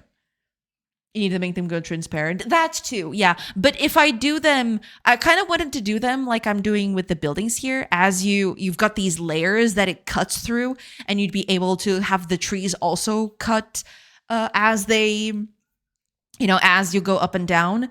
That'd be something that I'd like to do, but I haven't taken the time to just do that. But that is definitely something that I'd want to tackle. Yeah, for sure. But yeah, that's basically it. That is the whole thing. That I'm working on it. Just trying to make stuff happen. That's the whole thing. But unfortunately, I don't think I have a lot of time though, which is a little sad. So I'm gonna leave this here. It doesn't affect anything because this is not even getting called anyway, so I can just leave this as is. I might just do just some weird thing here just so I can remember that I was here. Yeah, I'll just save it like that. And unfortunately, it is getting a little late, so I will probably have to raid out and go. Sorry about that, everybody. Oh, thank you so much, Severin. Thank you so much for the follow. Welcome in. But yeah, let's find a cool person to raid into, and I'll leave you with them. Yeah. Let's see who was on at the moment. So many people. Oh my gosh, there's so many people. Ooh. Oh, cool. Elko and Q is on. I haven't rated him in so long. Let's go over there. That's perfect. Cool people on Twitch? No way. No, there's way too many. I've got the actual opposite problem. There's just way too many, man. I want to raid out to someone, and I have a bajillion options, and I never know which one to pick. It's just incredible. I mean, it's a good problem to have. Don't get me wrong, but you know, sometimes it gets a little hard to pick a target. Okay, let's do a raid. We're raiding Il Colin Cute today. Haven't raided him in a while, so let's go over there and say hi and see what's up. Oh, he's been at it for a while. Nice. But yeah, that is going to be it for today, everybody. Well, I did manage to fix a few bugs. Not all of them, but I did manage to fix a few of them, which is, you know, not the worst thing in the world. And yeah, you know, I'll be back tomorrow, same time as usual. Y'all can check the schedule if you haven't. But yeah, I'll be back tomorrow to fix more stuff and finish this whole monster of an algorithm. That's gonna be so much fun. It's gonna be great. Look forward to it.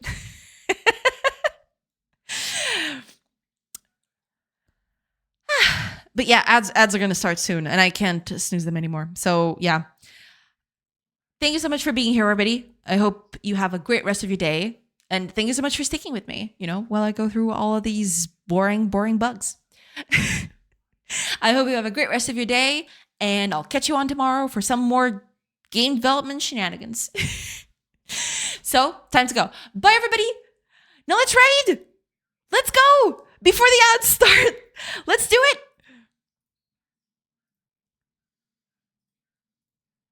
Raid.